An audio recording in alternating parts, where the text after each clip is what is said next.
Yankee throwing darts at a dartboard would do as well as any of the greatest experts. Now, their own theory was basically contradicted by their own experience, because all of them seemed to go out into the world and invest, and almost all of them made extraordinary returns and made a huge amount of money, all of which made them even less popular in the Faculty of Arts and Sciences. So a critical part of their theory was that the markets are so efficient, driven by people like them who are competing to exploit every advantage and therefore compete away every advantage, and by doing that, put all the information they have into the prices. The implication of that theory is that there's an extraordinarily clever way of computing the value of most investment assets and about deciding when a financial decision is a good thing to do or not. And that was the heart of what they taught in these business schools, these algorithms for valuing assets and making optimal financial decisions. One striking thing is that the people they studied, the business school, the business people and the investment bankers they studied, adopted their language. So this had never happened in academia before. I mean, anthropologists study, primitive tribes and different kinds of people all the time, and not one of them, I venture to say, has ever taken over all the language invented by anthropologists to behave themselves in their own societies. But the business people that these professors were studying ended up using exactly the language created in academia. Now, Yale was very different. There was no divide between economists and finance people, all these other, the business school finance people. At Yale, the greatest economists in Yale's history were actually very interested in finance. Maybe they were financial economists to begin with. So the greatest Yale economist of the first half of the 20th century was Irving Fisher, who you hear a lot about. He wrote possibly the first economics PhD at Yale. There was no economist to teach him, so he had to write his PhD with Gibbs, maybe the greatest American physicist of the time. There's a building, as you know, on Science Hill named after Gibbs. And you'll hear more about his dissertation in the 1890s. But he was a mathematical economist, an econometrician, but he invented almost all of his economics in order to study finance. The most famous Yale economist of the second half of the 20th century was James Tobin, a famous macroeconomist, the most famous macroeconomist possibly of the second half of the 20th century after Keynes, a great Keynesian. But he got the Nobel Prize for work he did on finance and economics. Finance was incredibly interesting to him. So Bob Schiller and I went to Yale, and we basically said to the deans, there's a long tradition of finance and economics hand in hand at Yale, and so it's not a vocational subject. It's actually central to economics and central to understanding the economy and central to understanding the global economy. So we'd like to teach it to Yale undergraduates, and we believe a few of them will actually take the course. And so they agreed to let us do it, and so we've been teaching it now for the last 10 years. So as you know, Schiller has been very critical of the business efficient markets tradition. He feels that these finance professors left something essential out of the whole story. What they left out was psychology. They left out the idea of fads and rumors and narratives, which he thinks has as big an effect on prices as the hard information about profits that the business school professors imagine drove profits. I myself have been quite critical of financial theory. I started off as a straight, pure mathematical economist. To me, economics was almost a branch of logic and philosophy that happened to tell you something about the world. So I got my PhD with Ken Arrow, who you'll hear a lot about very shortly, and I came to Yale. I'd been a Yale undergraduate. I came back to Yale, and I joined the Coles Foundation. The Coles Foundation's motto was basically, can we make economics more mathematical? Economics, the social science, ought to be amenable to mathematical analysis, just like physics or chemistry is. And people didn't believe this at first, and the Coles Foundation, which you'll hear a lot about in these lectures, led the revolution in economics, transforming it from a verbal subject, political economy, into a mathematical subject. Well, I decided around 1989 that since I did mathematical economics and there are all these finance people doing all kinds of mathematical things on Wall Street and doing it very successfully, you know, I thought I might just check out what they were doing. So it might be fun to see what they were up to. So I went to Wall Street and I joined, most people I knew, fact professors I knew went to Goldman Sachs. There was a famous finance professor who I mentioned before named Fisher Black, who was there at the time, and he attracted a lot of people, and so that was the traditional thing to do. But I decided to go to a littler firm called Kidder Peabody, and one thing, it was the seventh biggest investment bank at the time, and one thing led to another, and they decided that they wanted to reorganize their research department in fixed income. And since I was a professor there and I did mathematical economics and I was there for the whole year, somebody said, the director of fixed income department said, why don't you take charge of it and hire a new fixed income research department for me? So I did, and ultimately there were 75 people in the department. All the time I was a professor at Yale. And after 5 years, Kidder Peabody, even though it's 135 years old, formed by a famous family, the name should sound Peabody, familiar to you, it closed down after 135 years, 5 years after I got there. I had to invite the 75 people I'd hired into my office and say, you're fired. And then I went next door to the office next to mine, and the guy there said, you're fired. And so that was my first taste of Wall Street. And after that, 6 of us founded a hedge fund called Ellington Capital Management, which was a mortgage hedge fund. And we had, I'll tell you a lot about it. It started after the Kidder closing as a rather small hedge fund, but it grew into a very big mortgage hedge fund. In fact, the biggest mortgage hedge fund in the country, although recently we found out that practically everybody who trades mortgages is basically a hedge fund. Fannie Mae, Freddie Mac, they're all basically hedge funds, so it doesn't mean anything anymore to say that you're a big mortgage hedge fund. But anyway, we almost went out of business in '98, a story I'll tell you at great length, and then we just suffered through this disastrous last year or two, but we're still here. So these experiences, of course, have colored my understanding of Wall Street and my approach to the subject. So I took on, in my theoretical work, finance and economic theory on its own terms. I didn't think like Schiller to introduce psychology into economics. I just take it on its own terms, on its own mathematical terms. And what I found was that there are 2 things missing in the standard theory. One is that it implicitly assumes you can buy insurance for everything. It's the assumption that's called complete markets. And secondly, it leaves out collateral entirely. So you'll never see, almost in any single economics textbook, the idea of collateral or leverage. And those, I think, the idea that you can't get insurance for everything and that you need collateral, you have to be able to convince someone you're going to pay him back if you borrow money, and collateral is the most convincing way of persuading him he's going to be paid back, the lender. Those 2 things were missing from the standard theory. So I built a theory around incomplete markets and leverage, which is a critique of the standard theory.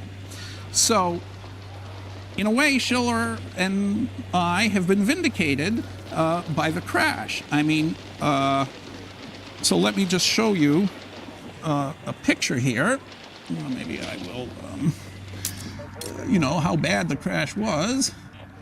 So let's look at the Dow Jones. The Dow Jones is an average of 30 stocks, and what their value is. We'll talk more about it later. But here it is back to 1913, moving along, breezily going up and up and up. There were a few blips, which we'll come to later, like this one, okay, in 1929. And then, but look what happened lately. Look at that. The Dow Jones was up at 14,000, and it dropped to, 6,500, something like that. I mean, more than a 50% drop, and now it's gone 50% up again.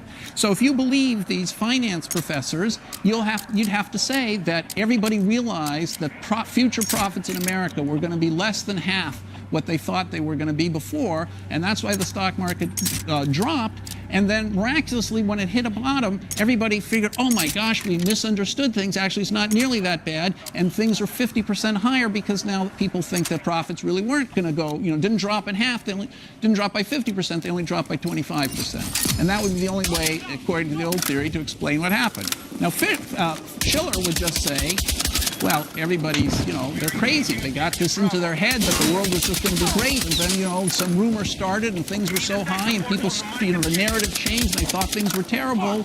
And, that's his story. And I'm not sure how he gets it to go up again. They changed their mind again.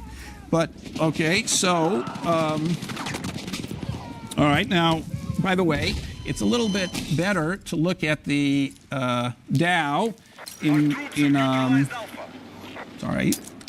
correcting for inflation, and then you see that the 1929 crash looks, and this is on a log scale, so the same remember before the depression, the stock market was so low, it's grown so much over 100 years that it hardly seemed like anything was happening. Well, now in log scale, going up 2 of these is multiplying by 10.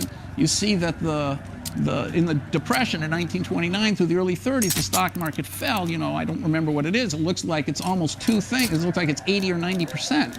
And the fall this time has been, much smaller, 50%, not 90%. So it's a whole thing down, but not two things down. Okay, so it's not a whole thing down. It's less than that. A whole thing down would be the square root of 10, or a third. It didn't go down 2/3. It went down less than 2/3. It went down 50%. So the actual percentage drop was much worse in the Depression than it is now. Okay, but now we're going to come back to all these things. What else can we get out of these numbers? I just want you to notice a couple other things. Suppose you look. So these numbers are all very interesting. They're mathematical. These are the sorts of things you pay attention to. So these efficient markets guys, they looked at the change in price every month. So there's a lot to say for their theory. They said, look, it goes up and down randomly. In fact, we'll see that there are all kinds of tests about whether you can predict it's going to go up tomorrow on the basis of how it did yesterday. And the answer is no. It's very difficult to predict whether the stock market's going up or down. It seems to be random. Well, it's random. And they used to think it was normally distributed. A lot of people argued it was normally distributed, but it's hard. You never get these gigantic outliers if things are normally distributed. They're just way too unlikely to happen. So Mandelbrot, who was a Yale professor, who retired a couple years ago, although he wasn't when he formed his theories, the inventor of fractals, he said this couldn't possibly be a random walk in the traditional Brownian motion sense of the word because you never get these big outliers. But he offered no explanation for why it might be there. And, I don't know if Schiller has an explanation either. I mean, is it that people suddenly get shocked one day and then the next week they change their mind and it's not so bad after all? But you'll see that the theory of collateral and margins does explain these kinds of things. Okay, now, let's just look at the Dow. Not that we just looked at the Dow. Let's look at another, the S&P 500. Okay, so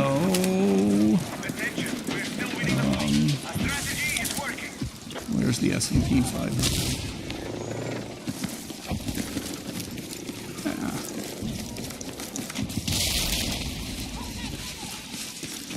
Sorry. Okay, here we go. Here's the S&P 500 data. Okay, so here's the history of the S&P 500. Looks very similar to the Dow, and now except we have longer history, back to 1871. So I just want to point out one more thing in the S&P 500. So this is an average of 500 stocks, not just 30, but it's more or less the same. But let's look at the same thing, taking the logarithm and check for inflation. Okay, so you see here that there are these 4 cycles. Things seem low in 1871, they go up and they go down. Then you've got another up and a down, and then you've got another up and a down, you've got another up and a down. 4 times the same thing has happened. Now this could be just meaningless accidents, but it will turn out that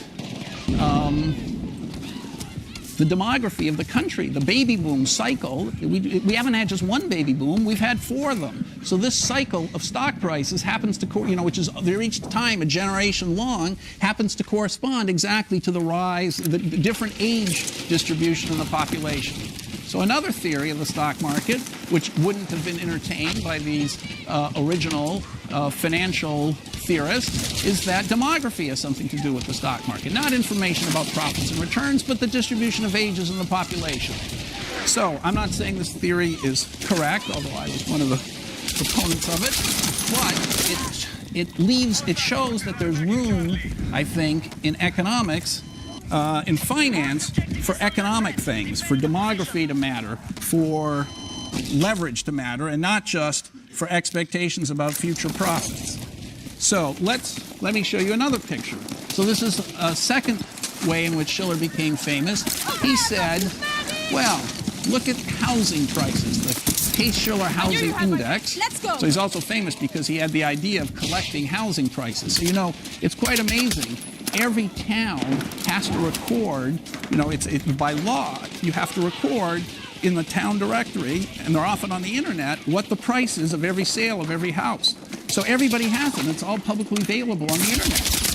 Or most of it is publicly available on the internet. And nobody thought to gather all this information together and take the average and write down an index, okay, until Shiller did it. So here's the Shiller index, which is, so, all right. So you can see that housing prices were pretty stable, you know, throughout the 80s, and then around 2000, they started taking off.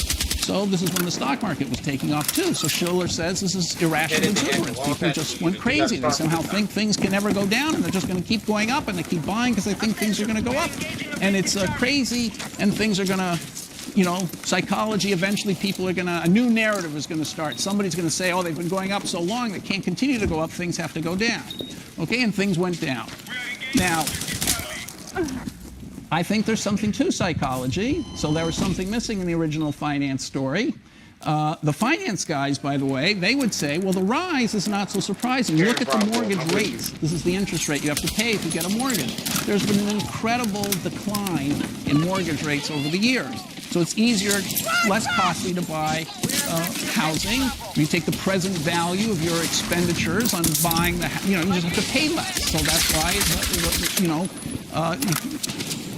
that you pay over a long period of time, so the interest rate is less, and so the value of the houses is worth more because you're discounting the future benefits at a lower rate. You'll hear all about discounting later. So there's no mystery.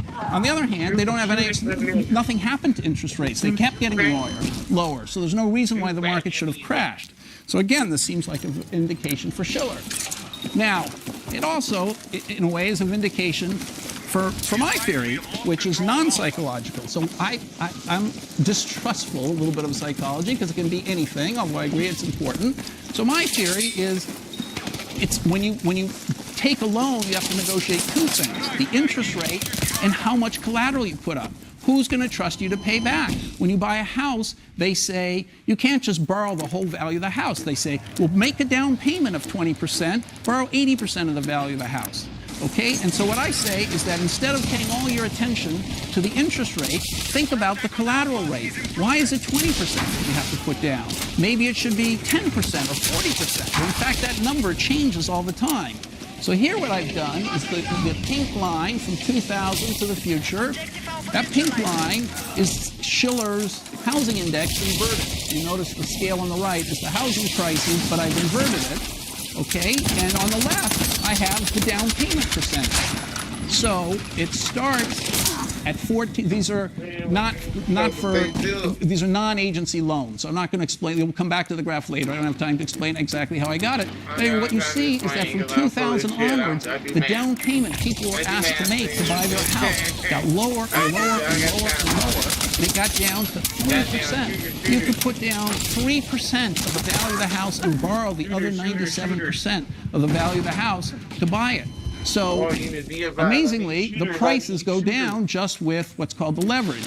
So, why is it called leverage? Because the amount of the cash you put down payment, say 10%, you can lever it up and own an asset that's worth $100, even when you put down $10. So you leverage 10 to 1. If you put down $3, you can leverage it, and if you get a $100 house, you've leveraged it 30 to 1, 33 to 1.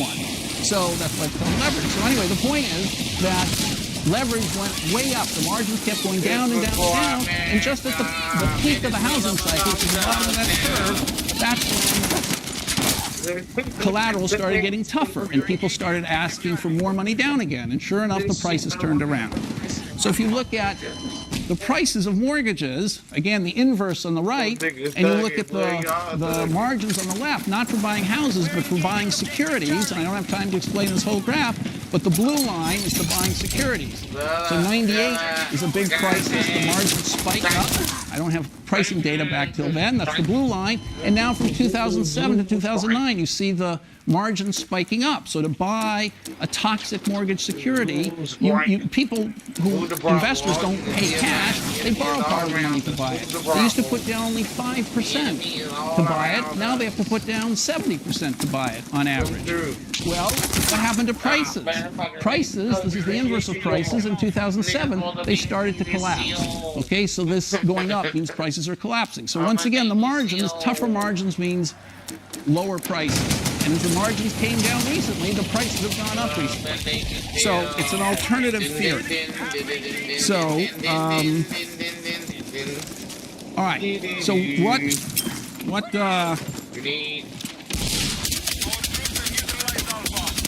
all right, so what else do I want to show you? So it doesn't mean that the standard financial theory is wrong.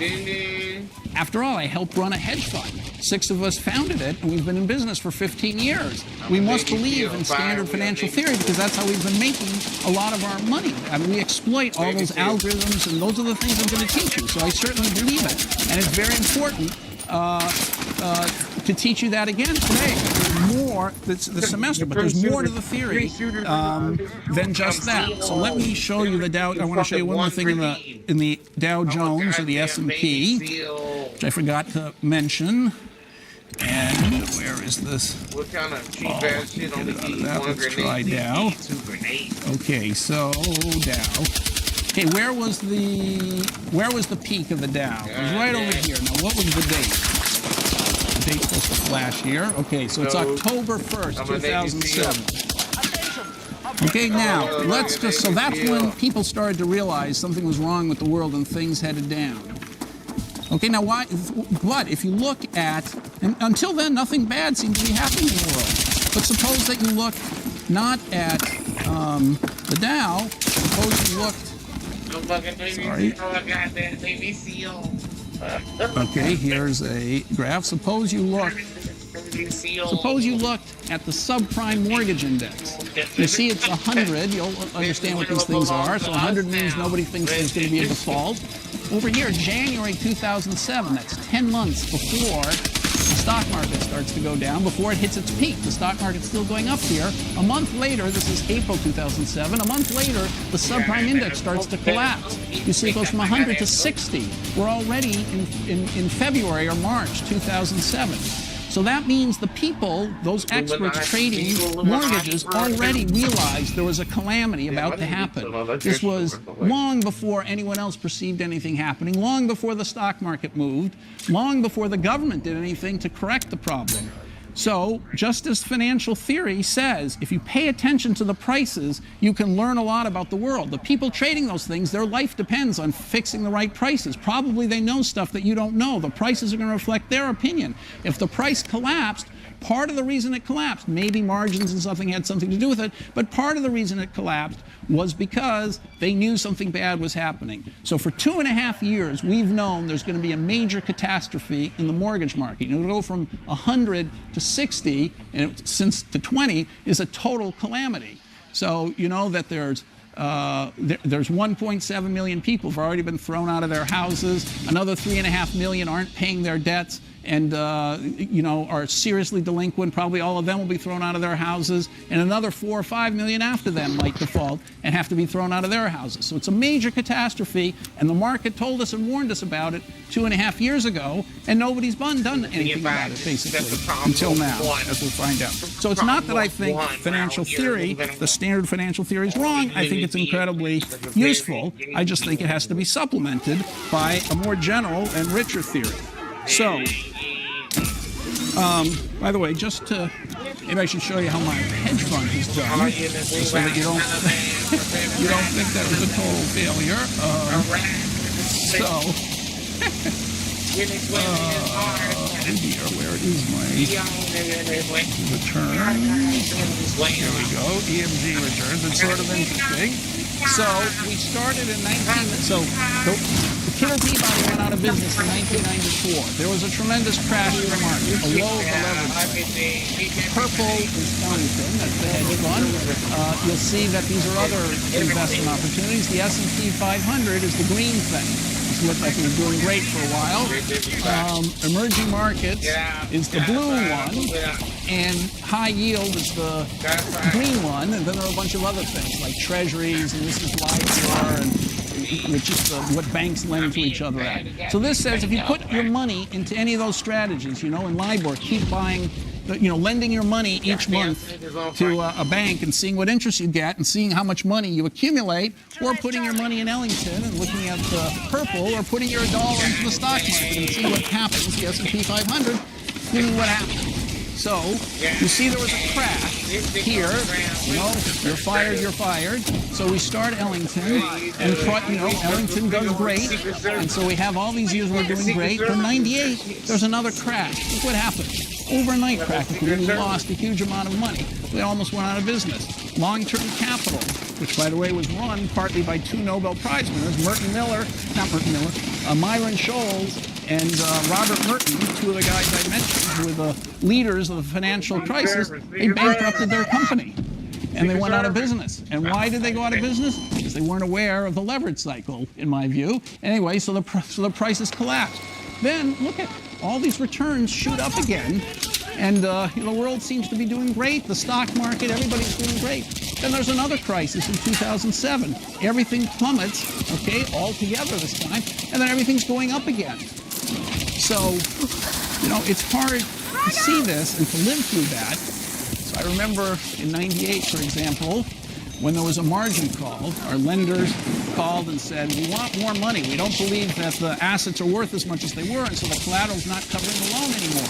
And we said, you can't make a margin call. It's not legal. You've promised not to change the margins on us for 6 months. You can't make a margin call. And they say, well, blah, blah, blah. We don't really know about that.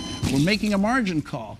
So we called up Warren Buffett and we said, this is terrible. They're making a margin call. We can't do this. We have great bonds. There's nothing wrong with the bonds. They're just, they're going to force us to sell all the bonds to pay them the money. And how can they force us to do that? They shouldn't force us to do it. I mean, we've got great bonds. It's a great business. It's a great company. And they're going to run us out of business. You can't let this happen. Warren Buffett, why don't you buy part of the company and save us and you'll get rich and it'll be great. He says, say that again. And we said, well,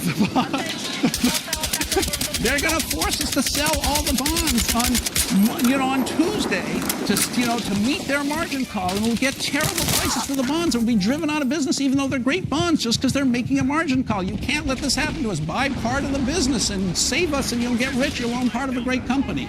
And he said, hell, it sounds like I should just show up on Tuesday and buy the bonds. So we survived. I'll tell you more about what we did. We survived that. No thanks to Warren Buffett. And then, although he had a pretty good idea, and then we survived the last crash. So we survived all these crashes. But the fact is, things go up, they crash, they go up, they crash, they go up. Could it all be my fault? I decided it can't be all my fault. It's got to be there's something more basic at work, and that's why I'm going to tell you about the leverage cycle. Now, of course, I realize that, my pet theories may not turn out to be right, although I think more and more people are starting to think there's something to it. So I'm not going to spend, a huge portion of the course just talking about my pet theories. I mean, I recognize that, I have to teach partly what's standard. So the course is going to be divided in the following way. I'm going to talk about the standard no arbitrage financial theory. And I'm going to talk about it theoretically and mathematically and from a practical point of view, because helping to run the hedge fund, lots of the things that I'll be teaching are things that we actually confront in the hedge fund. And so you'll get the standard financial theory course taught from a hedge fund perspective, both theoretically and from a practical point of view. On the other hand, I've lived now through 3 mortgage crises, and so it seems silly for me not to describe how the mortgage market works, even though you'll find almost none of that in any standard finance textbook, how the mortgage market works and what's going on and what happened in the crises and how we survived and how other people didn't. I'll talk about the leverage cycle. I'll also spend some time, I think it's quite important, on the mathematical logic of the invisible hand argument. That's the most important argument in economics, that the free market does good for the economy. And a huge number of people believe it. And part of that argument and part of the sort of hazy knowledge of that argument is what drives resistance to a lot of government programs. I mean, the government can only screw things up, is what people generally believe.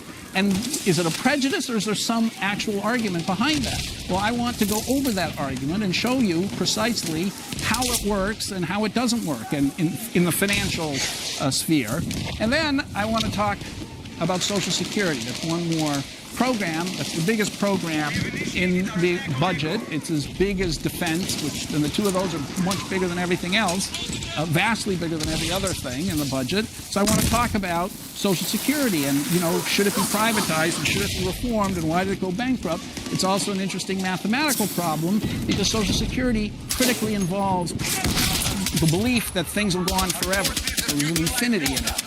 Each generation, the young are paying for the old. Nobody would do that if they thought they were going to be the last generation paying to the old, and when they got old, nobody would help them. So Social Security rests on this world going on forever, which makes it mathematically interesting. And anyway, so I got interested in it from a theoretical point of view, and then I got put on all these National Academy panels on Social Security and privatizing, and so I know quite a bit about it, so I might as well talk about something I know about. So that's what I'm talking about that. All right, so it's too hard for you to read, so let's do this. So let me just give you a few examples. Oops. Uh-oh. I hope I didn't do a terrible thing. No. Okay, so let me just give you a few examples here of the kinds of, just so you think you realize there's something to the standard theory. There's a lot to it. So I'm going to give you 10 examples very quickly of the standard theory. So these are things that I'm guessing you'll have, at least some of them, trouble figuring out how to answer now, but by the end of the course, they should be totally obvious to you. So suppose you win the lottery, $40 million, or it's $100 million lottery. And they always give you the choice. Do you want to take $5 million a year over 20 years or just get $40 million right now? Which would you do and how do you think about what to do? Okay, that one. Okay, so now you get tenure at Yale at the age of 50, say. You're making $150,000 a year and you think, professors, it's going to go up with the rate of inflation and that's about it for the next 20 years till you retire. And then, so that's 20 years of that, and then you're going to live another 20 years when you're going to be making nothing.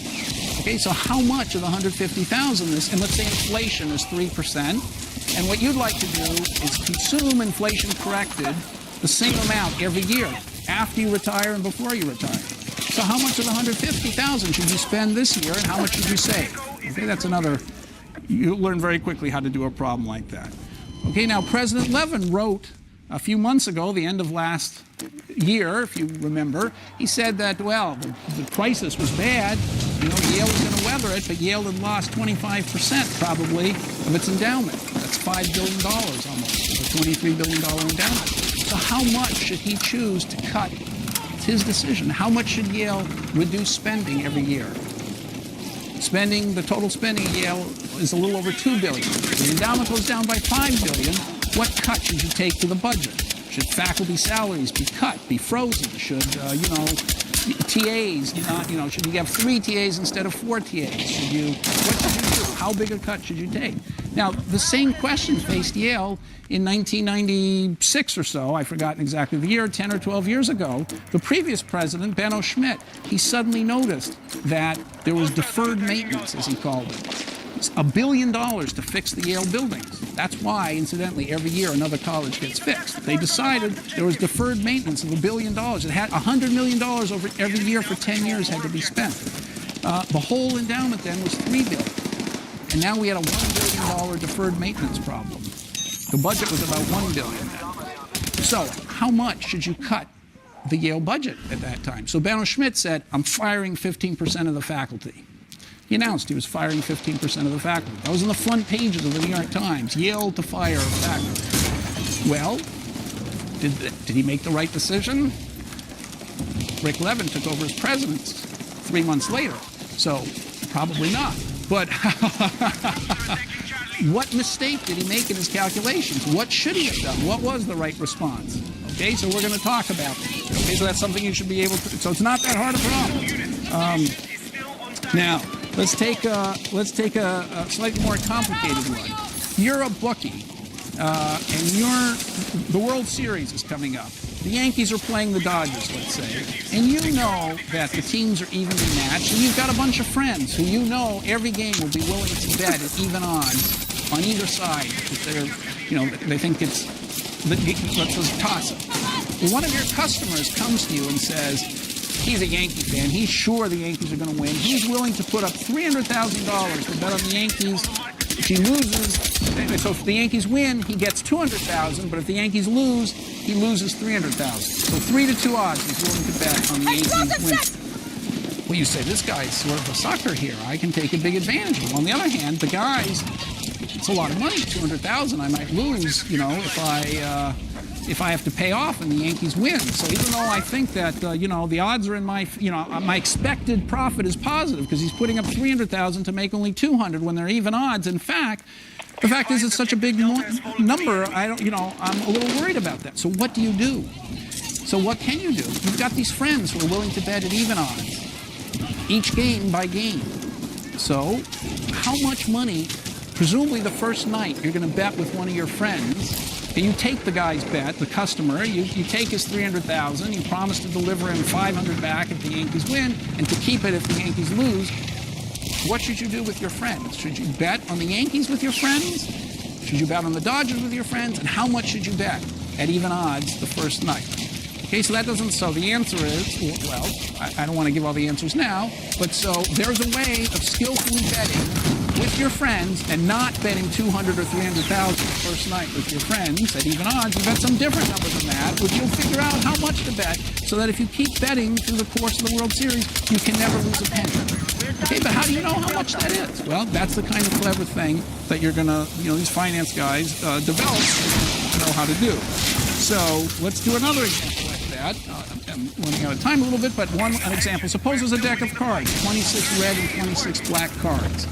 Somebody offers to play a game with you. They say, every time, if you want to pick a card and it's black, I'll give you $1. If it's red, you give me $1. So if I'm picking, I get $1. I'm in the black, I get $1. It's in the red, I lose $1. I have to throw away the card after I pick it. And the guy says, by the way, you can quit whenever you want. All right, so should you pick the first card? Looks like an even chance of winning or losing. Let's say you pick the first card, it's black, you win $1. Now the guy says, do you want to do it again? The deck is 26.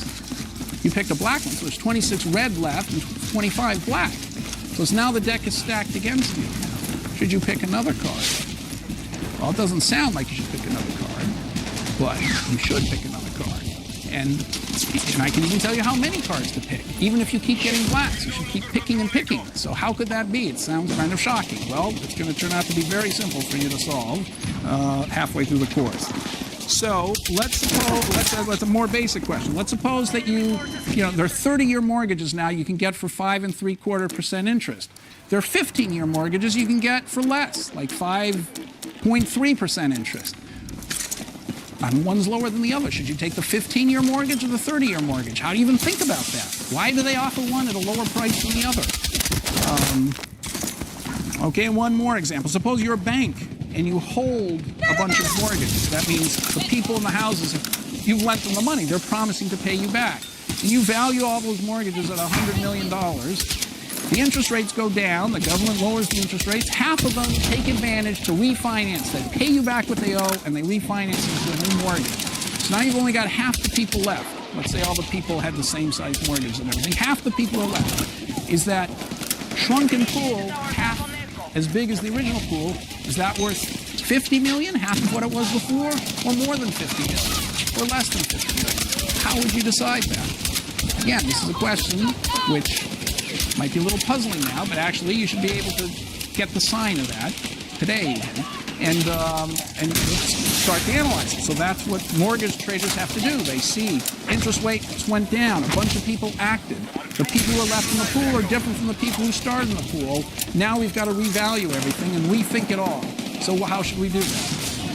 Okay, let's say you own a hedge fund, and some investor comes to you and says, "Oh, things are terrible. Look at all the money you lost from me last year. I know you're doing great this year, and you've made it all back that you lost last year, but, I don't want to run that risk. So I want to give you my money, $1 billion. I want to get these superior returns you seem to earn, but you have to guarantee that you don't lose me a penny. I don't want to run any risk. I want a principal guarantee, it's called, that when I give you $100, I'll never you'll always return my $100 and hopefully much more, but never less than $100. So is there any way to do that? Or, you know that you've got a great strategy, but of course it's risky. You could lose money. You've lost money a bunch of times before. So how can you guarantee the guy that he'll get all his money back and still have room to run your strategy? Well, it sounds like you can't do it. But of course, a lot of people want to invest that way. So there must be a way to do it. So you'll learn how to do that.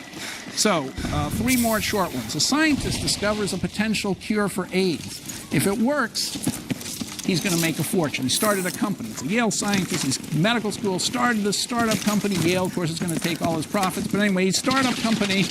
And if his thing really works, he's going to make a fortune. If it doesn't work, it's going to be totally zero. You calculate, let's say you believe your calculation, that the expected profits that he'll make if it works, the probability of it working times the profits, that expected profit is equal to the profits of all of General Electric. Should his company be worth more than General Electric, the same as General Electric, or less than General Electric, since it's got the same expected profit? Well, I can tell you the answer to this one, because I think most of you would think, first you'd think, well, maybe the same. Then you'd say, well, this AIDS thing, it's so risky. It's either going way up here or nothing, and it's so risky, and General Electric is so solid, probably the General Electric is worth more. But the answer is the AIDS company is worth more. So how could that be? So another question. Suppose you believed in this efficient market stuff, and you ranked all the stocks at the end of this year from top to bottom of which stock had the highest return over the year. It's 2010. Let's say 2010. This year is a weird year. So let's say you do it in 2010. All the stocks, the highest return to the lowest return. Now, suppose you did the same thing in 2011 with the same stocks. Would you expect to get the same order, or the reverse order, or random order? Now again, if you believe in efficient markets and the market's really functioning, the prices are fair and all, I'll bet most of you would say... You won't know, but you might say should be random the next time, because firms only did better or worse by luck. Red Tiger. But that's not right either. So you're going to know how to answer that question by the end of the class. Okay, one last one. The Yale Endowment over the last 15 years has gotten something like a 15% annualized return. A hedge fund that I won't name has gotten 11% over the last 15 years, counting all its losses and stuff like that. So, is it obvious that the Yale Endowment has done better than the hedge fund? Would you say that the Yale manager is better than the hedge fund manager? Its return was 15%. The hedge fund only got 11%. So I'm asking the question, and I would say that David Swenson would think about it the same way I think about it. So suppose I even told you that the Yale hedge fund had lower volatility than the Yale Endowment had lower volatility than the hedge fund, which it surely does.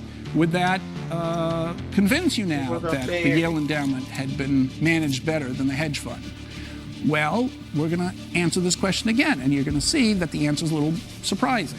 So, although it won't be so surprising, I wouldn't have brought it up. Anyway, so now, but anyway, that's the kind of thing that in finance you're taught to think about.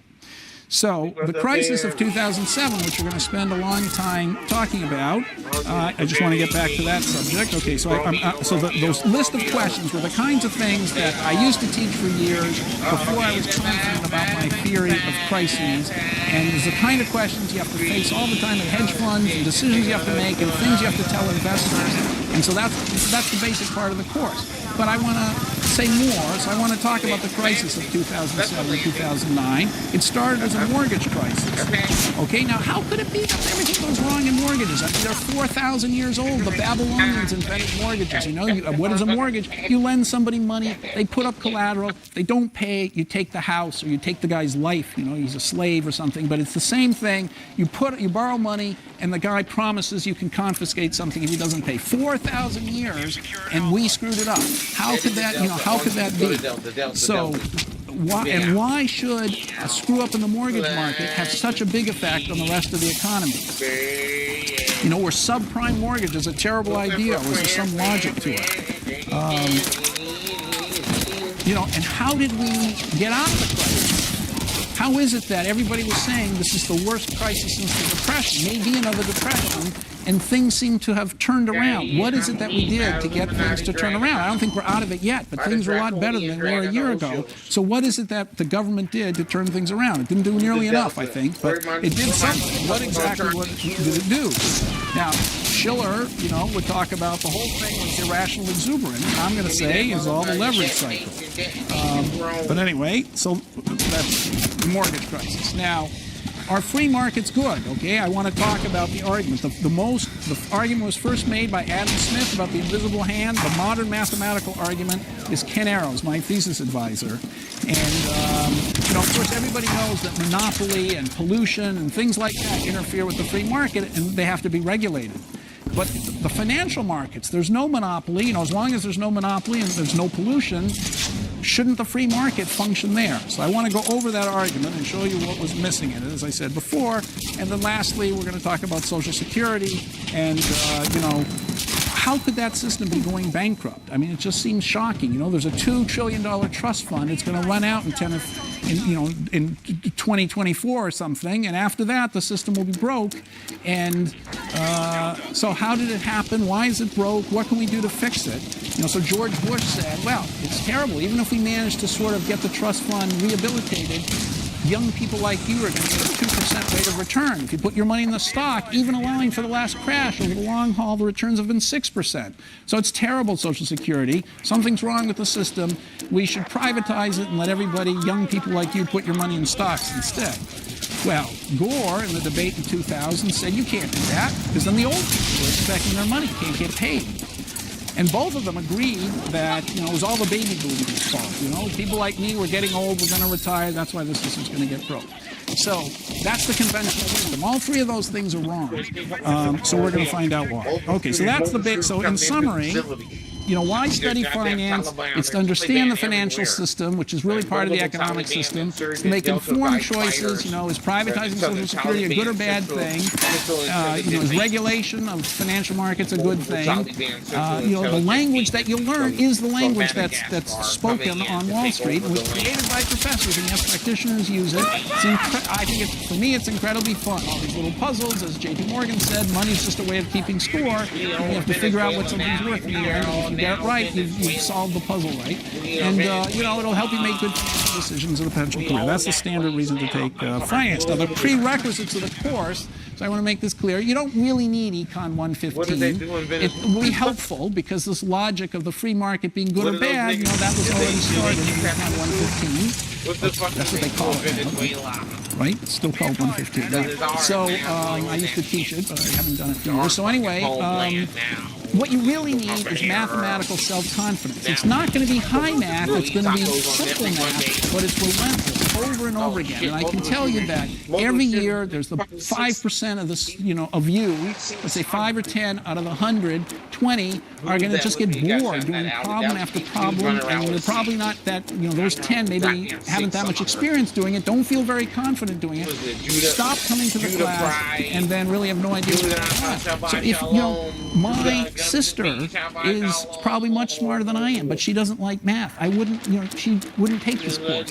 So if you're not confident doing little mathematical problems, just don't take the course. You'll save yourself a lot of trouble. I don't know how to say this any better. I want to warn you not to do it. It's easy math, but it never stops. Every week there's going to be a problem set. The exam, there are problem sets. The exam is doing problems just like the problem sets. But if you don't like that, you know, to me, finance is a quantitative subject. What's so beautiful about it, in one aspect I really like, is that you have these complicated different things you have to weigh, but at the end you have to come up with one number. What is the price you're willing to pay for something? It's very concrete. I'm going to take advantage of the concreteness by turning every question into a number. I hate it when you go on the one hand, on the other hand, it's the number. And so if you don't like numbers, it's not a good course to take. So what are the kinds of things you have to know? You have to understand the distributive law of arithmetic. I have little kids, and I see that's not so easy to understand. Anyway, you have to understand the idea of a function, which is a contingent plan, simultaneous equations that we do for acquisition and arbitrage, taking a derivative, that's marginal utility, the idea of diminishing marginal utility, a concave function, that looks like that. That's risk aversion. The bankers invented the logarithm, compound interest. So you have to know what taking the logarithm and the exponential means, and you have to understand how to take probability-weighted averages of things, and we're going to use Excel for a lot of the problems, which we'll teach you. But you can learn it by the end of the day. You'll be better at it than I am. My office hours are 4 to 6. My secretary's assistant is Rende. There's an accent missing. She always tells me. Wilson, she just started 3 days ago, but I'm sure she'll be great. There are going to be 2 lectures a week and a TA session. Every Tuesday there'll be a problem set. Starting this Tuesday, due the next Tuesday. There'll be 2 midterms. There's a lot of stuff to learn, and so I found everybody has a community who's taking the course. If you take the midterm, it'll focus your mind and make it a lot easier. So I give 2 of them. So you only have half the course to study. It makes the final much easier to study for. I recognize that some of you will have problems on one of, especially the first midterm, and if you do vastly worse in one exam than the rest, I'll tend to ignore that. But most people don't, by the way, do vastly worse in one exam than the rest. So the final's 40, the problem set's 20, and the 2 midterms are 20, Tuesday to Tuesday, and so all the TA sessions are Thursday to Monday, so they're going to start next Thursday. So you see there are the 2 classes, the classes are Tuesday, Thursday, then the next Tuesday. There's a long time in between here, so all the TA sessions will meet there. So they're at the same moment in the class. I don't have there are all these textbooks, all by the Nobel Prize winners, all by those financial greats. You can buy any one of them, but I have my own lecture notes. Because as I say, I take a slightly unconventional course, and there's a huge list of books on the crisis. And some of them are incredibly interesting and fun, and so they're all on the reading list. You can take a look at. I mean, it's never been a more fun time to read this stuff now. Okay, so course improvement this way. So I'm going to now. Okay, so that's it. Are there any questions about how the course runs, or how I will run it, or whether you think you should take the course, or whether your preparation. So if you haven't taken Econ 15, it's okay, 115, but you've got to be confident that you can solve problems. Otherwise, don't do it. Any questions? Yes. Yeah, so next Tuesday it's going to be due the Tuesday after. So I know that's early, but you probably already know whether you're going to take the course or not. Yes. Will I teach it next year? Actually, I probably won't, because I'm going to go on leave. But I might, but probably not. But someone else will teach it. Yep. I don't really suggest, they're all good. So they're all famous people who've written. The books are they're trying to sell copies, so they're pitched at a quite low level, but they're very good. So I would, any one of them is good. Miller's book, Merton's book is good. So is Steve Ross, is a friend of mine. He used to teach at Yale, so his book is good. So any one of those is very good, but they're not quite at the same mathematical level because they're trying to sell, thousands of books, and they stick pretty closely to this financial view of the world that everything's efficient. Yes. Oh, that's a good question. I don't think so. No, they're shaking their head. So it won't be in time for you, but it will be if you want to look back in your old age. I was there. I saw the leverage cycle. So, yes.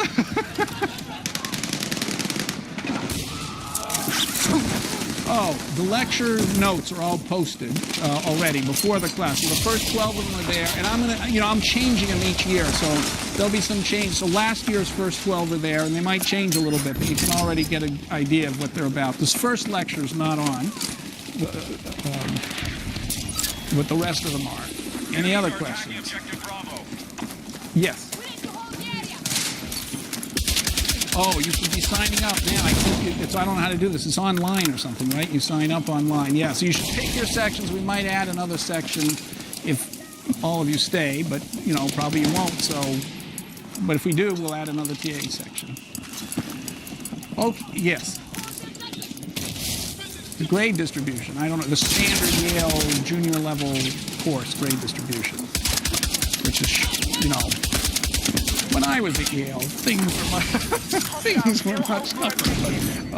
So it's the standard distribution. I don't remember it offhand. But I'll tell you all about the distribution at the midterm. So there'll be a midterm before you have a chance to, you have a chance to drop the course after the midterm, and then there'll be another midterm right at the end of the course. Yes?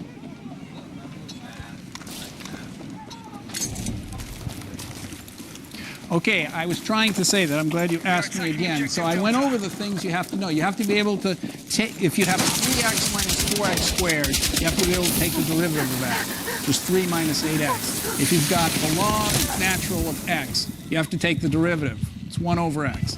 If you've got 3x plus 5 equals 10 and 2x minus 7 equals 12, you have to be able to solve that simultaneous equation. So that's the kind of thing you have to do. And you have to be able to do it quickly and with total confidence that you're doing it right. And, you know, for many of you, that's no problem, but for some of you who are maybe even smarter than everybody else, that's a problem. And so you'll have to judge yourself whether you can do that comfortably so you don't have to worry about the mechanics of doing that. You can think conceptually about what the question is asking. All right, I want to do one. Now we have. When does this end? 10 of or quarter of? Or? We got campers all around us. Keep your 10 of. Okay, so we have 13 minutes. So I want to end with one experiment. So, Gabe, can you help me with this? So this is something we're not going to have time to figure out the answer to, but okay. So what I have, so I need 16 volunteers. How about the first 2 rows? Why don't you just volunteer? You'll survive, and you know I know it's a drag. You'll do it. Be a bad. Okay. So what I'm going to do now is I'm going to run an auction. So please stand up, and 8 of you go to this side, and 8 come over here. That's okay. You'll be okay. I know everyone's reluctant to do this. I only need 16. Big A, help me count them. 2, 4, 6, 8. Okay, you guys have to come the other way. The TAs aren't going to participate. You don't need to, Lay his ass down. You're not in this, right? Reload. No. 2, 4, 6, 8. So we only need 8. Would you mind? Oh, wait, what? We both sat down. So would you like to participate? Come on, we can use another one. Okay, 2, 4, 6. 8. All units there are 8 of them? Okay, so can you mix these up? There are going to be 8 sellers and 8. Let's say seller, right? 5. So shuffle them up and hand one to each. Okay, so we've got 8, and these are the football sellers. So we've got 8 sellers and 8 buyers. I don't know whether you've ever seen this experiment before. I didn't. But shuffle them, right? They're all sellers, but you got to shuffle them. On the other side is a number. Okay, so we've got 8 sellers here and 8 buyers. So each seller knows what his football ticket is worth. So please take one. I'm down, man down on Delta. Shooters on Delta. We're losing containment on the facility. We lost containment. Oh, you have a seller one? That's Alpha bad. Charlie. I'm lying.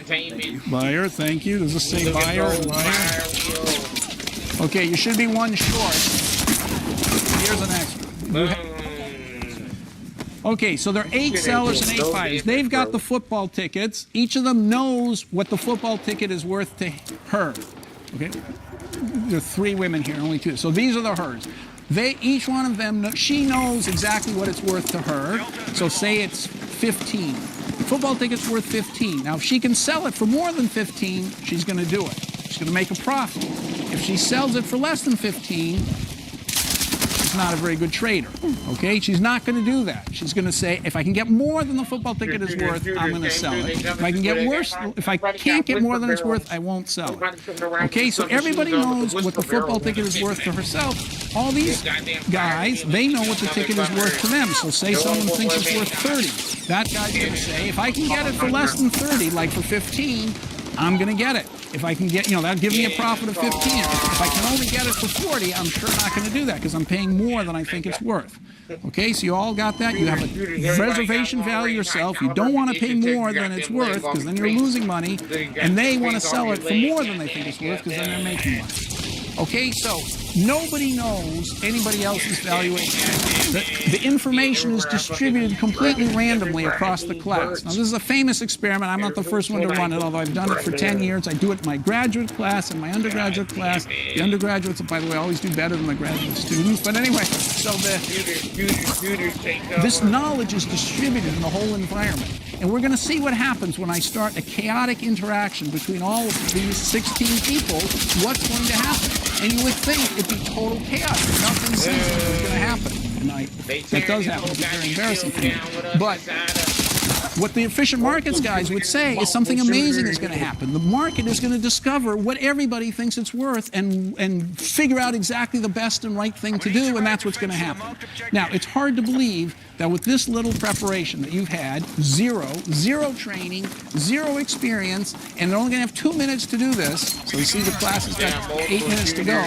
You're going to miss the grand finale. Anyway, so you're only going to have 8 minutes to go. So with only 2 minutes of training, they're going to get a result, which if I had to do it myself and read all the numbers and sort them out and sort through them would take me much more than 2 minutes. And all this is going to happen in 2 minutes. It's hard to believe. It probably won't happen this time. So here are the rules. I'm going to put you all together, start inching your way towards each other. Okay. And try not, okay? Now, when I say go, which won't be for 2 minutes, you're going to start yelling out an offer. So if you think it's worth 15 and you're a seller, you're not going to sell it for 15. You're going to say, give me 20 or give me 30 or give me, 25. You're going to try and get as much as you can. You have to yell it out. Someone else, the buyers are going to be making their offers. When two of you see that there's a deal, you have to shake hands, exchange the football, and leave and tell your numbers to Bigay. Where's Bigay? Okay, Bigay, you're going to stand outside the group. Outside, that way. Okay, so once you make a deal, you just leave and tell what's happened to Bigay. Okay, who's now standing back here. Okay, so so it has to be public outcry. It's very important that you're yelling these things publicly and all the other people can hear you. And you've only got 2 minutes. Now, 2 minutes sounds like 2 minutes sounds like an incredibly short period of time, which it is, but it's much longer than you think. Wait, quiet here. You shouldn't trade. I'm giving you valuable advice. You shouldn't trade. You should not trade in the first 10 or 15 seconds because you have to hear what everybody else is offering. If you trade right away, you're probably doing something really stupid. 2 minutes, though it sounds short, is actually a very long period of time. So be patient. Try to get the best possible price. And we'll see what happens. Any questions about what you're doing? And now, in the heat of the moment, you might, be so frustrated that you can't sell when you think it's worth 15 that you sell it for 10. I'm going to expose you in front of all these people if you do that. So keep track of what you think the thing is worth. All right. Any questions, anybody, about what is going on? Okay. So you have 2 minutes. Is there a second hand there? I can't see it. No. It's on the, where is it?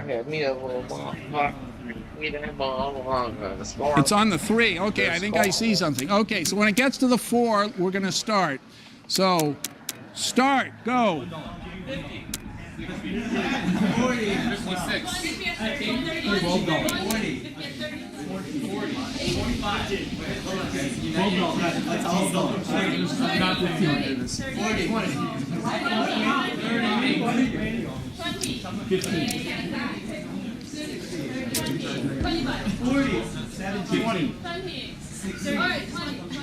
17. Oh, no collusion. No collusion.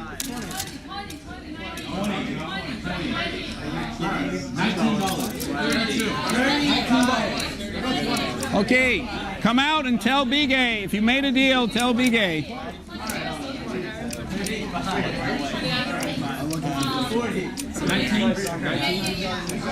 How much time is left?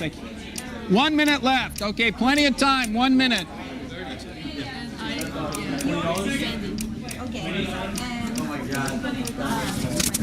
Okay, any other deal made? Write down the price and the two, what price they agreed?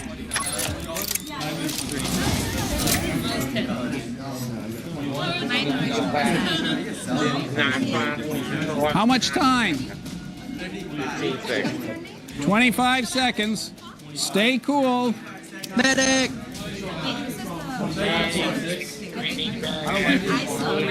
How much time? How much time? I can't see. 15. Stay camping. cool. Don't make any They're mistakes. camping bad. God dang, come on. 10, 5, 4, 3, 2, 1, stop. Okay. Did you get all the numbers? Level 300 guy left because our team is trash. That's just what happens sometimes, brother.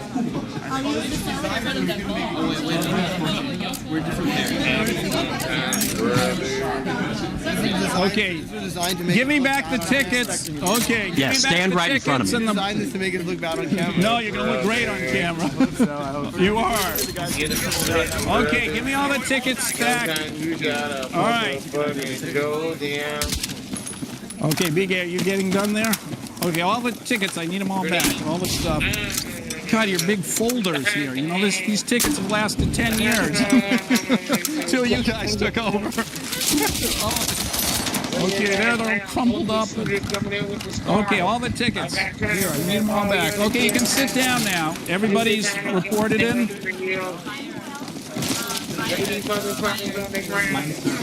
Okay, now let's see what happened. Contact. Contact.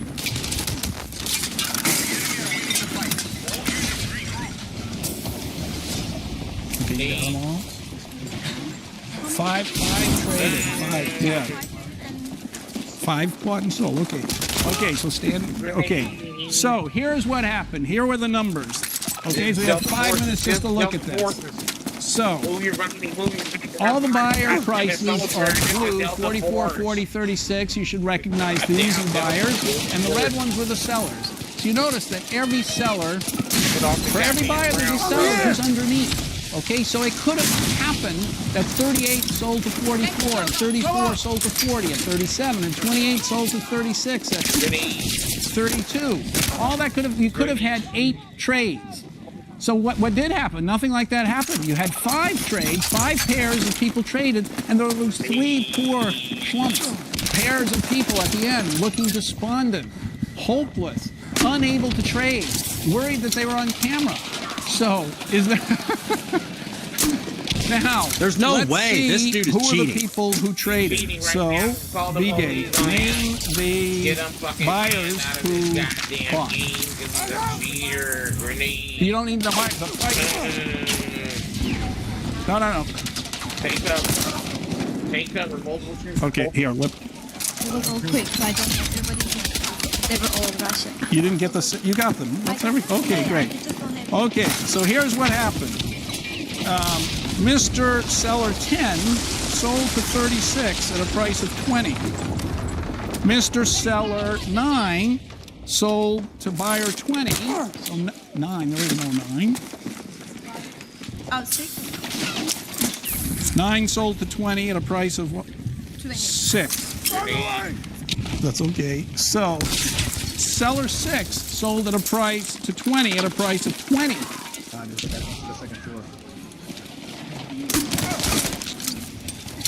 No. Buyer 20 paid 20. So, seller 6 did well. We won't ask who buyer 20 is. Buyer 20, okay, is going to screw everything up. So, buyer 14 through, I can't read this either. 44. Buyer 14 sold to buyer 44 for 20, and buyer 20 sold to buyer 40 for 22, and buyer 24 sold to, and seller 24 sold to buyer 30 for 25. Okay, so 5 people traded. Now, which 5 were they? The sellers were 10, 6, 14, and 24. 1, 2, 3, 4, 5. Bottom 5. The 5 buyers were 36, 20, 44, 40, and 30. So basically, Shoot him 6 times. 44, 40, 36, 30, 26 didn't buy, 20 bought instead. Telling you that if ban you my look at profile it, guy is it's cheating. not quite the way theory would have predicted, but almost. If you look at it, Bullshit. I told you, man, he's cheating. Which one is it?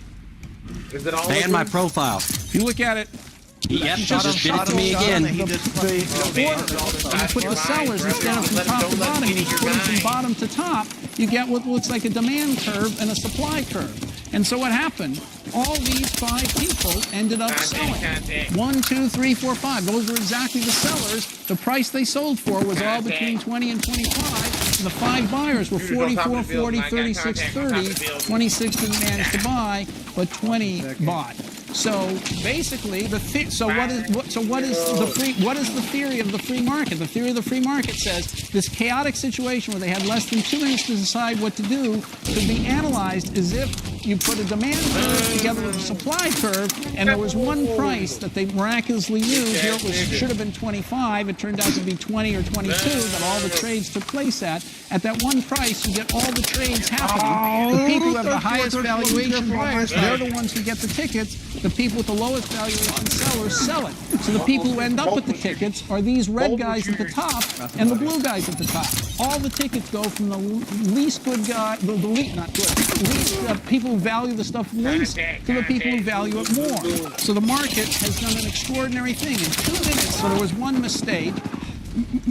Mr. or Miss 20, whose identity we are protecting, although I'm searching faces, Mr. or Miss 20 got a very bad deal. She or he, let's say he, bought at 20 when the value was 20. That was Really? a He horrible spawns deal. right behind me? So he shouldn't have, he didn't get any extra out of it. So he should probably have only bought if the price were lower, and then 26 would have bought instead of 20. So 20 sort of squeezed his way into the market. So 26 and 20 between them, somehow there was a slight inefficiency. But basically, with no training, no background, no practice, these 16 undergraduates managed to reproduce. They gathered all the information in the whole economy, and they discovered who are the 16, the 8 people who valued the tickets the most, and they ended up with all the tickets. For me to do it and sort it out would have taken longer. The market solves a complicated problem and gets information incredibly quickly and puts things into the hands of the people who value it the most. And the marginal buyer thought it was worth about 25 or 20, and that's what the price turned out to be. So anyway, we're going to come back to this parable at the beginning of the next class.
Yeah, he said 12 hours for that heater core.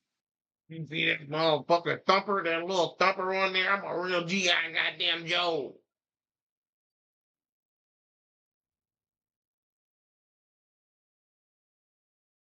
Man, look at that motherfucker, boy. That's that H&K right there, boy. That fucking scar.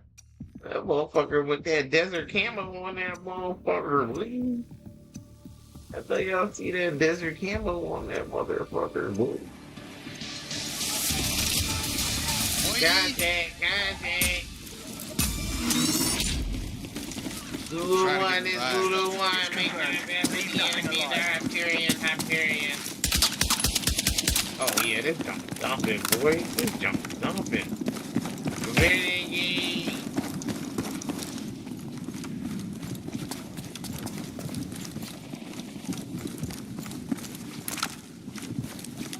Ready. Bang. get you. I'll get you.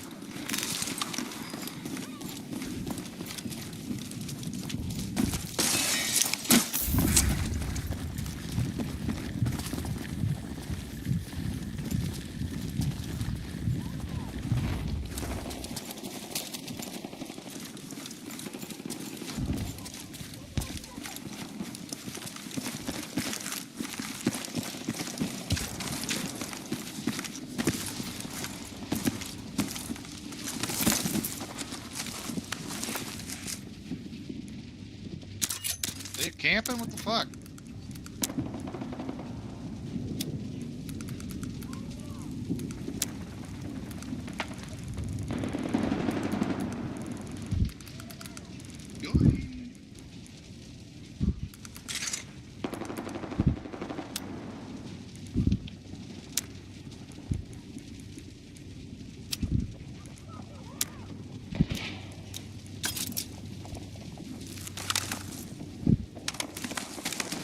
Here, I'm running.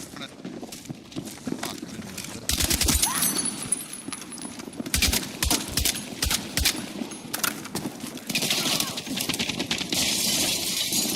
Be advised, enemy forces are winning this fight. Barely seen anybody. Fuck. They're everywhere. They're all around you, brother. Multiple bogeys. Keep your head on a swivel. The Taliban. ISIL.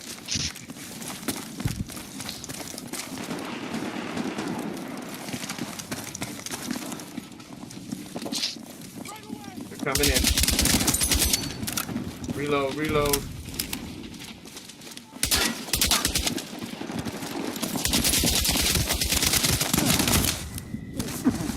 I'm gonna try to revive you.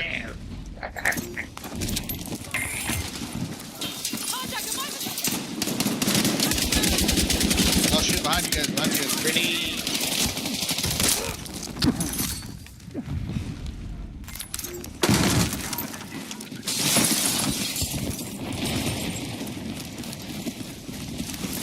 Fire wheel, all units, fire wheel.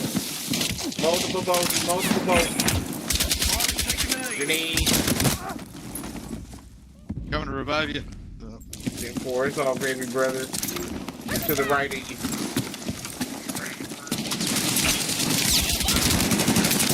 Grenade. Hey, there's two. Enemy lead confirmed.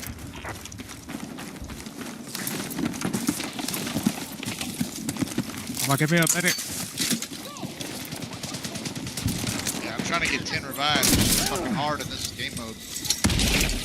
Alright, I'll stay down for you. Grenade. What's flanking?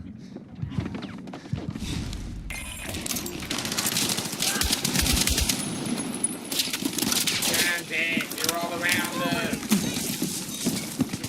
Ah, grenade. The enemy's still winning the fight. Oh, Take bullet. cover, take cover.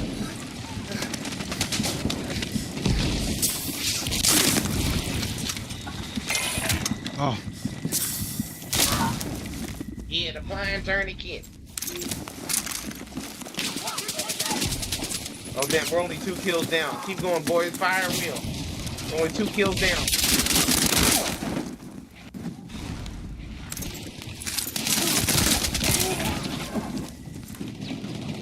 Fuck, they're all right there.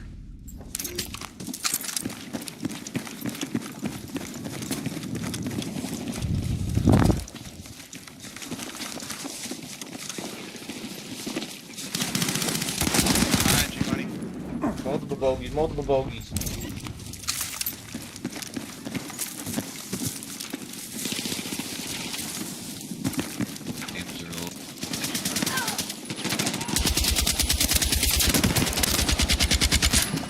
There you go, there you go. Good white, good white. We're 1 kill away.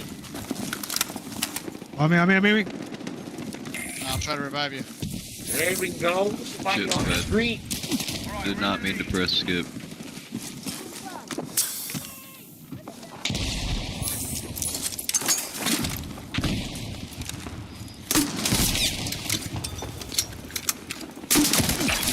We're out of the fight.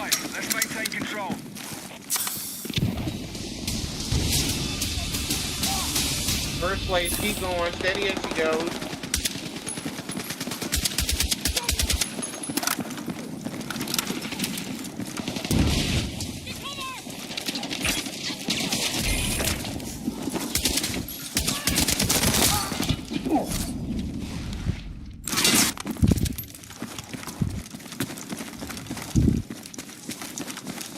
I was about to revive you. I was just making sure no one.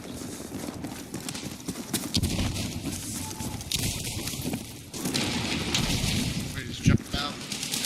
How the fuck did I die? Grenade.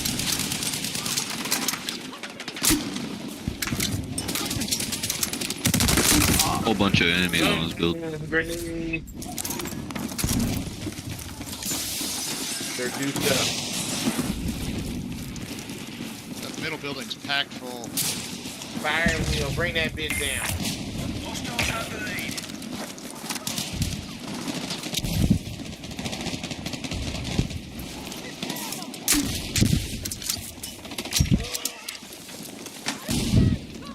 Grenade. Down. Just hold. Don't push. Don't push.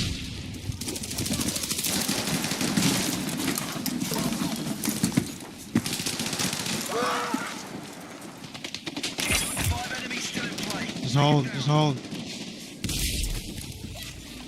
You guys can get me up.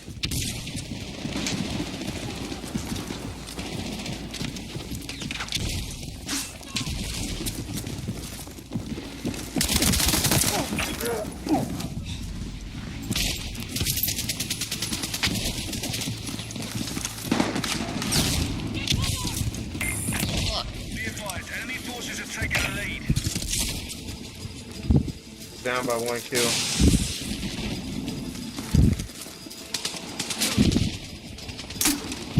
Grenade. Just put it with it. Hell yeah.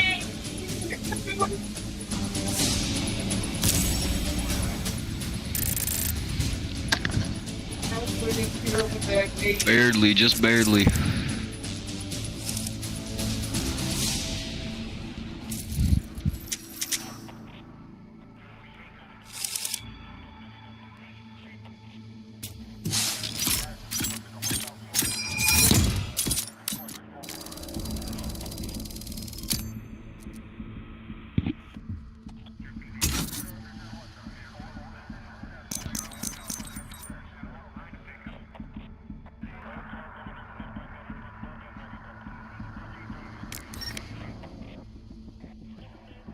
We on Venezuela now.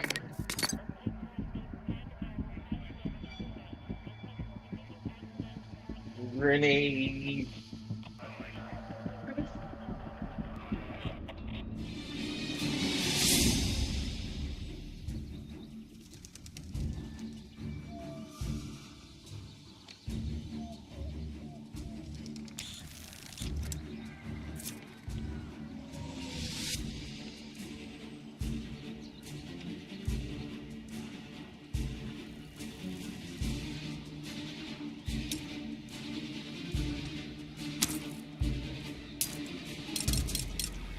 What's up, baby?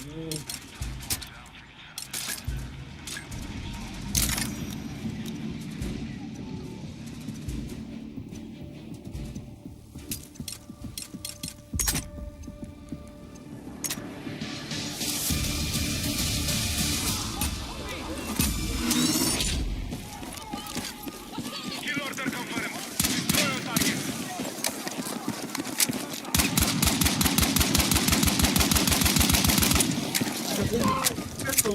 Whip that motherfucker around. The pistol is so weak on here, though.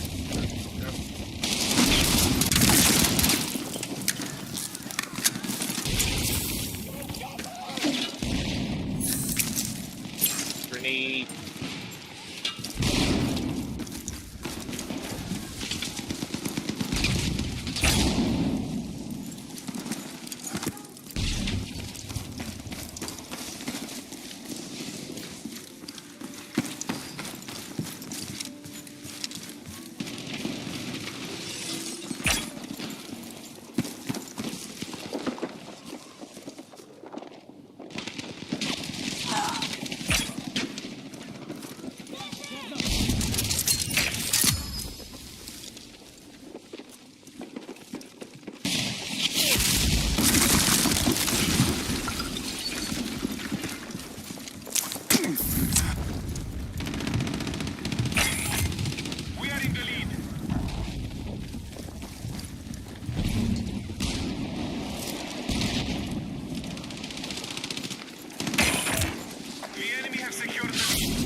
Keep moving, boys. Keep moving. Multiple shooters.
Please stay with me!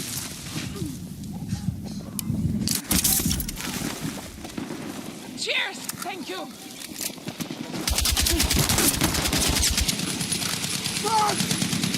Be advised, we are close to failure. I need all units engaging now.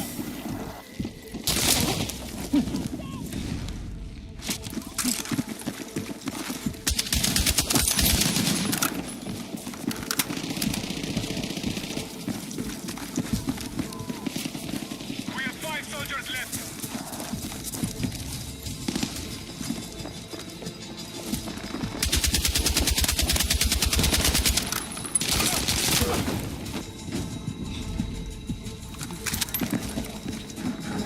We are tracking you outside the combat zone.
The following content is provided under a Creative Commons license. Your support will help MIT OpenCourseWare continue to offer high-quality educational resources for free. To make a donation or view additional materials from hundreds of MIT courses, visit MIT OpenCourseWare at ocw.mit.edu.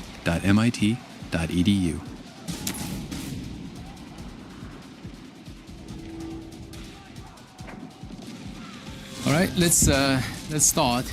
So first of all, I hope you'll be enjoying the class so far, and thank you for filling out the survey. So we got some very useful and interesting feedbacks. One of the feedbacks is my impression. I haven't got a chance to talk to my co-lecturers or colleagues yet. But I read some comments. You were saying that some of the problem sets are quite hard. Right? The math part may be a bit more difficult than the lecture.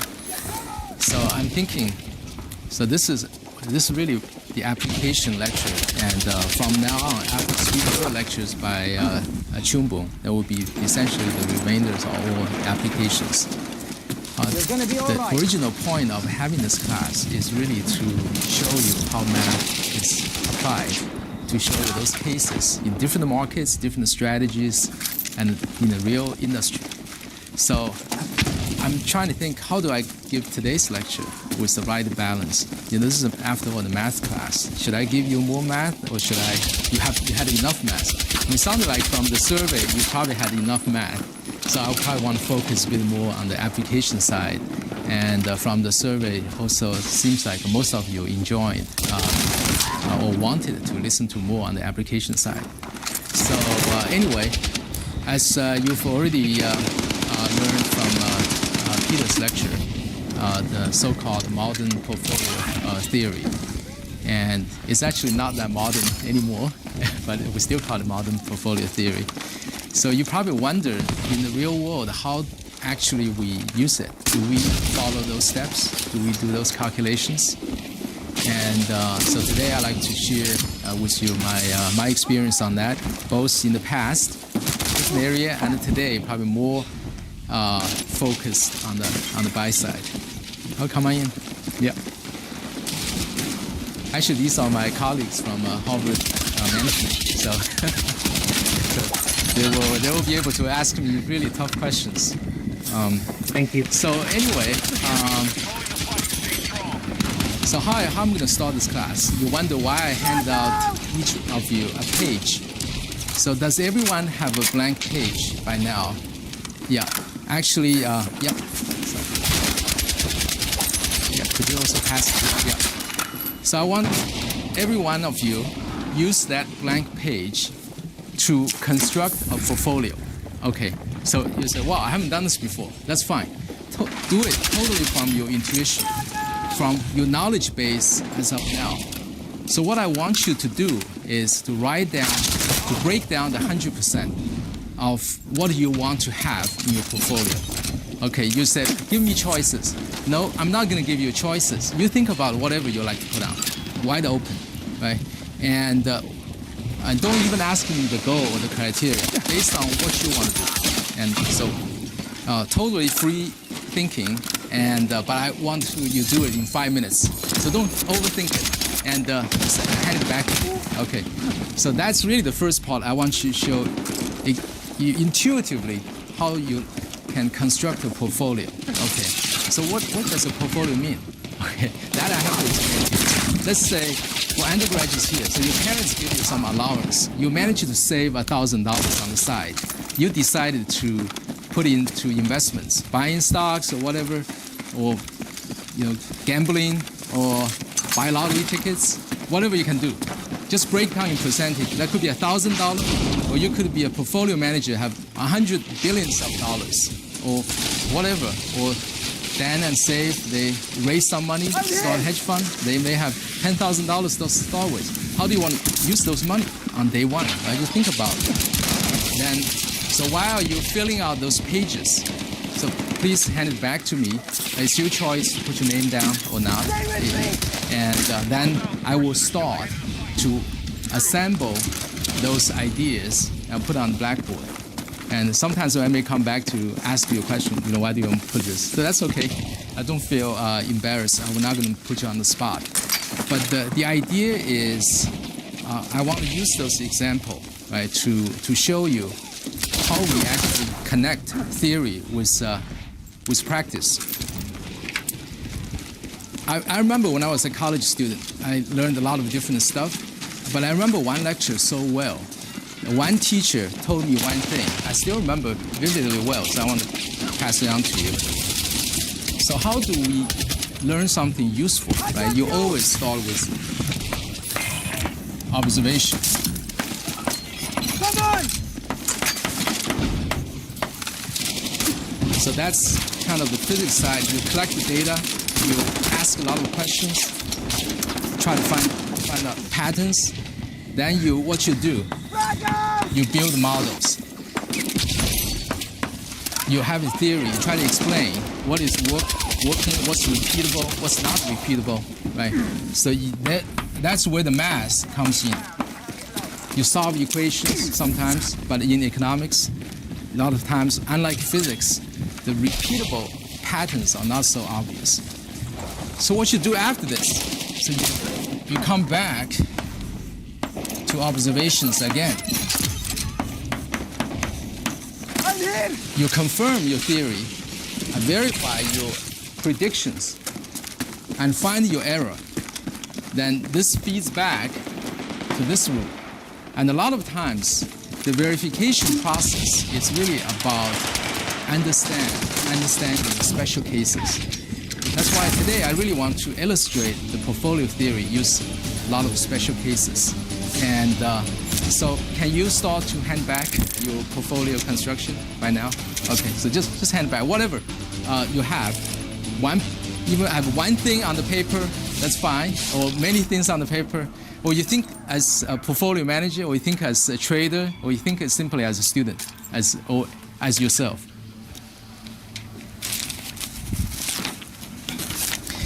All right, So I'm getting things back. I will start to write on the blackboard, and you can finish what you started.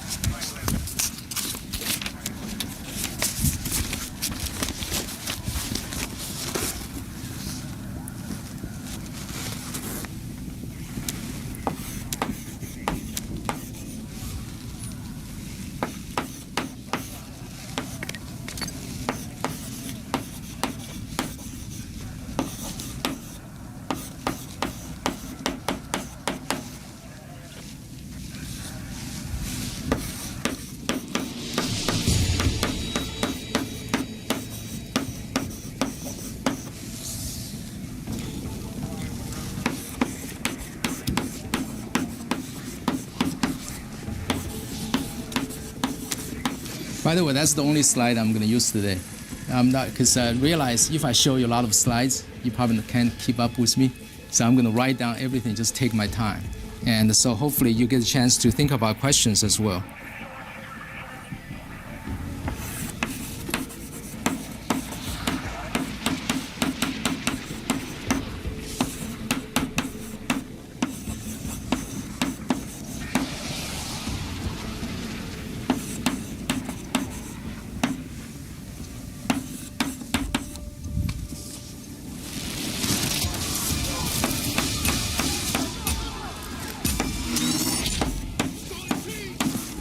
All squads, we need all hostiles down. Move out and mop up.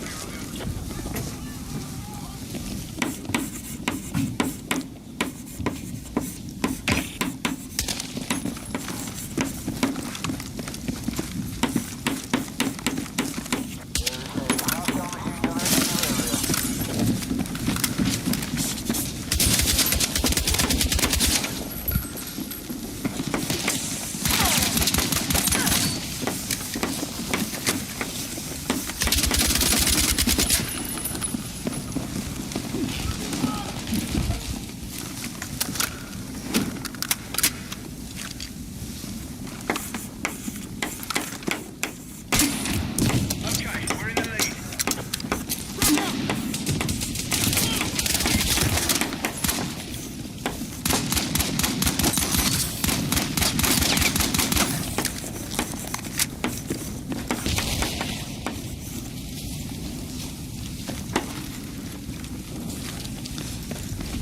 Okay, I think, is anyone finished? Any more? Okay. All right.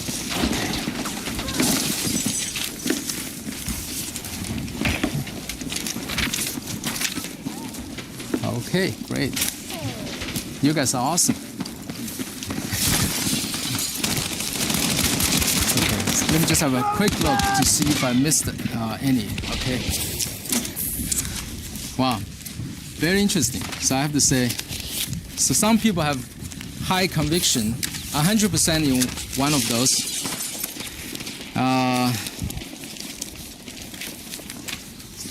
I think I'm not gonna reach the names, so don't worry. Okay. Okay, I'm just gonna read the assets people put on. Okay, so small cap equities, bonds, real estate, commodities, those were there. Quantitative strategies, selection strategy, deep value models, food, drug, sector models, energy, consumer, S&P index, ETF fund, government bonds, top hedge funds. So natural resources, timberland, farmland, checking account, stocks, cash, corporate bonds, rare coins, lotteries, collectibles. That's very unique. And Apple stock, Google stock, gold, long-term saving annuities. So Yahoo, Morgan Stanley stocks. I like that. Okay. Family trust. Okay, I think that pretty much covered it. Okay, so I would say that list is more or less here. So after you've done this, when you were doing this, what kind of questions came to your mind? Anyone wants to? Yeah, please.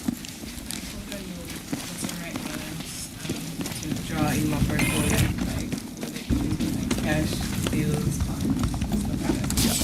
How do you do it? Right? Really, what's the criteria? And so before we answer the question, how you do it? How do you group assets or exposures or strategies or even people, like traders together?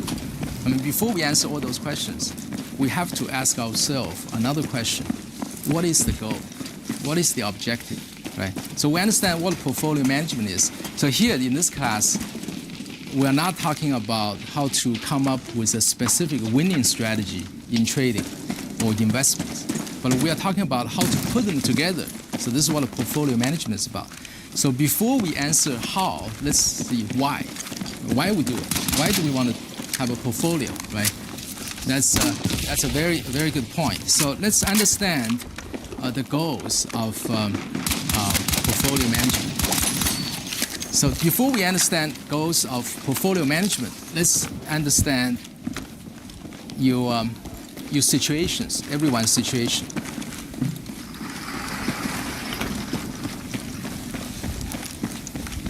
So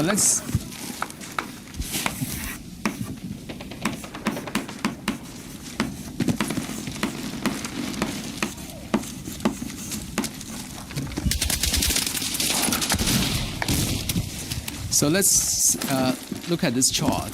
So I'm going to plot your spending as a function of your age.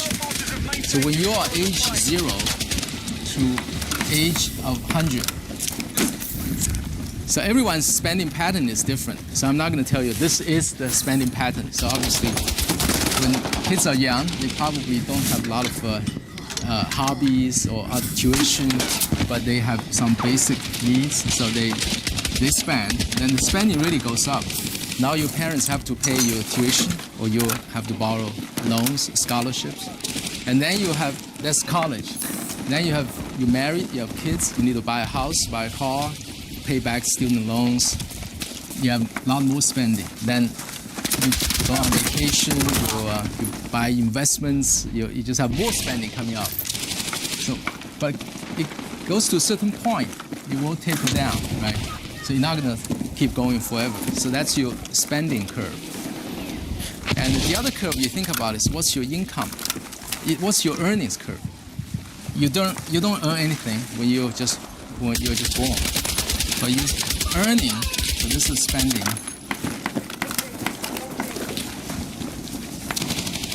So let's call this 50.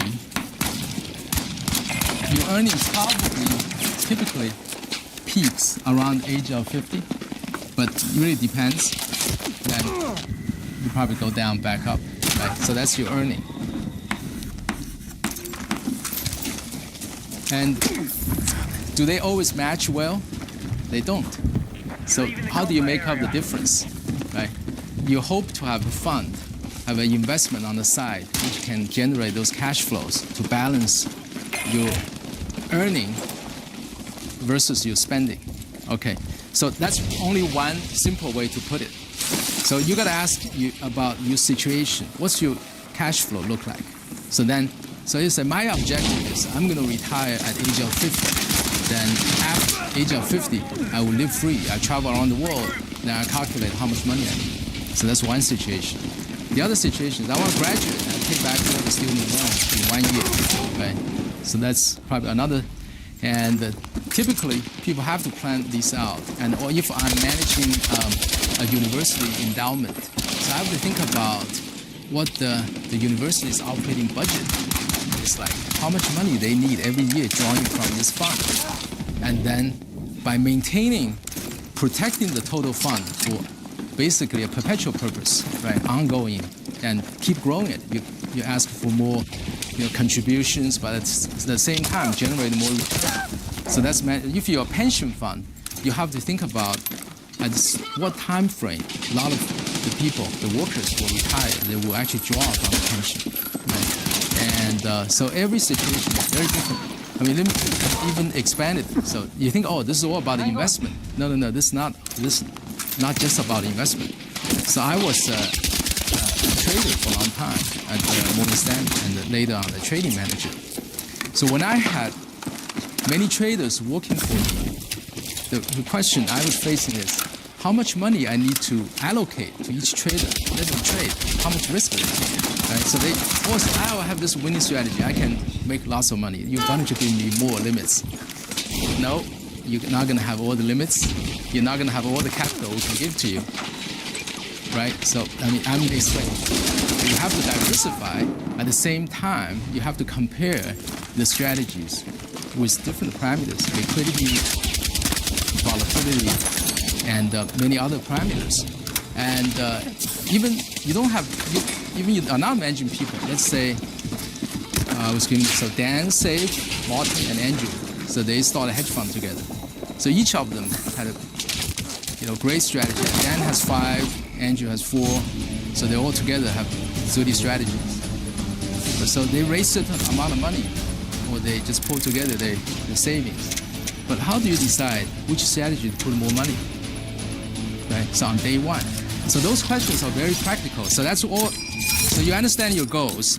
Then you're really a lot clear on how much risk you can take.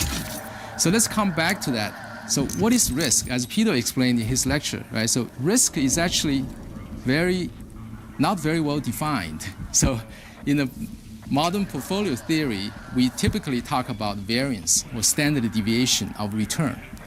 So today, I'm going to start with that concept, but then try to expand it beyond that. So stay with that concept for now. Risk, we use standard deviation for now.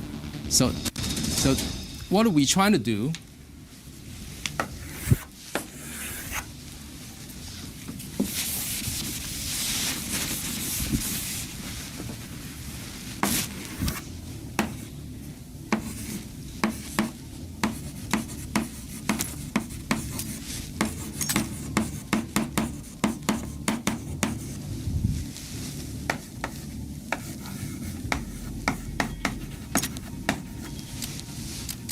So you're familiar with this chart, right? So return versus standard deviation. Standard deviation is not going to go negative, so we stop at 0. But the return can go below 0. And I'm going to reveal one formula before I go into it. I think it's useful to reveal what previously you learned. So let's say you have. I'm going to also clarify the notation as well, so you don't get confused. So let's say, so Peter mentioned Harry Markowitz's modern portfolio theory, which won him the Nobel Prize in 1990, right, along with Sharpe and a few others. So it's a very elegant piece of work. And today I will try to give you some special cases to help you understand that. So let's review one of the formulas here, which is really the definition. So let's say you have a portfolio. Let's call the expected return of the portfolio is R of P equal to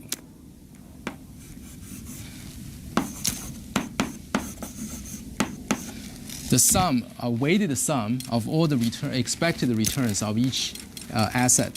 You basically linearly allocate them. Then the variance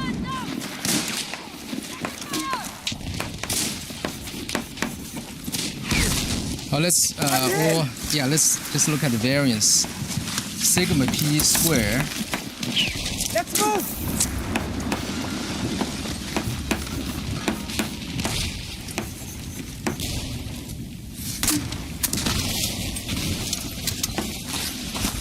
So these are vectors. this is a matrix. The one in the sigma middle is a covariance matrix. Okay, that's all you need to know about the mass at this point. So I want us to go through the exercise on that piece of paper I just collected back to put your choice of investment on this chart. Okay, so let's start with 1. So what is cash? Cash has no standard deviation. You hold cash, so it's going to be on this axis. It's positive return. So that's here. So let's call this cash. Where is, let's think about it. Where's lottery? So you buy your Powerball, right?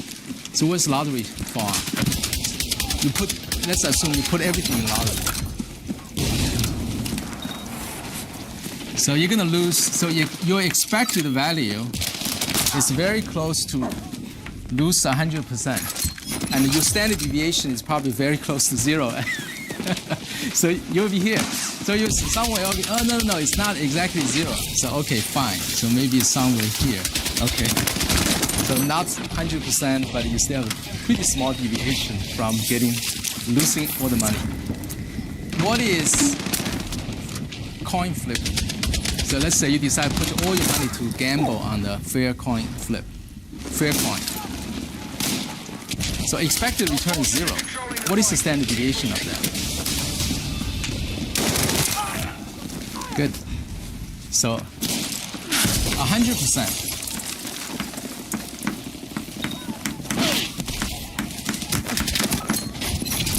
So we kind of got the 3 extreme cases covered. Okay. So where's U.S. government bond? So let's just call it 5-year note or 10-year bond. So should the returns better than cash with some volatility? Let's call it here.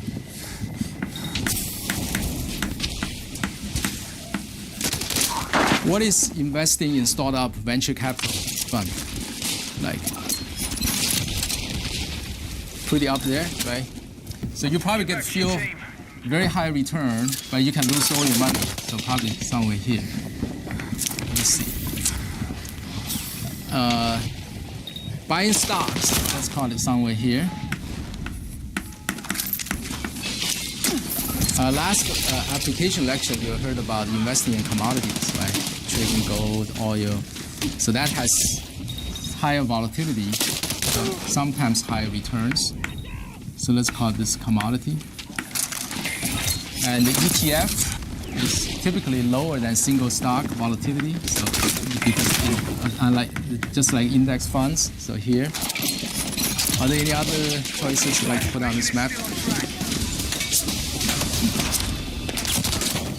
Okay, so let me just look at what you came up with.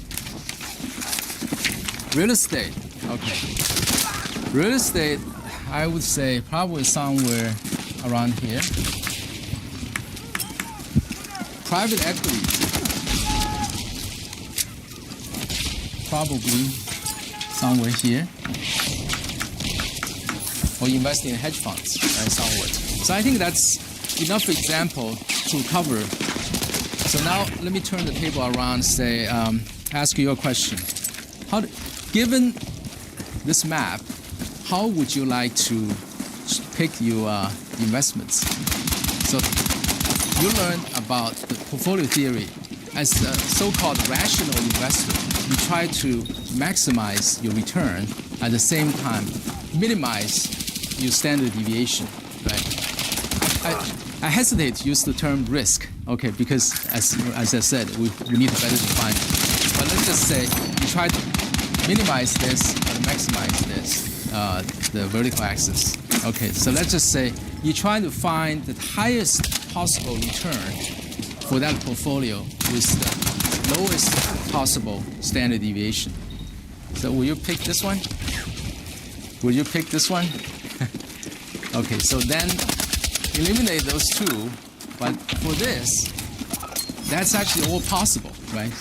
So then that's where we learned about the efficient frontier. We're still out in the fight. Maintain your attack. So what is efficient frontier? It's really the possible combination of those investments.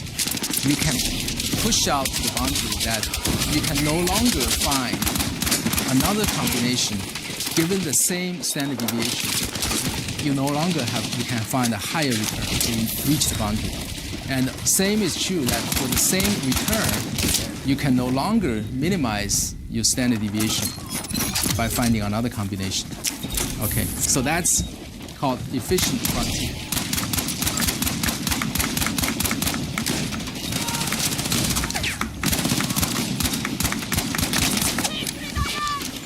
How to find an efficient frontier? Right? That's what essentially those work were done, and got them Nobel Prize. Obviously, it was more than that, but you get the flavor from the previous lectures. So what I'm going to do today is really reduce all these to the special case of two assets. Then we can really derive a lot of intuition from that.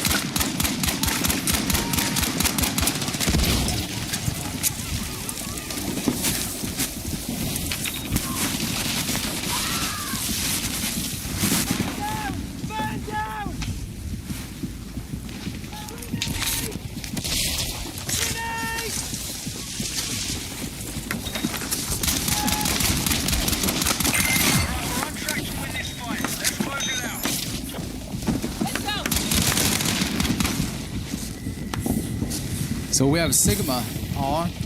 We're going to ignore what's below this now, right? We don't want to be there, and we want to stay on the upright. So let's consider one special case. So again, for that, let's write out for the two assets. So what is R of P?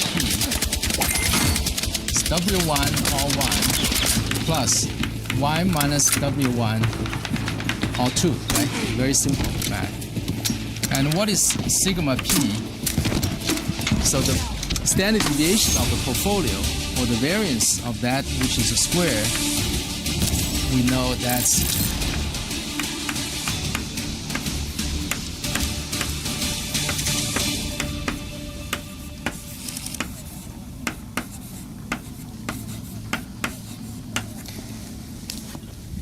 for the two asset class special case.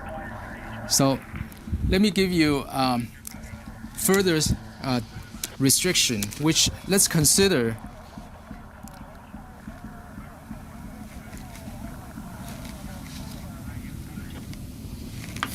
if R1 equal to R2. Again, here meaning expected return. I'm simplifying some of the notations.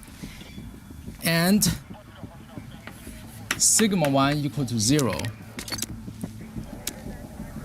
And sigma 2 not equal to 0. What is rho? What is the correlation? 0, right? Because you have no volatility on them.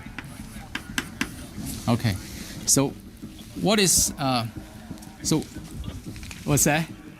Defined. It's really undefined, yes. Yeah. Yeah. There's no, yeah, that's right.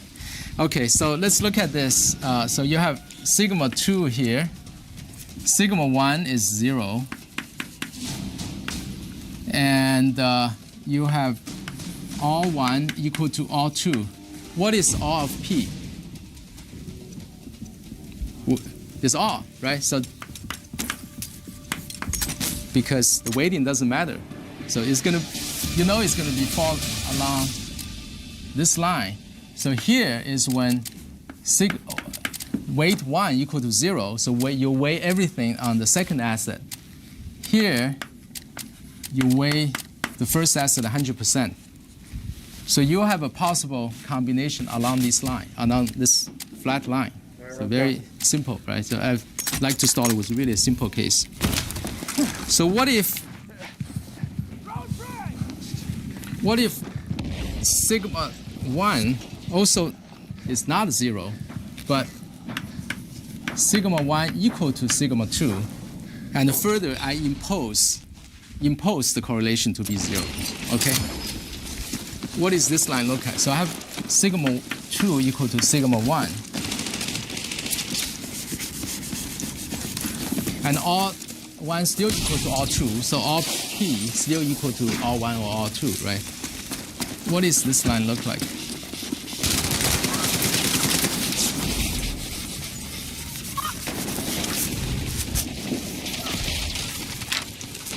So volatility is the same.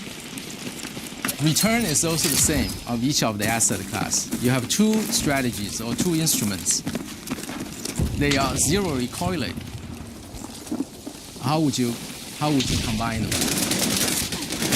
So you take the derivative of this variance with regarding to the weight, right? And then you minimize that. So that's what you find is, so at this point is all 1 equal to 0, or W1 or W1 equal to 1. You're at this point, right? Agree? So you choose either. You will be ended up the portfolio exposure in terms of return and variance will be right here. But what if you choose, so when you try to find the minimum variance, you actually end up, I'm not going to do the math. You can do it afterwards. You check by yourself. Okay, you will find at this point, that's when they are equally weighted, half and half. So you get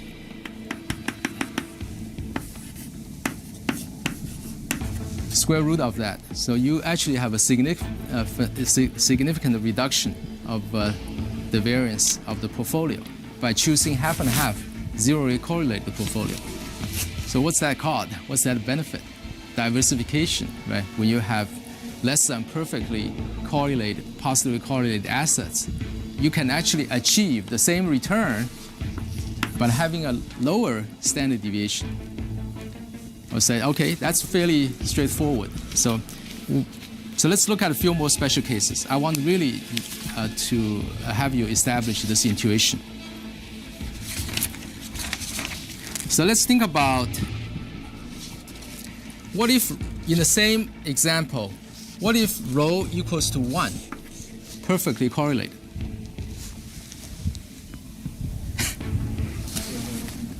Then you can't, right? So you ended up just at this one point. You all agree? Okay. What if it's totally negatively correlated, perfectly negatively correlated? What's this line look like?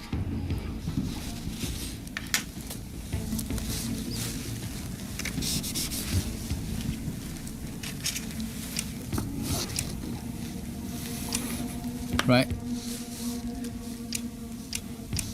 And so if you weight everything to one side, you're going to still get this point. But if you weight half and half, you're going to achieve basically zero variance. I think you showed that last time. You learned that last time. Okay? And so let's look beyond those cases. So now let's look at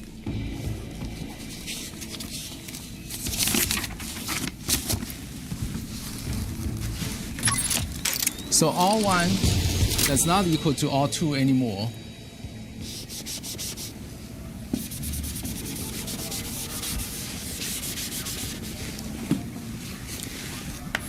Sigma 1 equal to 0. There's no volatility of the first asset. So that's cash. Okay. So that's a riskless asset in the first one. So let's even call it all 1 is less than all 2. So that's the, right? You have the cash asset, then you have a non-cash asset. Rho equal to 0, zero correlation. So let's look at what this line looks like.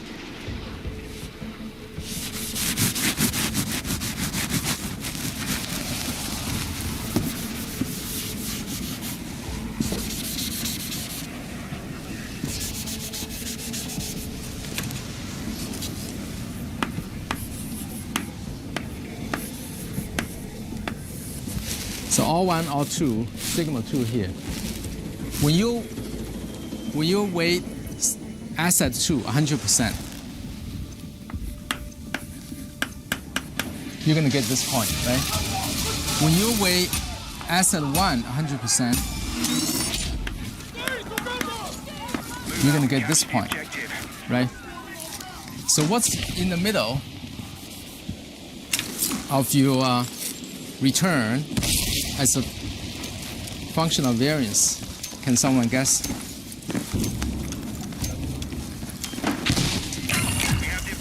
Try again.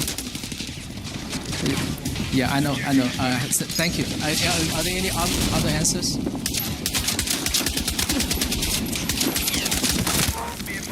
Okay, this actually, let me just derive very quickly for you, right? Sigma 1 equal to 0, rho equal to 0. What's sigma p?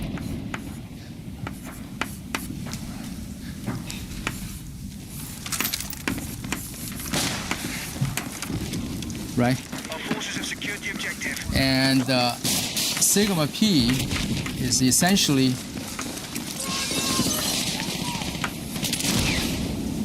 it's proportional to sigma 2 with the weighting. Okay. And what's R? R is a linear combination of R1 and R2. I'm in! So it's still so it's linear. Okay. So because in these cases, you essentially your return is a linear function, and the slope. What is the slope of this?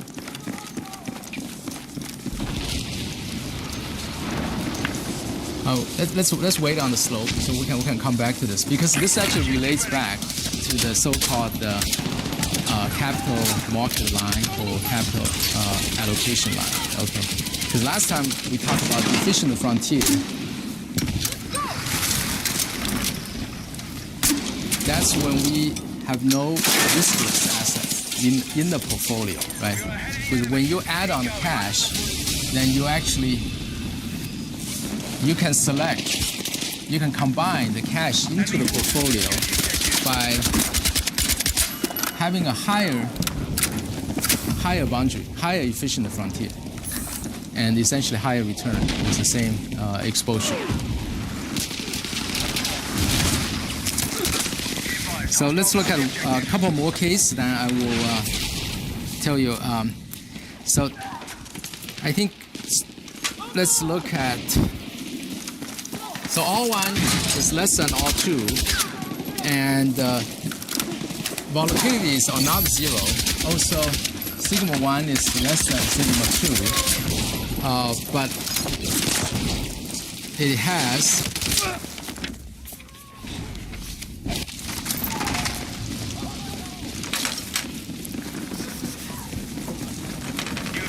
a negative correlation of 1. So you have asset 1, asset 2, and as we know, when you pick half and half, this goes to 0. So this is a quadratic function. You can verify and prove it later. And what if when rho equal to 0,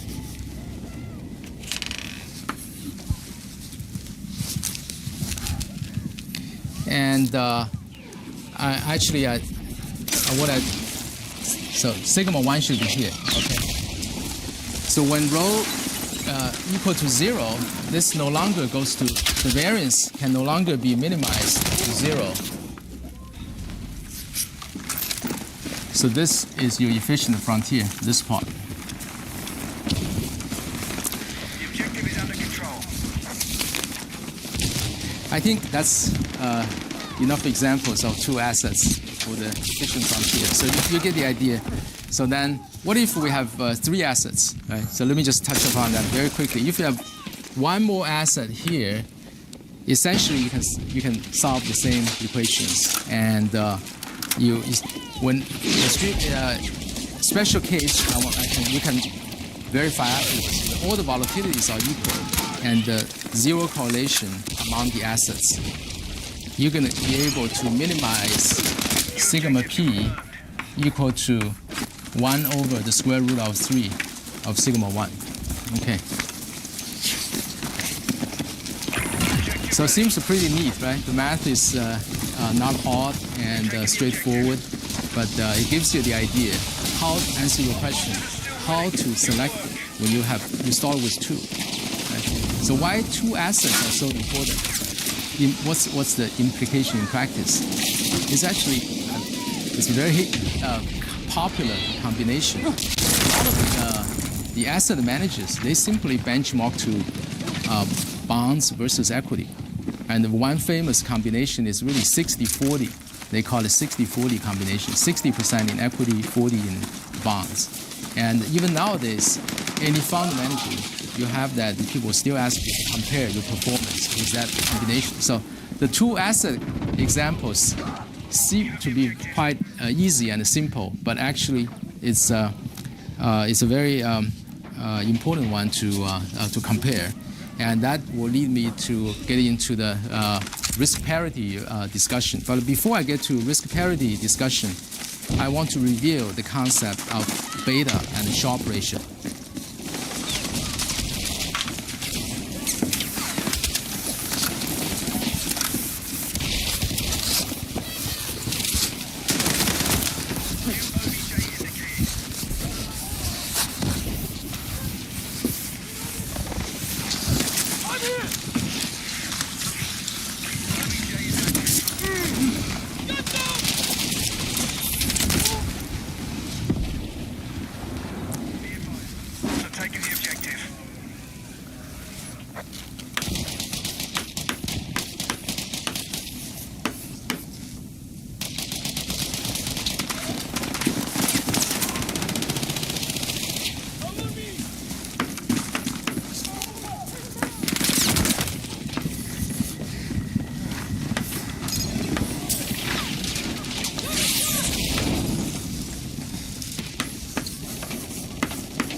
So that's so your portfolio return.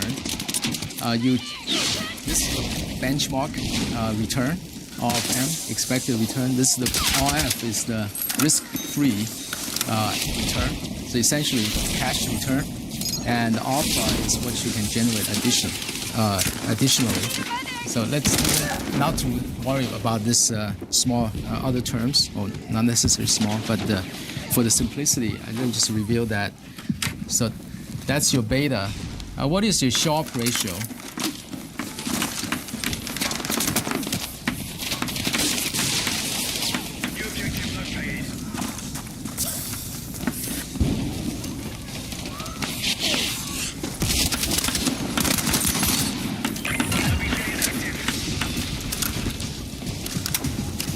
Okay, and you can. So sometimes Sharpe ratio is also called risk-weighted return or risk-adjusted return. Okay, and how many of you have heard Kelly's formula? So Kelly's formula basically gives you that when you have, let's say, in the gambling example, you know your winning probability is P.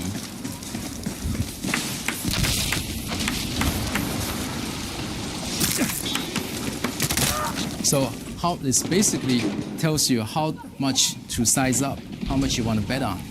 So it's very simple formula.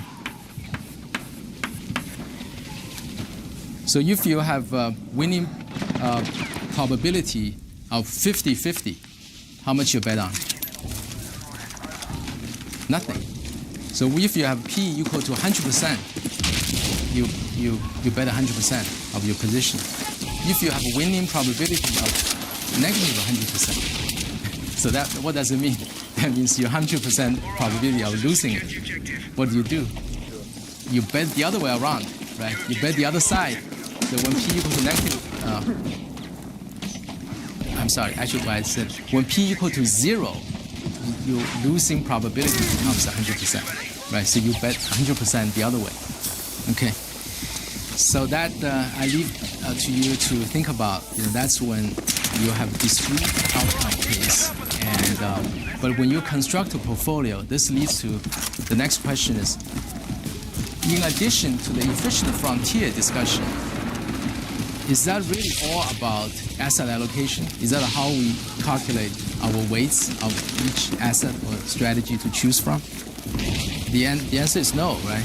So let's look at a 60-40 portfolio example.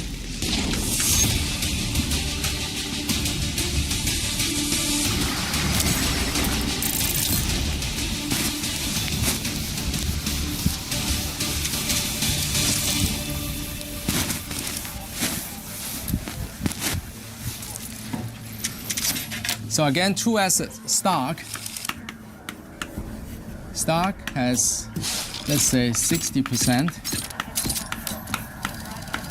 40% bonds,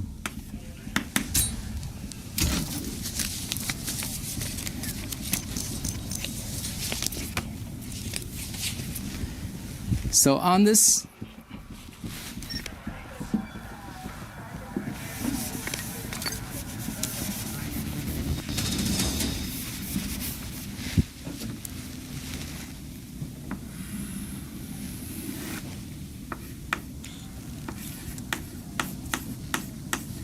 So typically, your stock volatility is higher than the bonds, and the expected return is also higher.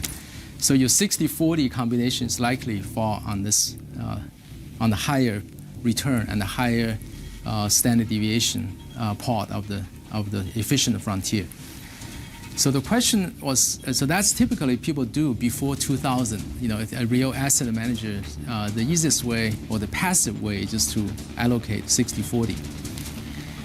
But after 2000, what happened was, when after the equity market peaked and the bond had a huge rally, right? As first, Greenspan cut interest rate, and before the Y2K.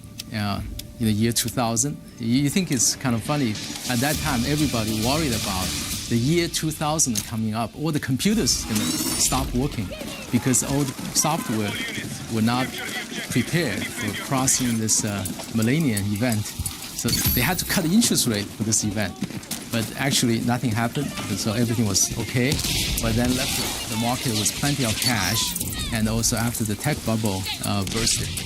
So that was a good portfolio, but then obviously in 2008, when the equity market crashed, the bond market, the government bond, high-grade market had a huge rally.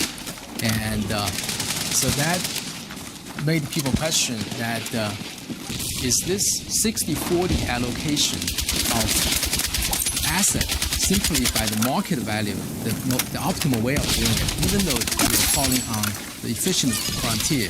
But how do you compare different points? Is that simple choice of your objectives, your situation, or there's actually other ways to optimize it?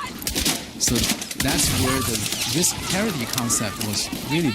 The concept has been around, but the term was really coined in 2005. So quite recently by a guy named Edward Chen.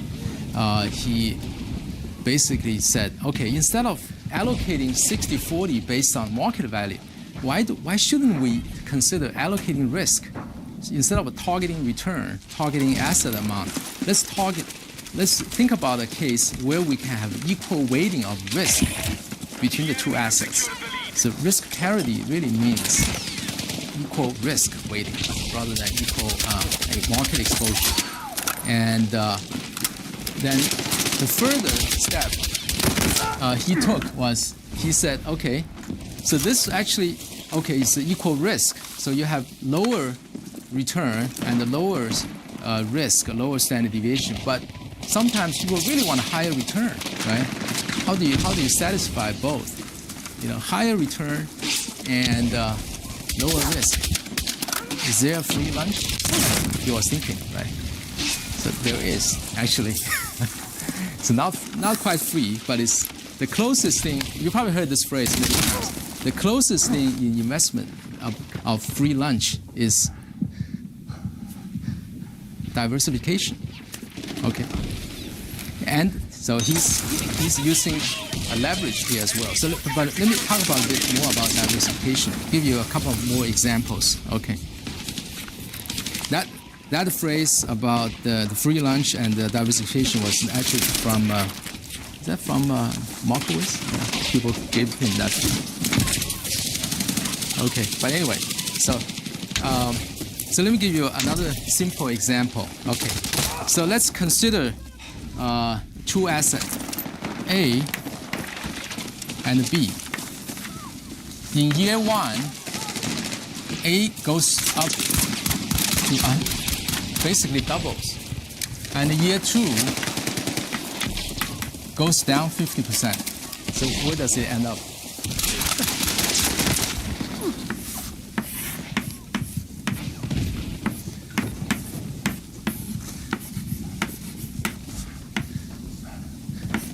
So started with 100%, it goes up to 200%, then you go down 50% on the new base. So returns nothing, right? It comes back. So asset B in year one loses 50%, then doubles, up 100% in the year two. So asset B, it basically goes down to 50% and it goes back up to 100%. So that's when you look at the pendulum. But what if you had a 50-50 weight of the two assets? So someone is quick on math can tell me what does it change. So A goes up like that, E goes down like that. Now you have a 50-50, A and B. So let's look at magic. So in year one, A, you have only 50%. So it goes up 100%. So that's up 50% on the total basis. B, you also weight 50%, but it goes down 50%. So you have lost 25%. So at the end of the year one, you actually, so this is the combined 50-50 portfolio, year one and year two. So you start with 100. You're up 1.25 at this point. Okay. So at the end of year one, you rebalance, right? So you have to come back to 50-50. So what do you do? So this becomes 75, right? So you no longer have the 50-50 weight equal. So you have to sell A to come back to 50 and use the money to buy B. So you have a new 50-50% weight asset. Again, you can figure out the math. But what it happens in the following year, when you have this move, this comes back 50%, this goes up 100%. You return another 25% positively without volatility. So you have a straight line. You can keep, so this 2 year, so that's so-called diversification benefit. And in the 60-40 bond market, that's really the idea. People think about how to combine them. And so let me talk a little bit about risk parity and how you actually achieve them. I try to leave plenty of time for questions.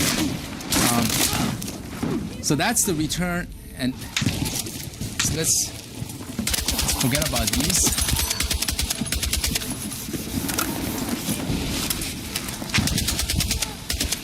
So let's leave cash here. Okay.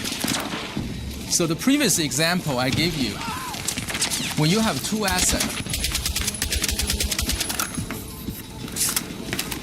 one is cash, all one. The other is not. The other has a volatility, sigma 2. You have this point, right? So, and I said, what's in between is a straight line. That's your asset allocation, different combination. Did it occur to you, why can't we go beyond this point? So this point is when we weight W2 equal to 1, W1 equal to 0. Right? That's when you weight everything into the asset 2. But what if you go beyond that? What does that mean? So, okay. So let's say, can we have W1 equal to minus 1, W2 equal to plus 2? So they still add up to 100%. But what's negative 1 mean? Borrow, right? So you went short cash 100%. You borrow money, you borrowed 100% of cash, then put into to buy equity or whatever, risky assets here. So you have plus 2 minus 1. What does the return look like when you do this? So RP equal to W1 R1 plus W2 R2. So minus R1 plus 2R2. That's your return. It's this point here. What's your variance look like or standard deviation look like? As we did before, right? So sigma p simply equal to W2 sigma 2. So in this case, it's 2 sigma 2. So you're 2 times more risky, 2 times as risky as the asset 2. So this introduces the concept of leverage. Whenever you go short, you introduce leverage. You actually, on your balance sheet, you have 2 times of asset 2. You also short one of the other instrument, right? So that's your liability. So your net is still 1. So what this risk parity says is, okay, so we can target on the equal risk weighting, which will give you somewhere around, let's call it 25% bonds, 25% equity, 75% of fixed income. So, or in other words, 25% of stocks, 75% of bonds. So you have lower return, but if you leverage it up, you actually have higher return, higher expected return, given the same amount of standard deviation you achieve by leveraging up. Obviously, you leverage up, right? There's other implication of that. We haven't talked about the liquidity risk, but that's a different topic. So, what's your Sharpe ratio look like for risk parity portfolio?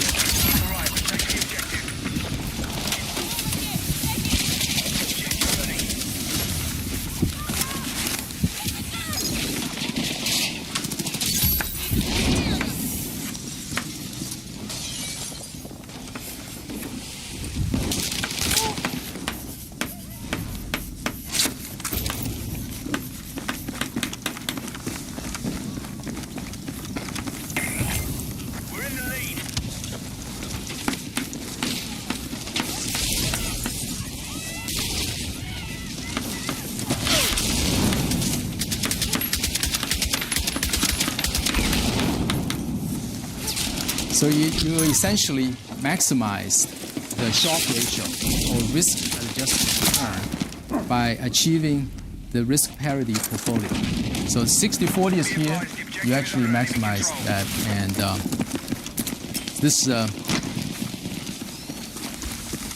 does leverage matter? When you leverage up, the Sharpe ratio change or not?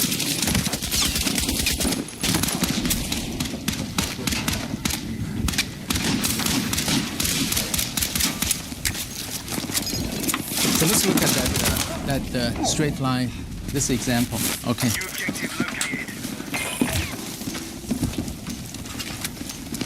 So we said Sharpe ratio equal to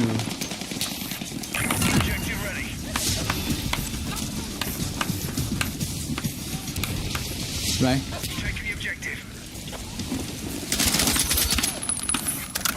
So RP, We are winning the fight. Keep it up. what is sigma P? It's 2 sigma 2, right? When you leverage up. So this equals to R2 minus R1 divided by sigma 2. So that's the same as you at this point. So that's essentially the slope of the whole line. It doesn't change. Okay, so now you can see the connection, right, between the slope of this curve and the shock ratio, and how that links back to beta. So let me ask you another question. When a portfolio has a higher standard deviation of sigma p, will beta to specific asset increase or decrease? So what's the relationship intuitively between beta? So let's say, look at the 60-40 example, okay? Your portfolio, you have stocks, you have bonds in. So I'm asking you, what is really the beta of this 60-40 portfolio to the equity market? When the portfolio becomes more volatile, is your beta increasing or decreasing? I'm in! So you can derive that. I'm going to tell you the result, but I'm not going to do the math here. So beta equals to, you can, in this special case,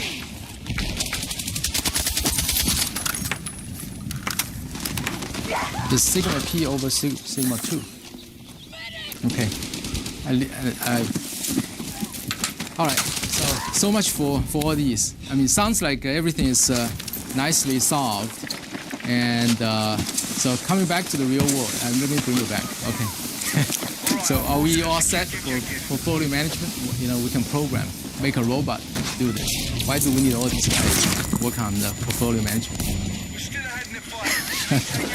All right. So, or why do we need anybody to manage a hedge fund? You can just give money, right? So why do you need anybody to put together? So before I answer this question, let me show you a video.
Anyone heard about the London Millennium Bridge?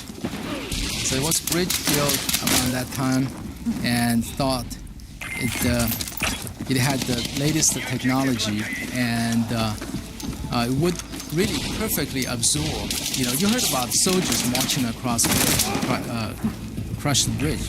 When everybody's walking in sync, your force gets synchronized. Then the bridge was not designed to take that synchronized force, so the bridge collapsed in the past. So when they designed this, they took all that into account. But what they hadn't taken into account was the support of that is actually, so they allow the horizontal move to take that tension away. But the problem is when everybody sees more people walking in sync, then the whole bridge starts to swell, right? Then the only way to keep a balance for you standing on the bridge is to walk in sync with other people. So that's a survival instinct. And so I got this, I mean, that's actually my friend, the Fidelity, Ran Chan, Dr. Ran Chan brought this up to me. He said, oh, you're doing, how do you think about the portfolio risk, right? This is what happened in the financial market in 2008. When you think you got everything figured out, you have the optimal strategy. When everybody starts to implement the same optimal strategy for your own as an individual, the whole system is actually not optimized. It's actually in danger. Let me show you another one. Okay. These are metronomes, right? So you start anywhere you like.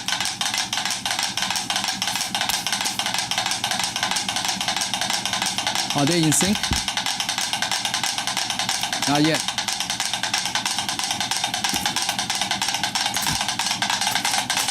What is he doing?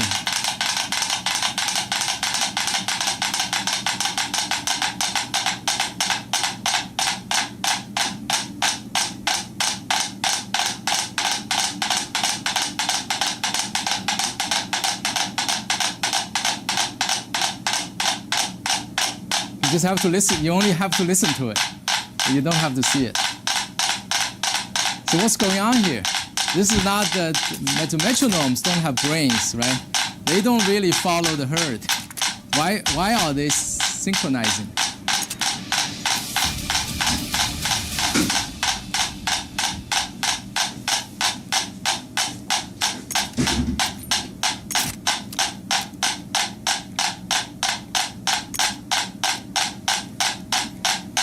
Okay, if you're expecting they are getting out of sync, it's not gonna happen. Okay, so I'm gonna stop right here. Okay, you can try as many. How do I get out of this?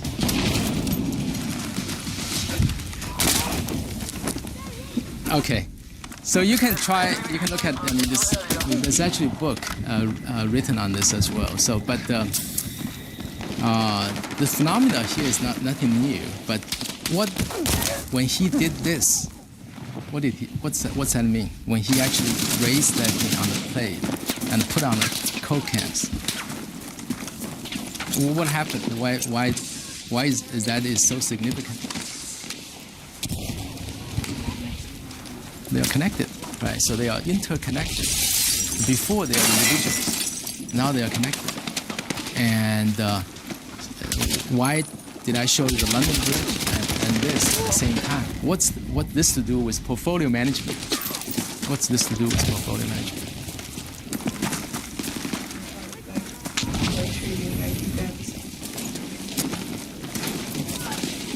Right. Everybody has been doing something different. You can maximize. Very well said. So. If you're looking for this stationary best way of optimizing your portfolio, chances are everybody else is going to figure out the same thing, and eventually you end up in this situation where you actually get killed. Okay, so that's the thing. The last, what you learn today, what you walk away with this, okay, today, is not what I want you to know that all the problems are solved. Right, so you say, oh, the problem solved, Nobel Prize were given. So this is just a program. No, it's a dynamic situation. You have to, so that makes the problem interesting, right? As a younger generation, you're coming to the field. The excitement is there are still a lot of interesting problems out there unsolved. You can beat the others already in the field, and so that's one takeaway. And what other takeaways do you think? By listening to all these.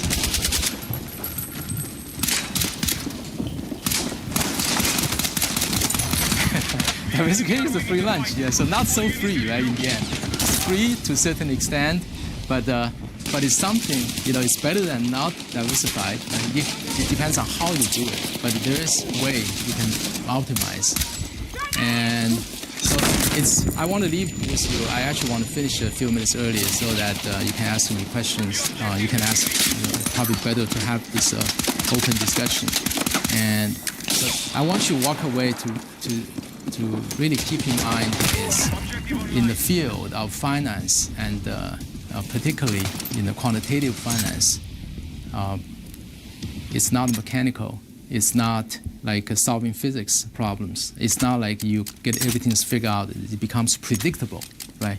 So the level of predictability is actually very much linked to a lot of other things. Physics, you solve Newton's equations. You have a controlled environment, and you know what you're getting in the outcome. But here, when you participate in the market, you are changing the market. You're adding on other factors into it. So think more from a broader scope point of view rather than just solve the mathematics. That's why I come back to the original. If you walk away from this lecture, you remember what I said at the very beginning. Solving problems is about observe, collecting data, building models, then verify and observe again. Okay, so then with that, I end right here. So questions? Yeah. So does that because you have like a huge population, you have no stable equilibrium. Does it have anything to do with game theory by any chance? It has a lot to do with game theory, but not only to game theory. Right? So game theory has a pretty well-defined set of rules. Then two people play chess against each other. That's where computer actually can become smarter. Right? So in this market situation, you have so many people participating without clearly defined rules. There are some rules, but not always clearly defined. And so it's much more complex game theory, but it's part of it. Yeah. Dan?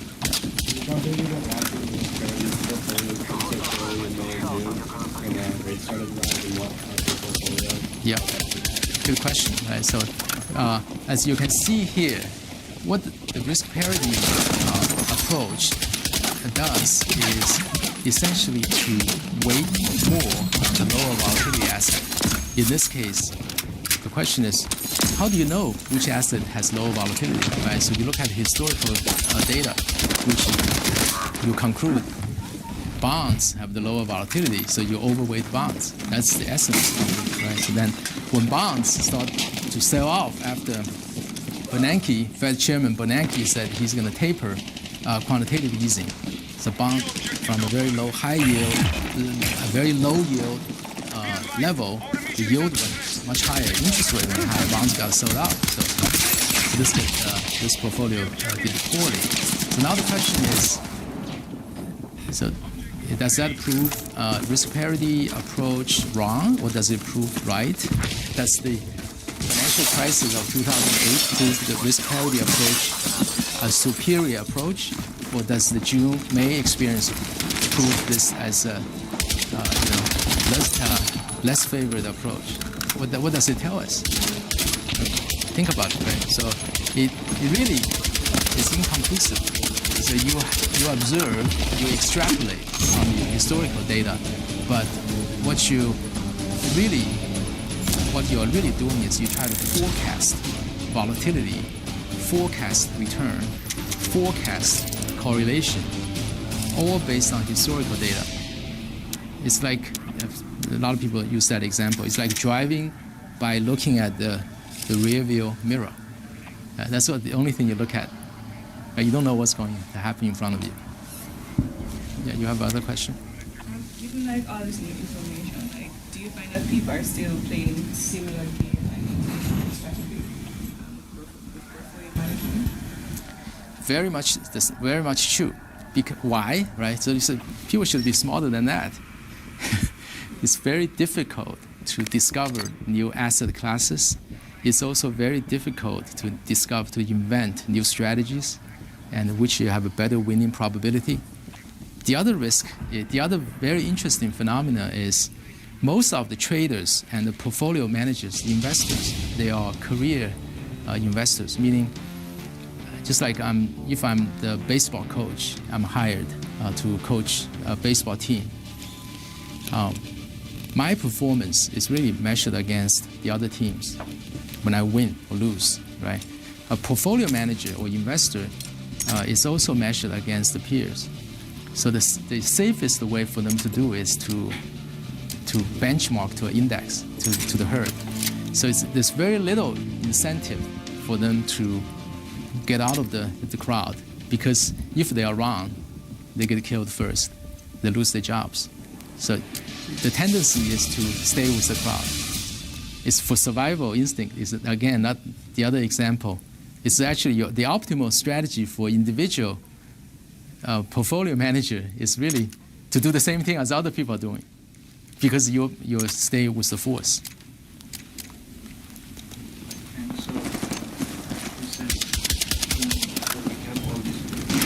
Hostiles control the objective. Objective ready.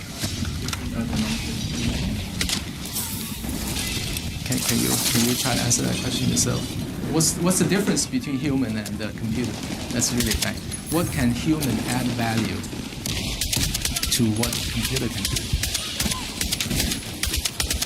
Market factors and news and what's going on. So taking more information, processing information, make a judgment, a more holistic approach.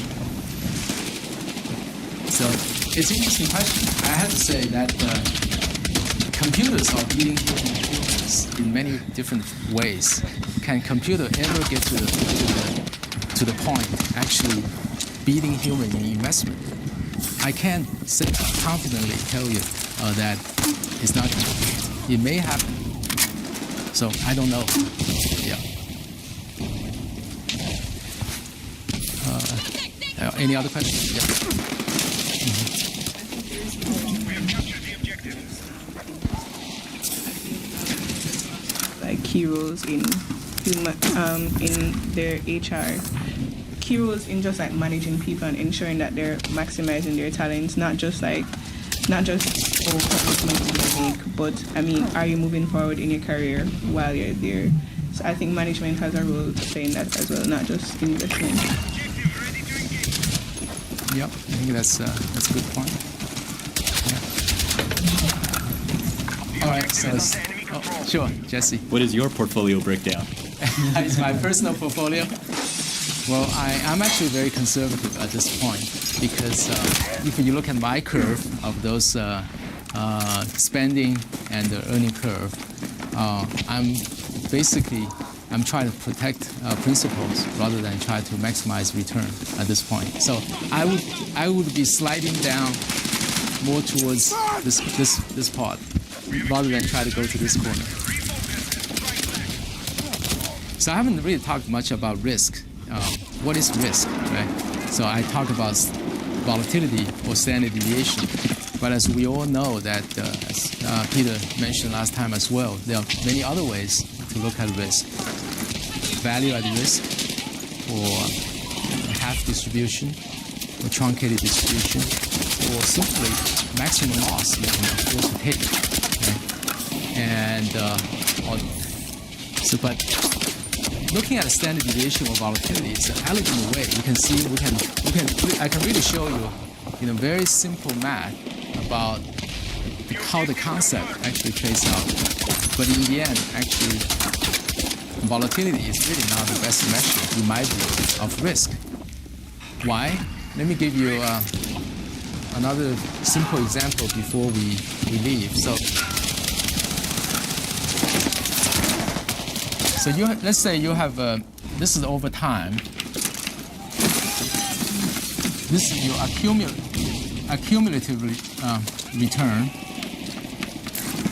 or your dollar amount. So you start from here.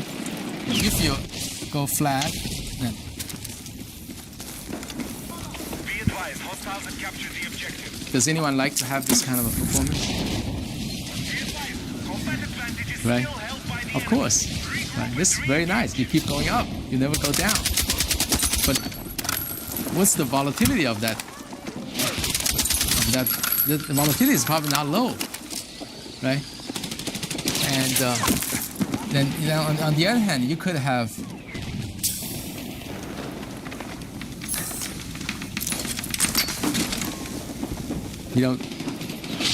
what I'm trying to say, when you look at expected return, matching expected return and the volatility, you can still really not selecting the best combination, because what you really should care about is not just your volatility. And again, bear in mind, all the discussion about the modern portfolio theory is based on one key assumption here, is about Gaussian distribution. Okay, normal distribution. The two parameters, mean and standard deviation, categorize the distribution. But in reality, you have many other sets of distributions, and so it's a concept for a lot of discussion and debate. But I want to leave that with you as well. Yeah.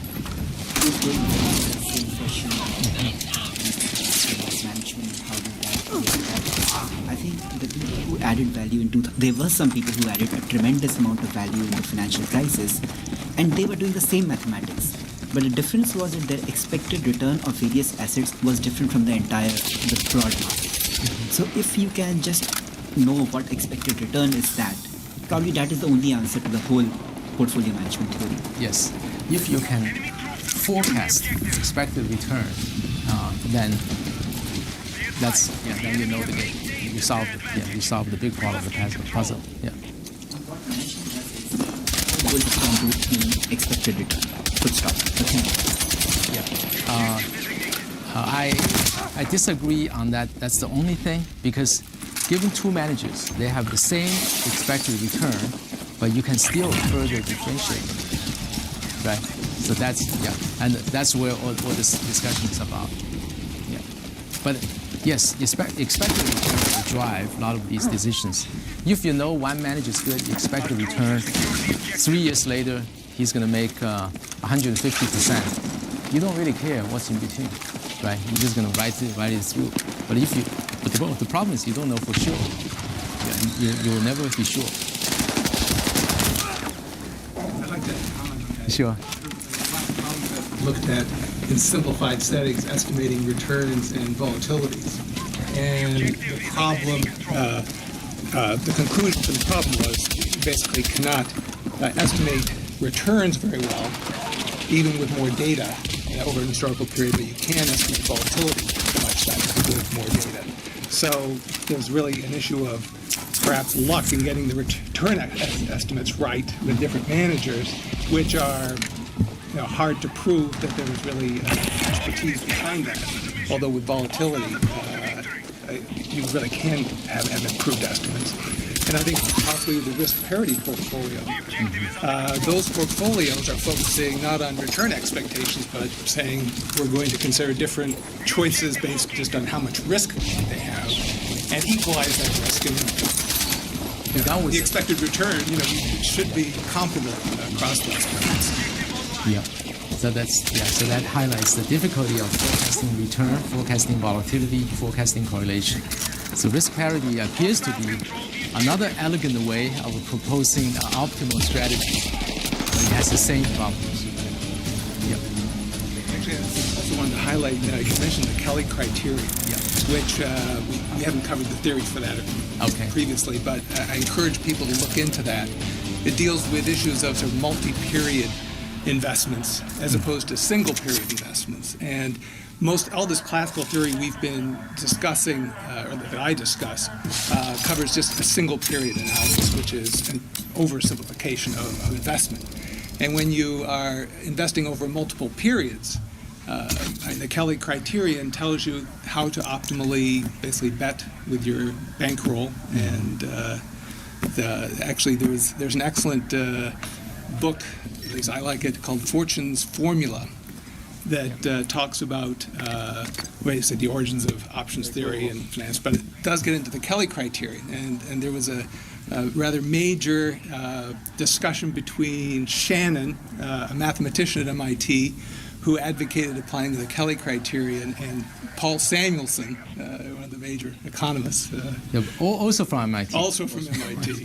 And there was great dispute about how you should do portfolio optimization. And that's a great book. And a lot of characters in that book actually are from MIT. And Ed Thorpe, for example. And it's really about, people try to find the holy grail magic formula, but not really to that extent, but finding something other people haven't figured out. But it's very interesting history. Big names like Shannon, very successful in other fields. In his later part of his career and life, really devoted most of his time studying this problem. Shannon, right? Clark Shannon. He's the father of information theory, and has a lot to do with the later information age, invention of computers, and very successful. So anyway, so we'll end the class right here. No homework for today, okay? So you just need to, Okay, all right, thank you.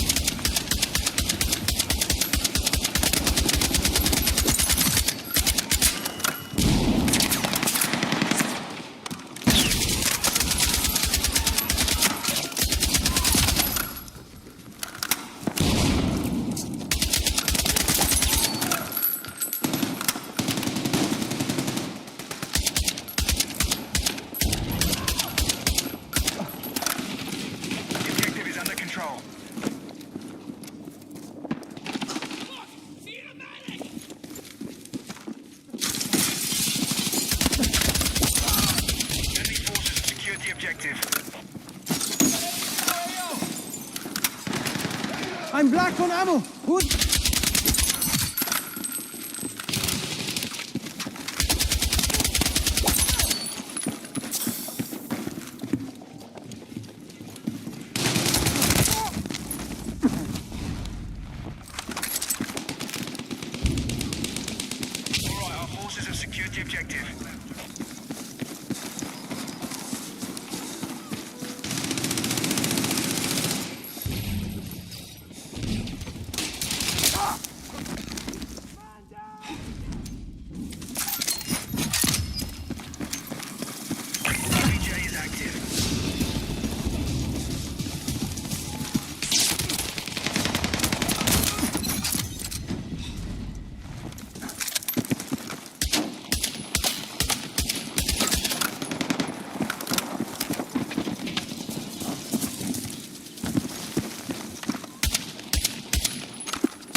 objective is under control.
I get to rebrand and not look like a fucking whore.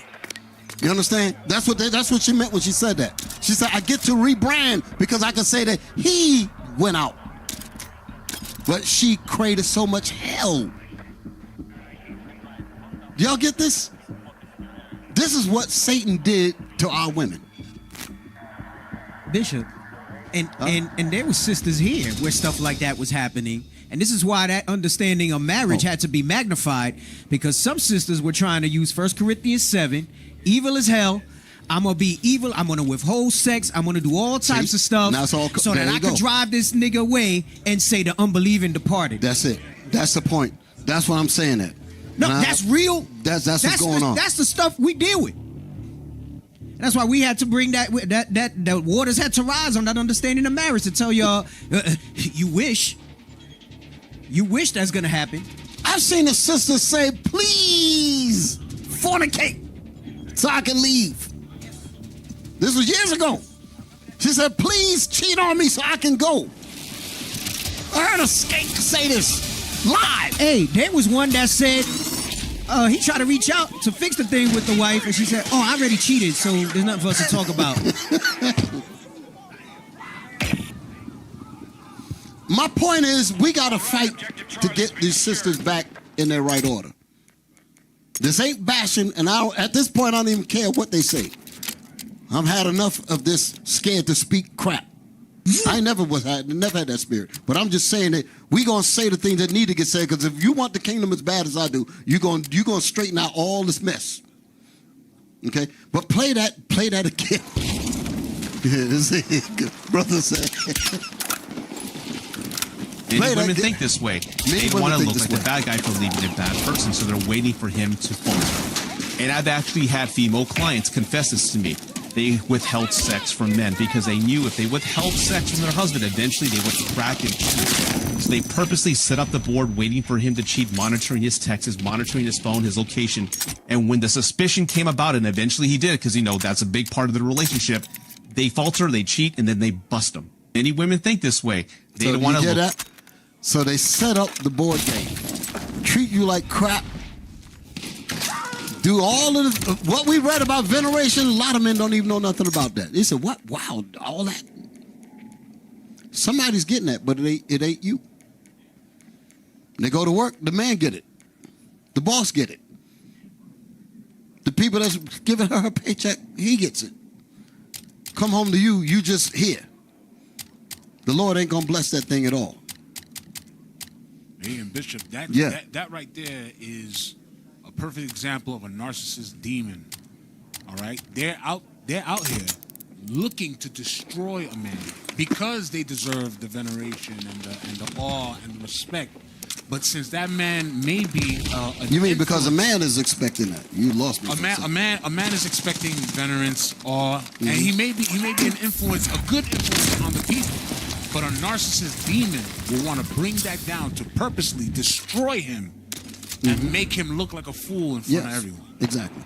That's understandable. Come on. Yes, sir, Bishop. I just wanted to say, you remember when Christ appeared to the Apostle Paul and he said, why kickest thou against the pricks? Right? Yes, sir. A lot of sisters and brothers even, but we're talking about the sisters in particular right now, kick against the pricks in their marriage. Meaning God has set forth the ordained order of the man, woman, so on and so forth. The woman will kick against that in order to go directly against God's ordained order. And then when the issues come about, she blames the man. Yeah. But she's not putting in the proper effort in her divine order.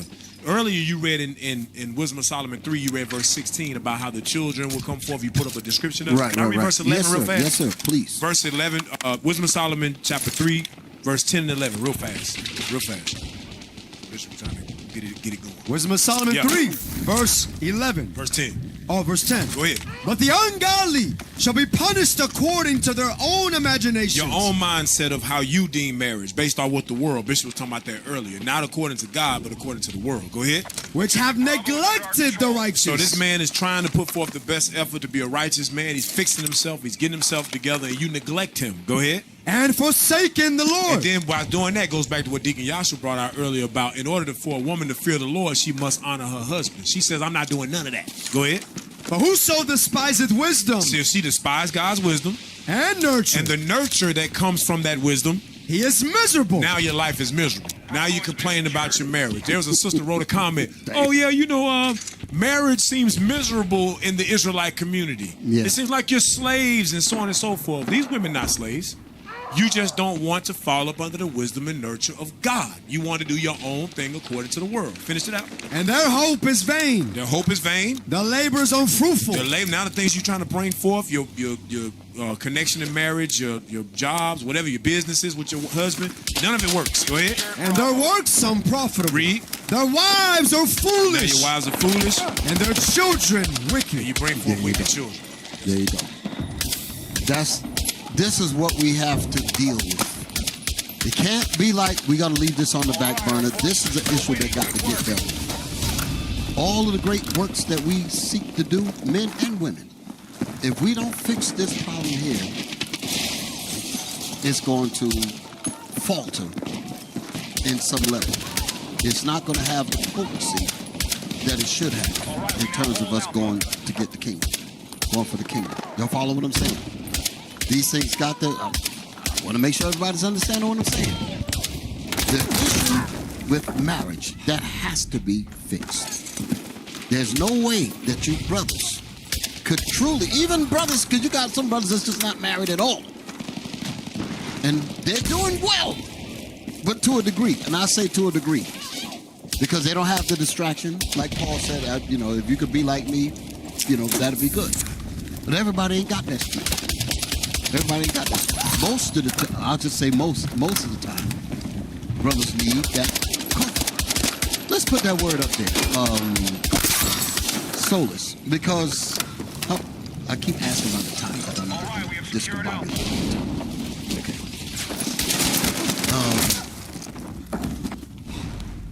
Comfort. Yeah. Did I? Yeah. I said solace. That was the word that I said in the second one. I wrote a note. Did y'all? We got it right? I said one would go before the other one. Okay. So this is the right one. Okay.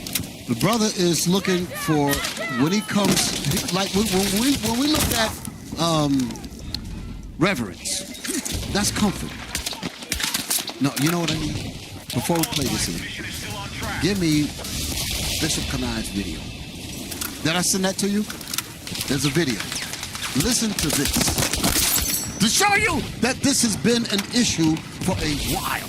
This is not new. Hit the button. I clipped it, so you just let it ride. Just listen. See how many people, see how many people resonate with this. Go ahead. Shout out to Bishop Kanai. Turn it up. Married men. Back it up again. Let's get it all. I'm going to just let this ride. I ain't got to do no commentary. You're going to hear it all. Go.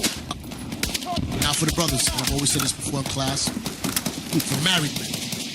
You're married for, you're married for a while, because you first get married, it's a new car smell, and you're all having fun and whatever. When you're married for a while, if you find yourself ever coming home and you feel a little tense, or like you're not looking to bust through the doors, sitting in the driveway with a tall can of,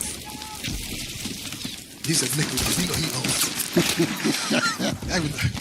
know. I'm from New York, we're going to say OE, So, wild out, and you sit in the driveway with a tall can, car off in the summer. Hot as hell. The air conditioner off. And when you finish a can, you crush it. I'm mad. I'm going to handle walk inside. You got some problems. You come through the door, and you see him, and you're not overjoyed. You all know you have some problems. You ain't got Proverbs 31. You got 31 problems. That's the name of his class, by the way. Check that class out. It's heavy. It's heavy. But yes, all praise to the Lord. Hey, I'm gonna say this here. Put up did I send y'all? I don't think I sent the Bible, Book of Our Fathers tag. Say something real quick. Let me send it to him. I want to speak about it. Hey, well, all praises, Bishop. And it's crazy because we were saying this last night that you have a lot that you want to cover with this topic, but this is like such a strong breakout because it's foundational. So it becomes almost like its own topic or series of topics, but you got to remember, he's trying to bring this into the whole. Don't just think that this is a marriage topic. He's using marriage in the context of the foundation of what builds our people as a strong nation, right? Just like I had brought out in Proverbs, Psalm 127, right? Except the Lord build the house, it's all vanity. It's all vanity. So everybody should be motivated to be on board with examining ourselves. It's one thing we sit here, especially you sisters.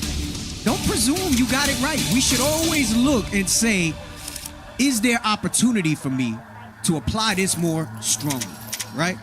It's to provoke the conversation. Yes. Especially when you sisters get in groups. Especially when you brothers get in groups. How many people don't lose your point. How many people you think sitting in the circles that y'all that ain't going through this but ain't saying nothing? So go ahead. Oh, and then when it does come out, because nothing was ever said, it's a bomb that drops. You just threw a grenade in the room instead of dealing with it at the level that it needs to be dealt with. I want to bring a verse real quick. Let's get 1 Peter 3, because the other point that Bishop's making is that when he say we got to fix it, yes, the sisters need to examine themselves in reverence and get in line. But brothers, we are the ones that have that preeminence to make that thing happen, right? Likewise, we cannot be, because remember, I gave the example of the woman. There's men that was trying to wait and say, I'm going to wait her out and she going to leave and the unbelieving going to depart. And that's evil as hell too, right? This is what the script, 1 Peter 3 and 7, this is what the scripture says.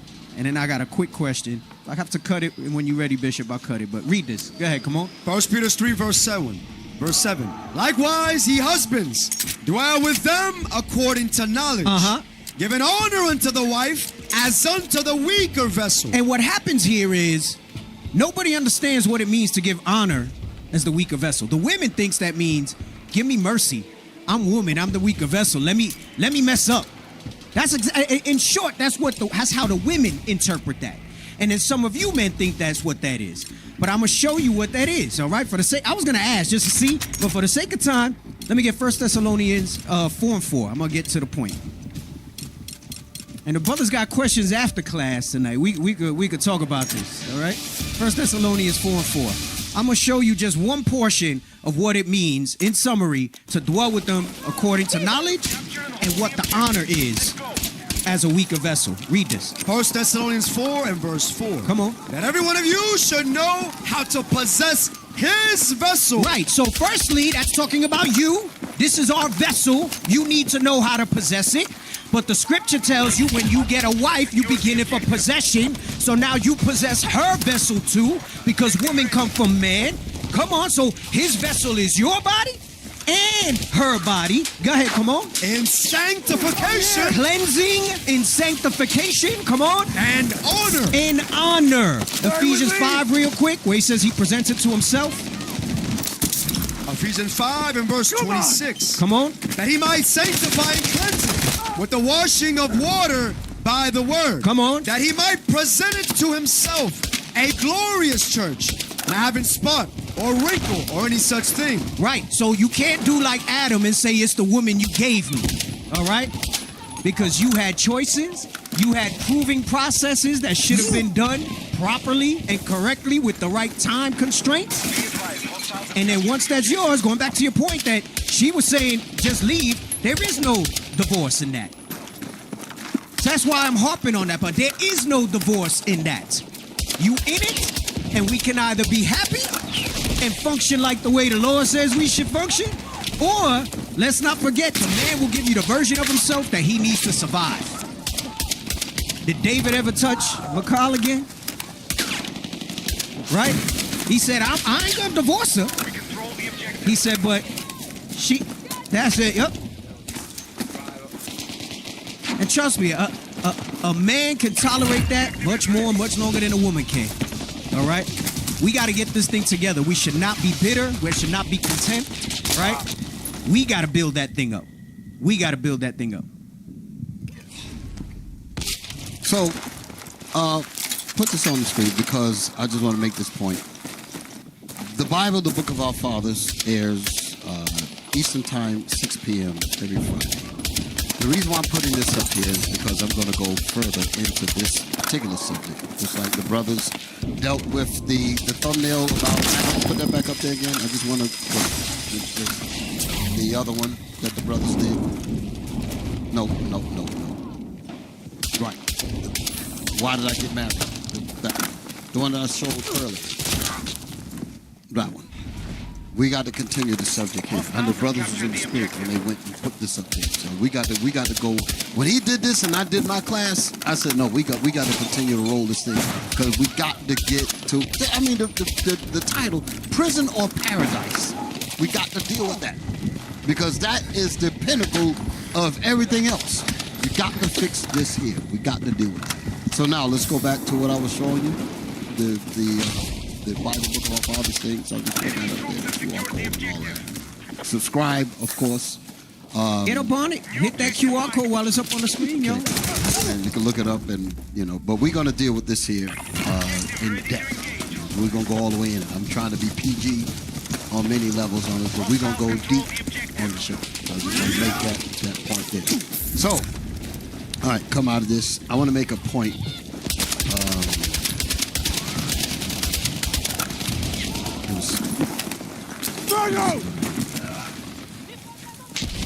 Let's see.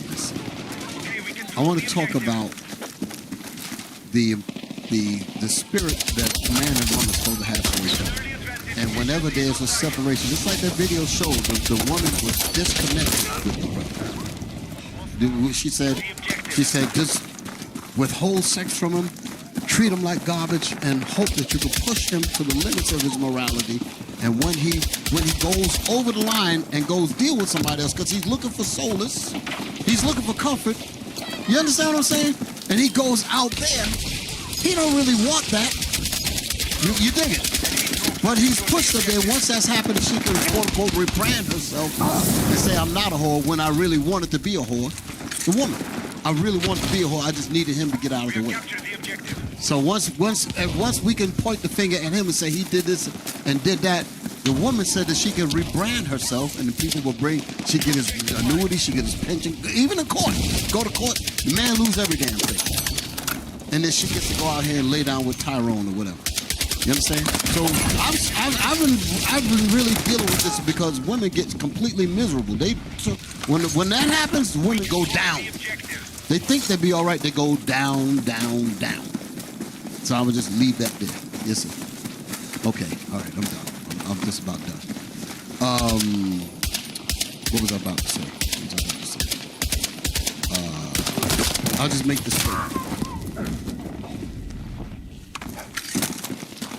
Women who will not allow, who will lay down with a man, give them their bodies, but not give them their mind.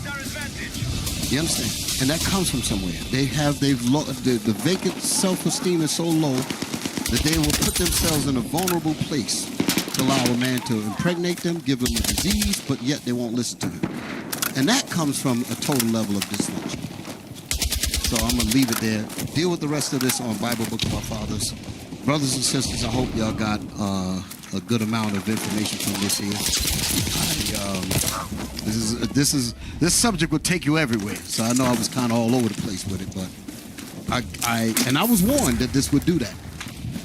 But all praise to the Lord. That's going to be it for these series. Everything else on this I'm going to deal with on Bible Book of Our Fathers. So I can go all into it. Stay tuned for Bishop Nathaniel coming up next. Let me say that again. Stay tuned for Bishop Nathaniel coming up next.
Heading for victory. Maintain attack on all fronts.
4 different elements. The first part is the standard financial. General Omar Torrijos assassinated by the CIA. And many others. It's not paranoia, it's the truth. I am fulfilling my responsibility as head of state. The paranoid are another matter. Those on the extreme right. The crazies who believe that the world will not change. The Yankee bootlicker bourgeoisie of this continent who want to continue dominating these peoples, and they will not be able to achieve it. Only after September 11th did the United States begin to make a list of terrorists. Well, I'm on that list too. The United States, the government of the United States, dropped an atomic bomb on Hiroshima, an atomic bomb. And another on Nagasaki. That's terrorism. That's right. That's some good stuff.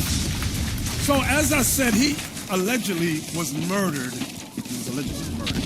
And we're going to go into the 2 kingdoms, Northern Kingdom and Southern Kingdom. And the danger of all 1533. No, before that, give me Isaiah 33:1. I want that to see this. This is about Babylon. And Babylon the Great in the Bible is a metaphor for the United States of America. Isaiah chapter 33, verse 1. Woe to thee that spoilest, and thou wast not spoiled. America is the nation that spoils and robs all other countries, and nobody robs America. Right? And dealeth treacherously. And America deals treacherously. And they dealt not treacherously with thee. And the nations did not deal treacherously with America. Go ahead. When thou shalt cease to spoil, thou shalt be spoiled. God has prophesied.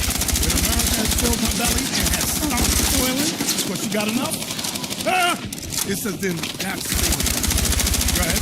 And when thou shalt make an end to deal treacherously, they shall deal treacherously with thee. And when America stops dealing treacherously with all the nations, then they're going to deal treacherously with America. So give me Jeremiah chapter 50 and verse 3. Jeremiah chapter 50, verse 33. So y'all come, come out of your sleep and slumber. Things are happening globally. Y'all wake up and see and realize what time we're living. Jeremiah 50 and 33. Jeremiah chapter 50, verse 33. Thus saith the Lord of hosts, the children of Israel. The children of Israel, that's Northern Kingdom. And the children of Judah. And the children of Judah, that's Southern Kingdom. Were oppressed together. So I'm going to show you what happened in Venezuela. It's going to happen over there on the continent of Africa as well. Go ahead. And all that took them captives held them fast. They refused to let them go. Let's go to Isaiah 14 and 4. I'm going to show you something in Isaiah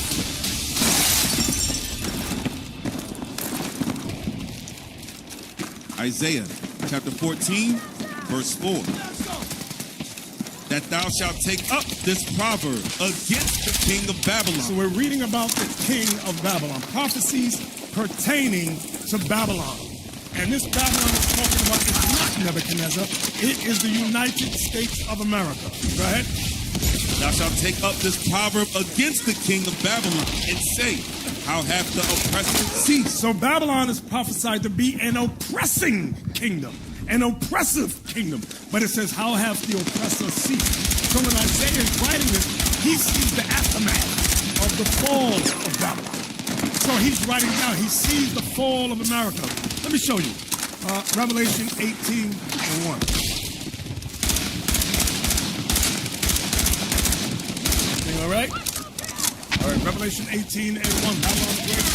Revelation chapter 18, verse 1. Watch this. After these things, I saw another angel. Now, people can't be that. I remember I was talking to this African pastor. He was so damn. You remember? I asked you to deal with him. He cursed you out on the phone. You gave the phone to me. The dude is saying to me that Babylon in Revelation 18 is Nebuchadnezzar. I'm republic. How stupid can you be? Nebuchadnezzar been dead thousands of years before that. Read that, Yuri. And after these things, I saw another angel come down from heaven, having great power, and the earth was lightened with his glory. And he cried mightily with a strong voice, saying, Babylon the Great is fallen, and is become the habitation of devils, in the hold of every foul spirit, and the cage of every unclean and hateful bird. So, the way John saw it, he saw it in the vision, the fall of Babylon the Great. Now, Babylon during the time of John was not yet even in existence. The people were there, but the country, the city, was not there. But he sees the vision of the fall of this mighty empire, and he writes it down. He says, now let's go back to Isaiah 14:4. Isaiah sees the same thing. He writes the fall. But now we're going to identify two precepts in that is America. Come on.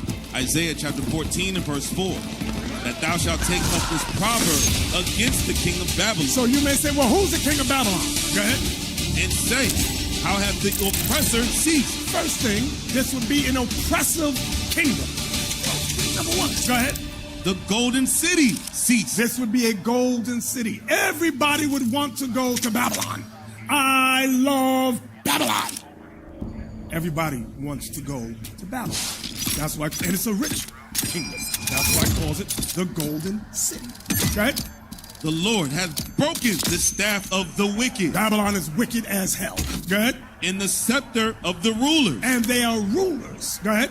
He who smote the people in wrath with a continual stroke. Wait a minute.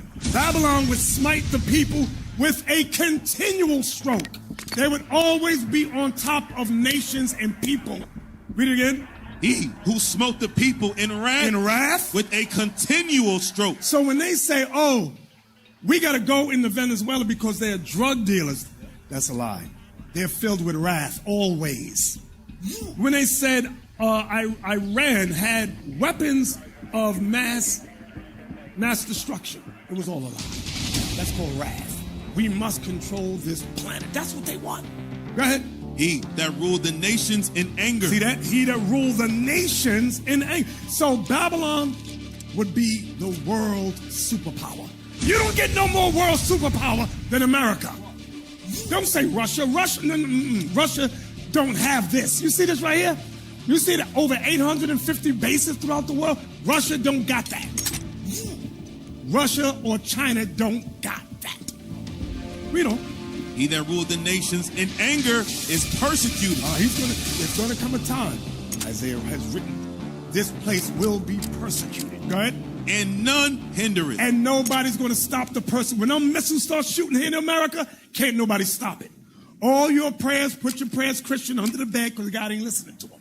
Go ahead. The whole earth is at rest and quiet. When Babylon is destroyed, the whole earth will be at rest and be quiet. Go ahead. They break forth into singing. Everybody's going to sing. All creation's going to sing when this place goes down. Go ahead. Yea, the fir trees rejoice at thee. Mm-hmm. These are people. Go ahead. And the cedars of Lebanon. Go ahead. Saying, since thou art laid down, no feller is come up against us. Watch this.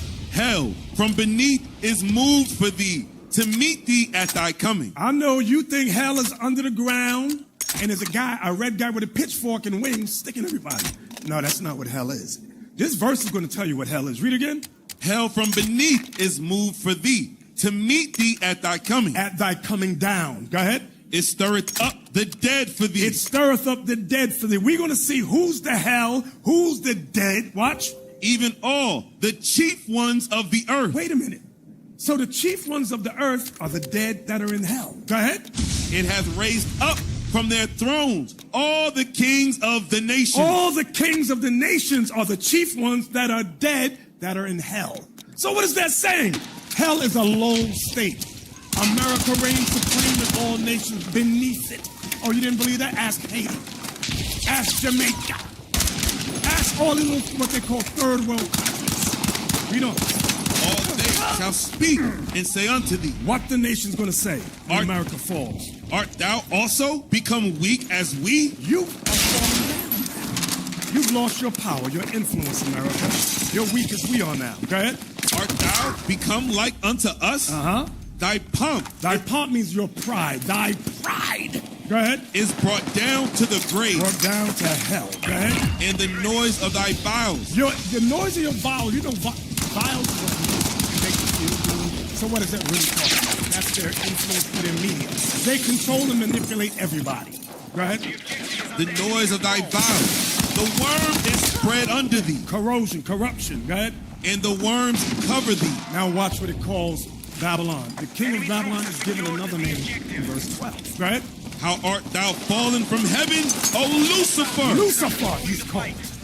The king of Babylon is now referred to as Lucifer, which is light bearer. What do you mean light bearer? Give me that statue. Light bearer. Lucifer means light. No, not, yes, that. Light bearer. What do you think that torch represents? She gives light to the world. America is the kingdom of light. That's what they're saying. And everybody wants to come here. I don't care. I hear people say, right, oh, Michael is so beautiful. Look at why. Somalia. Oh, my country. No, why are you here? We don't want to hear about it. America and her allies has decimated all other countries. That's what they do, economically or militarily. And then everybody says, let's go to America. So everybody comes here. Where the economy is somewhat good. Why? Because America makes it like that. The king of Babylon makes it and keeps it so.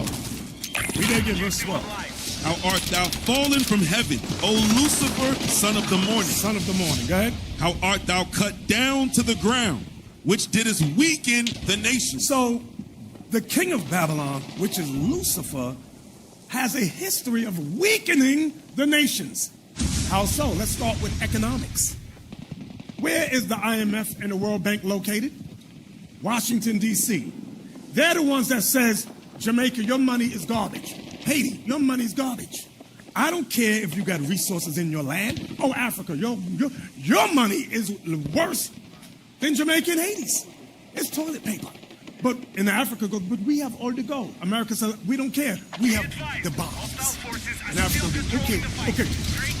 Ooh. That's what they do to all nations in all countries. And guess what? Nobody got nothing to say. Most of y'all know the IMF control how the money rate goes. And they're right across the street from each other. Can you put them on the screen, IMF? I'm talking to y'all, I ain't putting nothing up. IMF, World Bank. Some people just came out their mamas behind yesterday. They don't know what I'm talking about. International Monetary Fund. They're the one that give foreign aid, monies to countries, lend to countries, and then you got to pay it back at an astronomical rate. America will lend a country, let's say, $8.4 billion. Right, so you got to pay us back $16.8 million. What is this? That's the rules. Give me the IMF. World Bank. Right there, World Bank. Those two institutions right there control the economics of the world. And no Negro got nothing to say about it. Say no mind. Those two, let's say a country want to borrow $1 billion. They dictate what you're going to do with the money back. They also dictate. Let's say they don't like the government. They will tell you clearly, for us to give you that money, that government got to go. And they come and put their own... Yes. There's a lot of things you don't know. Listen, this is Babylon. Mm-hmm. There's stipulation behind those loans. And you got to say, hey, again, remember what they do in Ghana a couple of years ago? They said, if you want that loan, you got to accept homosexuality. Mm-hmm. Remember they fly Kamala Harris way over there to offer them money to accept it? Yep. All these things is in this loan. They write them down in this loan. That's right. What verse you read, Cap? We just read verse 12. Go ahead. Verse 13. But thou hast said in thine heart, I will ascend into heaven. I will exalt my throne above the stars of God. So the king of Babylon, which is Lucifer, would do space travel. They would land on the moon. They would put satellites out there in space and go to Venus and Mars. I wonder who this could be. I'm just so confused. Maybe it's the Congo. Huh? Maybe it's Iraq. Yeah, because ancient Iraq was Babylon. So is Iraq doing space travel? No. Wake up! This is talking about the United States of America. Read it again, Captain Yuri.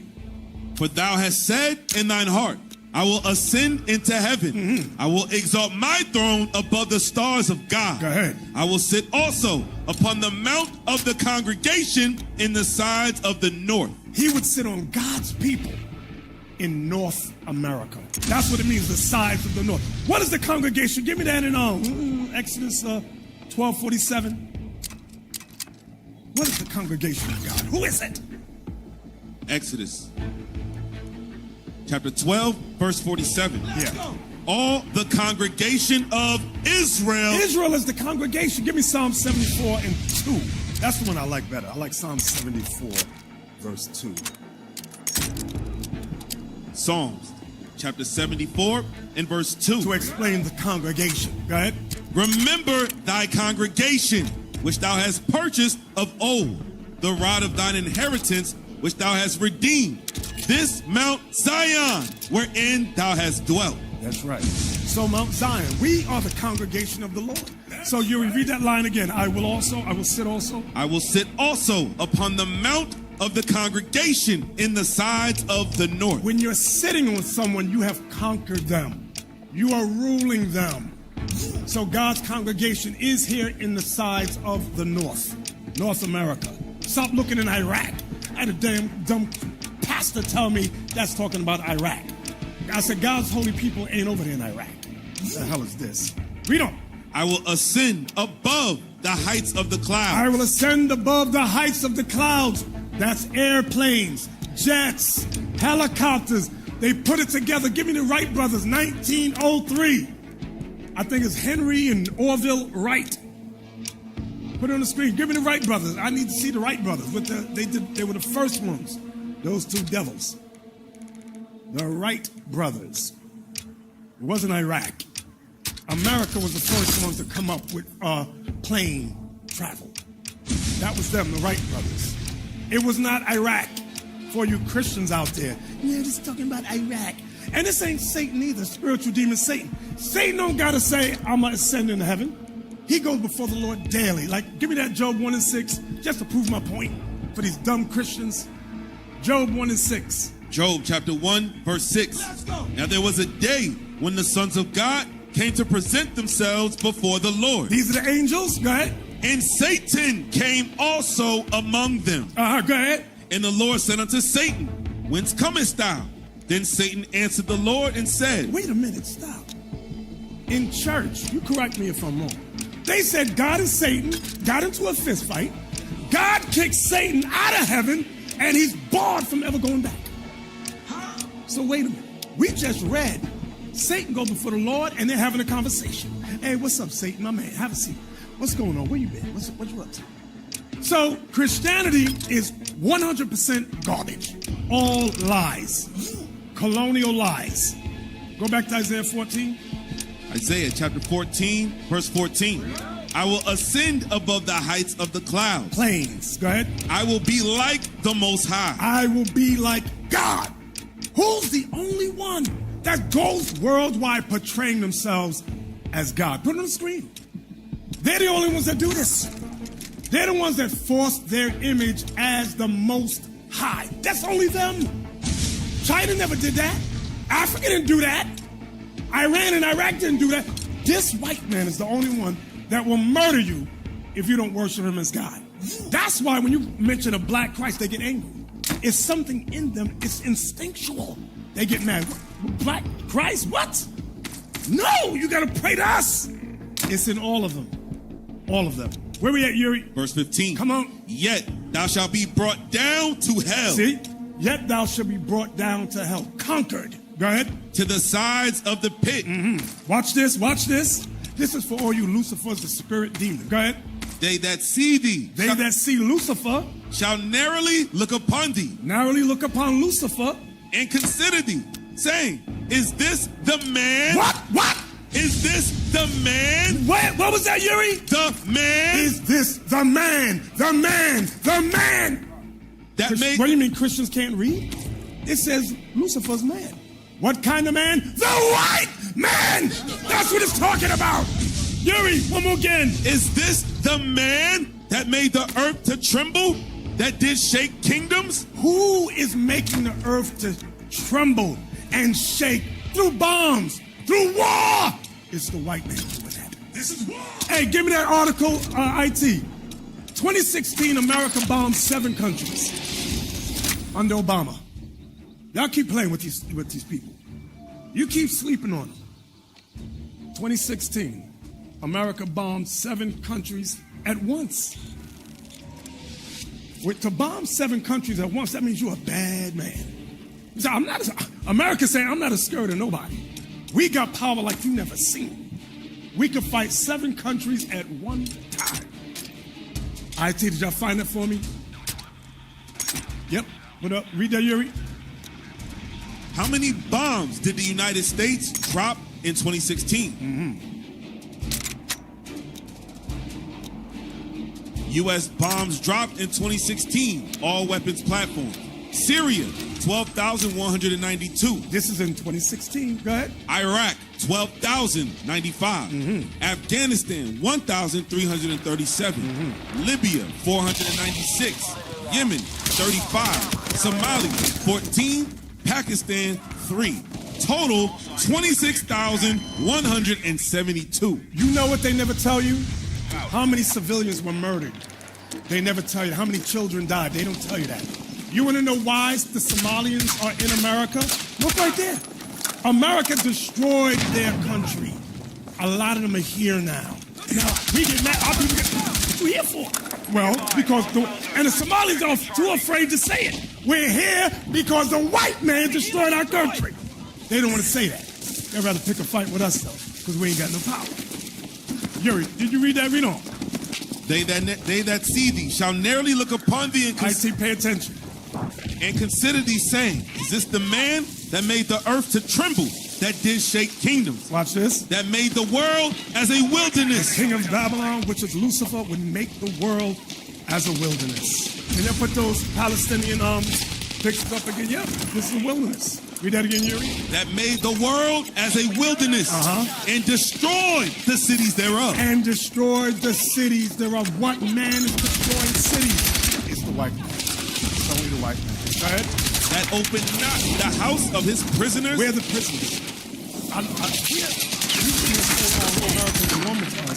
We don't no longer see America as a prison house. But our ancestors, when they got here, they knew this was prison. But now, you got your good job, you got your education, you're comfy. Now, no, I'm free. I'm free. God says this is your prison. That's what God says. From there, give me Maduro. Oh, this guy's getting on my damn nerves. These coons. What shout out to boot-licking bourgeoisies. Give me the next clip. Number 2. Come on, IT.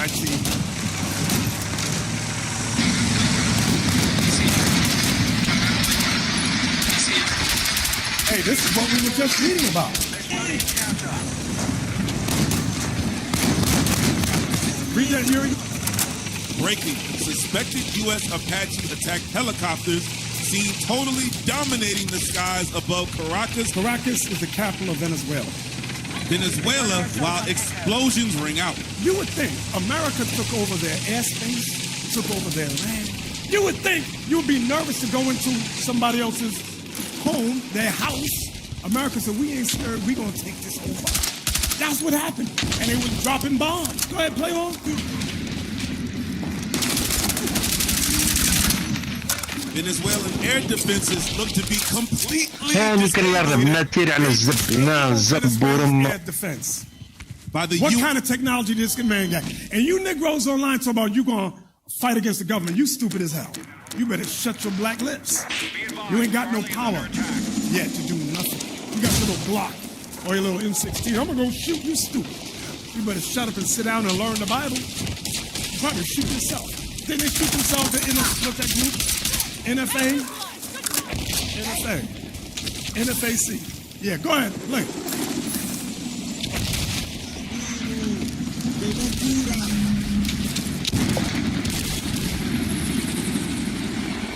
American Delta Special Force landed in the Venezuelan capital, Caracas.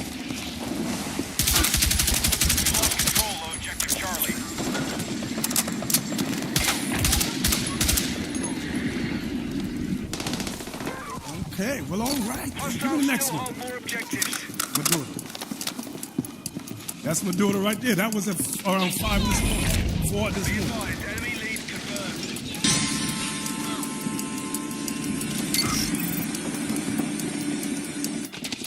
See that?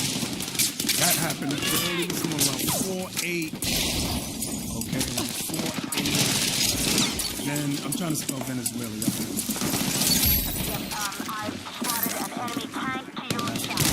Let me know what Deacon Alfred says.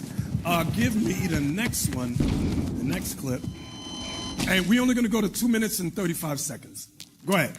President of the United States, Donald Trump, has just posted... Wait. Isn't this the beginning of their new year? This happened overnight while everybody sleep. Go ahead. On Truth Social, this is the first public acknowledgement by the United States. I will read it for you, just seeing this pop up on my phone as we speak while texting back and forth with senior advisors at the White House. From the President of the United States, the United States of America has successfully carried out a large-scale strike against Venezuela and its leader, President Nicolas Maduro, who has been, along with his wife, captured and flown out of the country. This operation was done... You know, Venezuela has never attacked America. And when they say Venezuela funnels drugs to America, where's the evidence? They have never shown no proof that Venezuela puts drugs in America. No proof at all. You would think they'd show some evidence. None. They just say it, and we're supposed to believe it.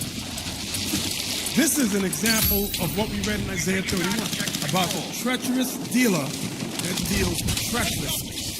Go ahead. In conjunction with U.S. law enforcement. Details to follow, according to the president. There will be a news conference, he says, today at 11 a.m. at Mar-a-Lago. He then punctuates it, as he often does, with thanks for your attention to this matter. It is signed by the president. So again, I want to repeat two of the key sentences in there. He confirms that the U.S. carried out this large-scale strike against Venezuela, and he says that its leader, President Nicolas Maduro, who has been, along with his wife, captured and flown out of the country. Now they say captured. How about kidnapped? How about that? Because they did the same thing to Aristide in Haiti. Put a damn bag over his head and flew him and his wife out of the country. Go ahead. According to the President of the United States... And then you work up on Sunday and play to them. Now some of y'all just stupid as hell. Go ahead. Is no longer on the ground in Venezuela. It leaves open a bit of a vacuum there in terms of leadership. It's not entirely clear who is effectively running that country at this time. I just want to get your immediate reaction to the news that we are hearing again in a True Social post from the President of the United States. Now, we just started hitting Venezuela just before all of this started happening. And Deacon Yasha and them did several radio shows in Venezuela. So but we have to do a pause now because of this. But go ahead, play on. This changes everything. This means that this was a regime change operation and that this was had some degree of coordination. Witnesses earlier described helicopters. Witnesses described... Give me the next one. The news of Venezuela. The next one. Yes, this one right here. If y'all get a chance, I wanted to actually read the actual article, but I had to subscribe, so I said I ain't paying for that. So, y'all see the title, Wall Street Journal? Can you read that? The Wall Street Journal. Trump's Dunroe Doctrine aims to dominate the Americas. Pay attention. They aim to dominate the Americas. That's Mexico, Central, and South America. Play on. Countries in the region, from the northern tip of Canada and Greenland down to the southern tip of Argentina. And this has been referred to as the Don Roe Doctrine.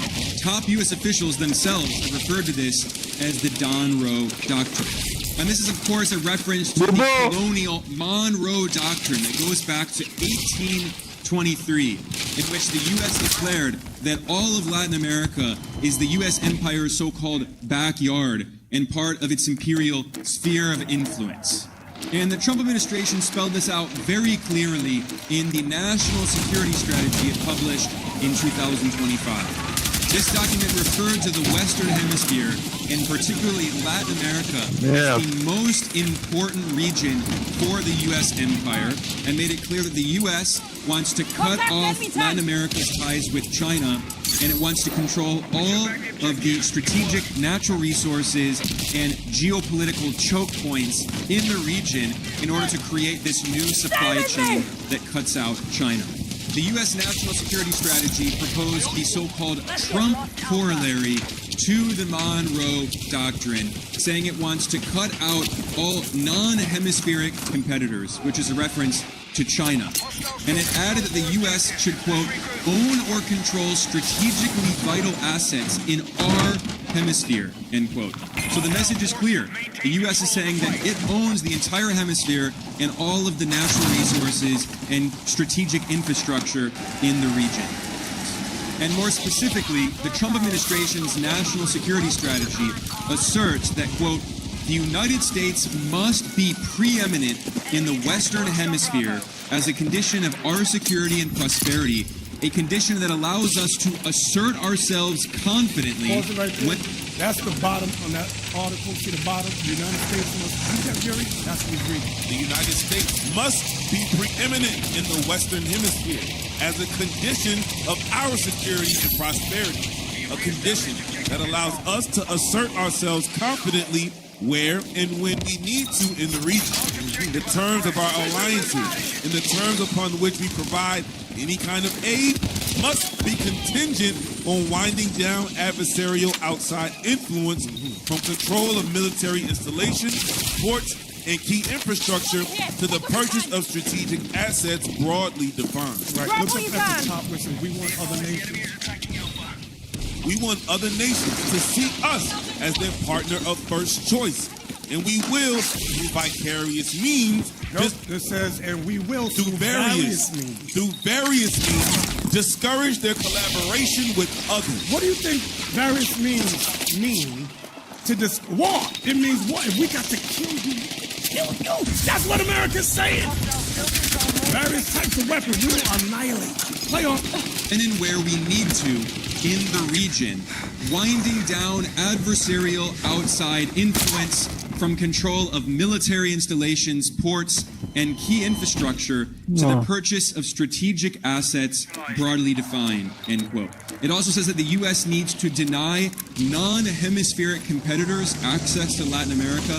That's a reference to China, and to a lesser degree Russia and Iran, but the main target is China in Cold War II. And it says that the U.S. is going to force all countries in Latin America to, quote, see us as their partner of first choice. And we will, through various means, discourage their collaboration with others, end quote. This is colonialism. This is not just imperialism. This is blatant colonialism. The U.S. is saying that all of Latin America belongs to the U.S. empire, and the countries in the region cannot have an independent foreign policy. The U.S. controls not only their natural resources and their strategic infrastructure, but it controls their government policy, and the U.S. empire decides who the leaders of all of the countries of Latin America will be. This is the message from the Trump administration. Damn, you can't make this stuff up. Whoa, so if you thought that the Babylon that we're reading about is not America, then you tell us who it is. Who has such power to do that? There's no other country like this. Oh, man. From there. And, you know, they said they want to shut down Cuba. They've been trying to get Cuba. So now, put that next one up. I had to find something out. Watch this. I asked, does Venezuela supply Cuba with oil? Go ahead. Yes, Venezuela has historically been a crucial supplier of heavily subsidized oil to Cuba, a relationship cemented by a 2000 agreement where Cuba provides doctors and intelligence support in exchange for oil, though recent U.S. sanctions and Venezuelan production issues have disrupted these shipments, creating energy shortages in Cuba. So Cuba has been having energy shortages. When I was there, they had it. Same thing too. But now that America controls oil, they'll say no oil to Cuba. So that's how they're going to get a foot in Cuba. They're going to control Cuba soon. You got to see what's going on worldwide. That's all I want. They playing chess, not checkers. Psalms 10. They said, we ain't got to shoot a bomb at Cuba. We'll just take Venezuela and control the oil. What you gonna do now, Cuba? The hell is this? And guess what? China gets oil. Venezuela. You can't make this stuff up. Psalms 10 and 1, Yuri. Psalm chapter 10, verse 1. Why standest thou afar off, O Lord? This is the question we always in our prayers. We see what's happening. And we say, Lord, why ain't you doing something? But us in here, we know prophetically a certain chain of events must come to pass. What we read in Isaiah 14 about weakening nations and destroying cities has to come on a more greater scale than what we've seen. Because all we've seen thus far is like colonial times, slavery. We saw that in its bad. But the Lord said, no, there's much more than that. You got to see what I'm doing. Isaiah 14 must be fulfilled to the utmost. Okay? And many other scriptures. Read that again, Yuri. Why standest thou afar off, O Lord? Why hidest thou thyself in times of trouble? The wicked in his pride doeth persecute the poor. The wicked in his pride doth persecute the poor. Some of you at home say, oh yeah, the poor man ain't got no money. Nope, that's not. Isaiah 14:32, real quick. Isaiah chapter 14 and verse 32. What shall one then answer the messengers of the nation? That the Lord hath founded Zion. Have founded Zion? And the poor of his people. And the poor of his people, meaning Zion, shall trust in it. So the poor is only referring to Zion. That's the 12 tribes of Israel. Go back to Psalms 10 again. Psalm chapter 10 and verse 2. The wicked in his pride doth persecute the poor. So you thought you've been persecuted here in America because you're the poor, meaning poor in spirit. That's what Christ said. Blessed are the poor. Give me that, Yuri, real quick. Matthew 5.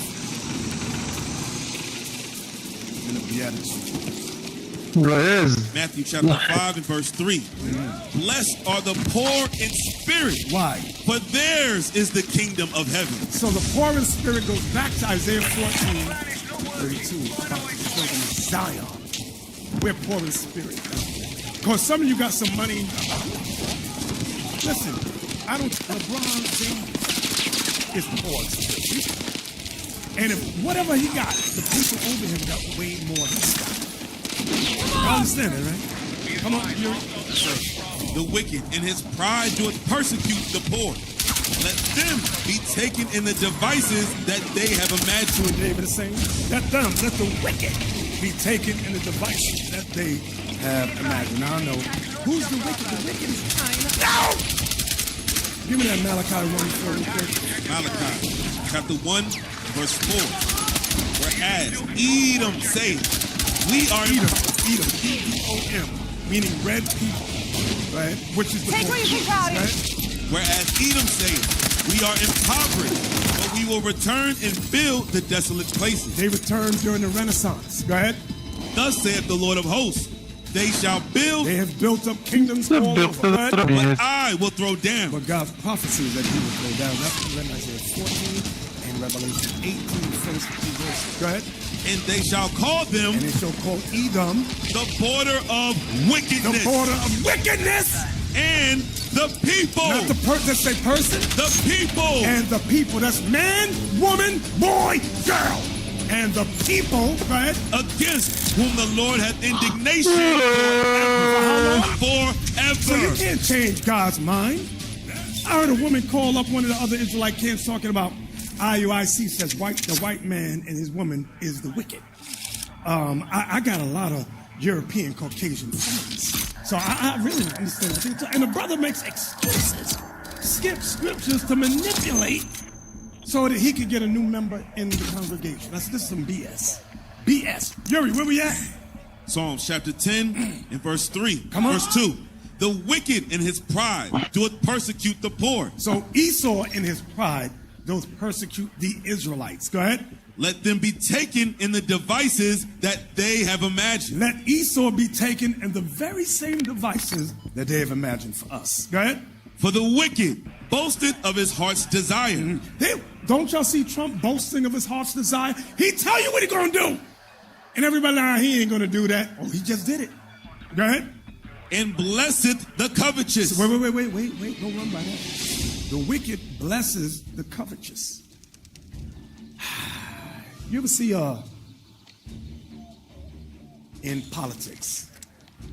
In politics, there's a lot of deals done under the table, except for black folks. Let me tell you, we can't operate like them. I heard Umar Johnson say once, he said, black people need to get a suitcase of money, go down to their local politicians, and tell them what we want done for our communities.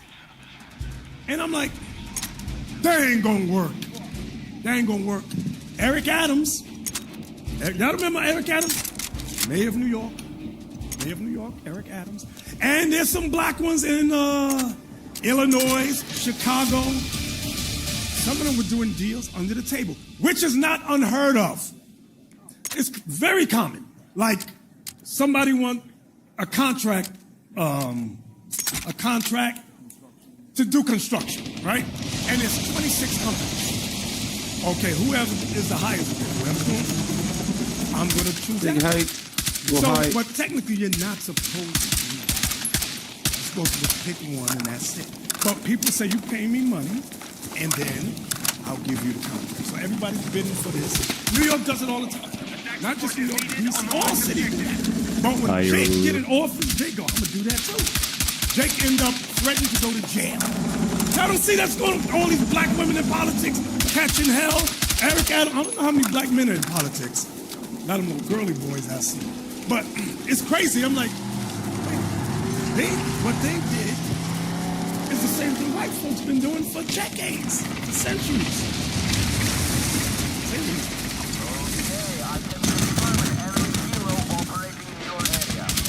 They were shown by what their predecessors did. So whoever they came up under, they watched them do this. So then when they got in office, they did the same exact thing, but it don't work that way. You know when you get a job, right? Whoever's been at that job, they'll say, hey, let's say me, Bishop, hey, I want you to train up Patrick Meyer in this position. Let him know the do's and don'ts of that. That happens. You sitting at the mayor's seat. People, you got what I say a handler, or for lack of better words. Somebody that's going to guide you and show you the ins and outs of that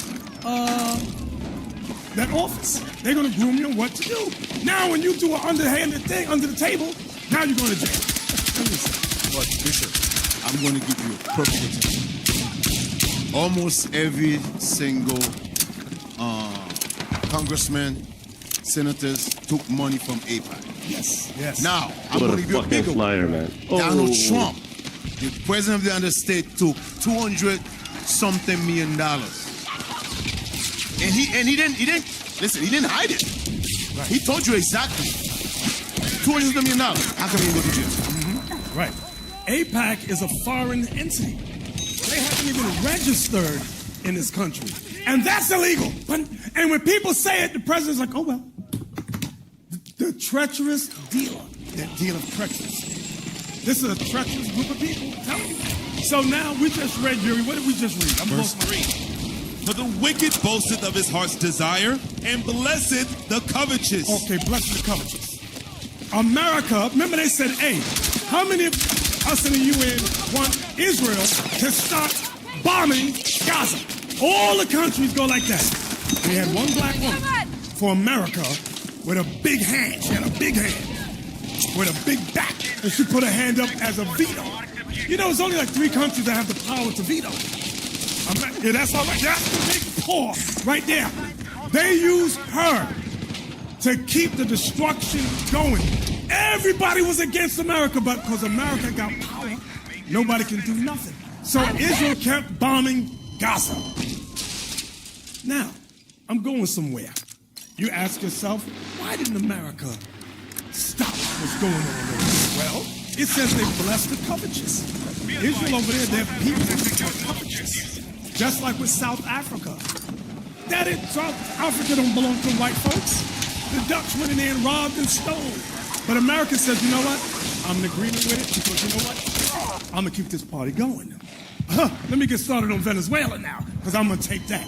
America said they will control and run Venezuela the way America wants. And it's not just Venezuela. It's going to be Brazil. They're going to go Mexico. They're going to take it all. Yes, they're going to go to Africa too. Watch. Read that again, Yuri. I'm sorry. For the wicked boasteth of his heart's desire, and blesseth the covetous, whom the Lord abhorreth. Whom the Lord hates. Go ahead. The wicked, though through the pride of his countenance, will not seek after God. I thought the white man was Christian. Y'all thought the white man was a Jew. What did it say, Yuri? Will not seek after God. The wicked who is will not seek. They don't give a daggone what the Bible says. Go ahead. God is not in all his thoughts. God is not in all his thoughts. Come on. His ways are always grievous. Thy judgments are far above out of his sight. As for all his enemies, as for all America's enemies, he puffeth at them. America puffs at their enemies. Why? Because they got the power, economically and militarily. There's no enemy that can come against America. They said, we take 7 of you on at once. The hell is this? We got over 800 bases with bombs, and more bombs. And what you got? What you got? The hell is this? What is that? We don't hear it. He has said in his heart, I shall not be moved. So the white man, America says, I shall not be moved. Go ahead. For I shall never be in adversity. America's pride is they shall never be in adversity. They will never got no problems, no big problems. Who can bring a problem to America? Go ahead. His mouth is full of cursing. America's mouth is full of cursing. And deceit. And fraud. And fraud. Go ahead. Under his tongue is mischief and vanity. Go ahead. Mischief and lies. Go ahead. He sitteth in the lurking places of the villages. He's in everybody's cities. Go ahead. In the secret places doth he murder the innocent. He murders the innocent of our people.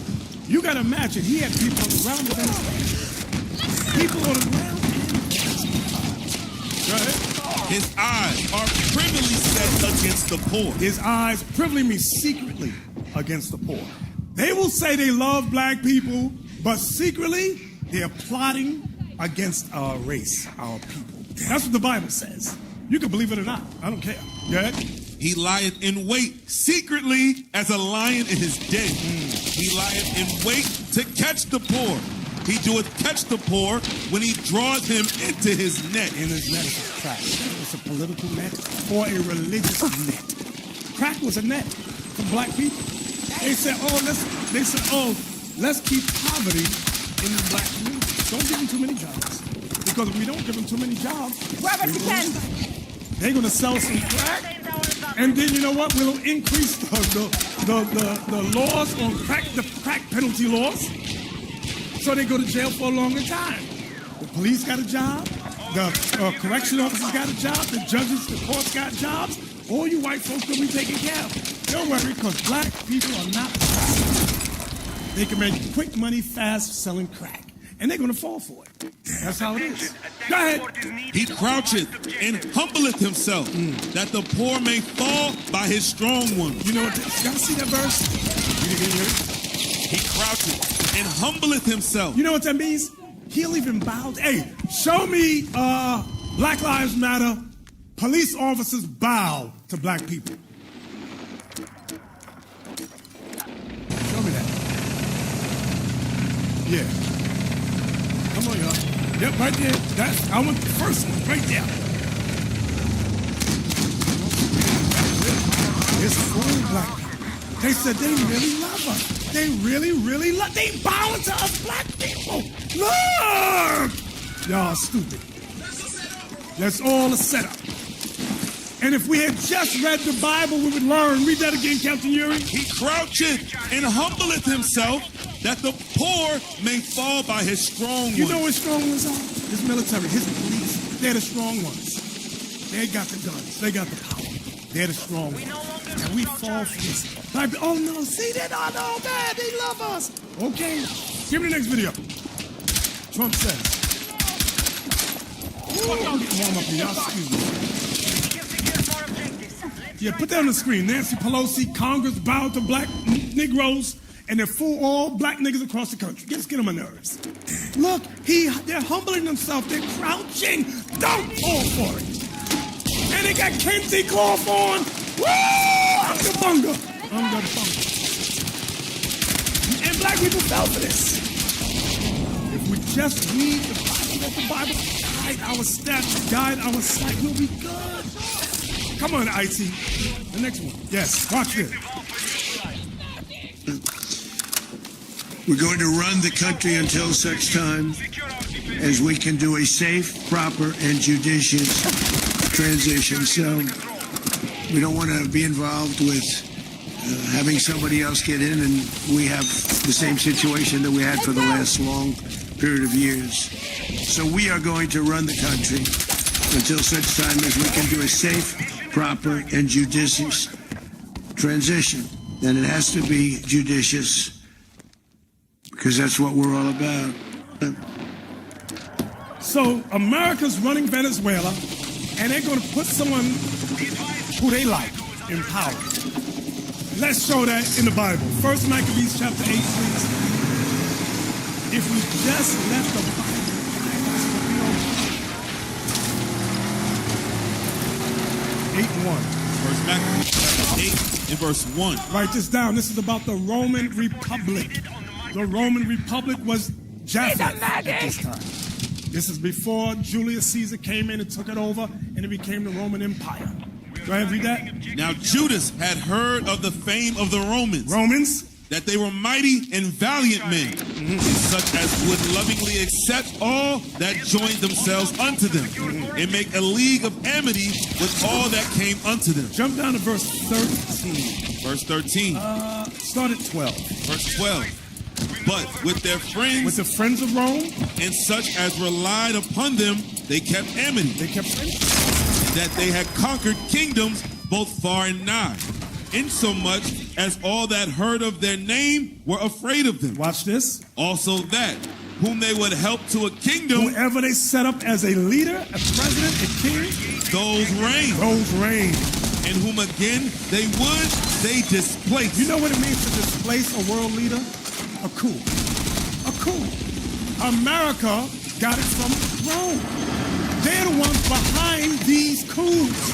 Them, France, and their allies. They're always behind the coup, waiting for a puppet bootlicker to sit in that position of authority. That's why Trump said we gotta wait. They said we're gonna run the country until we can find someone to sit in who's not in opposition against us. Read that. Coup, short for coup d'etat, is a sudden illegal seizure of power. A coup is an illegal seizure of power. Right?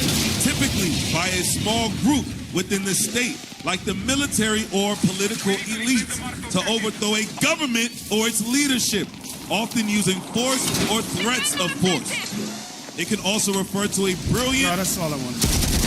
So read that again, Captain Yuri, in 1 Maccabees 8:13. Yes, sir. Also that, whom they would help to a kingdom, those reign. And whom again they displace. Go ahead. Finally, that they were greatly exalted. Jump to 15. Verse 15. Moreover, how they had made for themselves a Senate house. Does America have a Senate house? Yes, so America's basing the way the system is set up on Rome. Go ahead.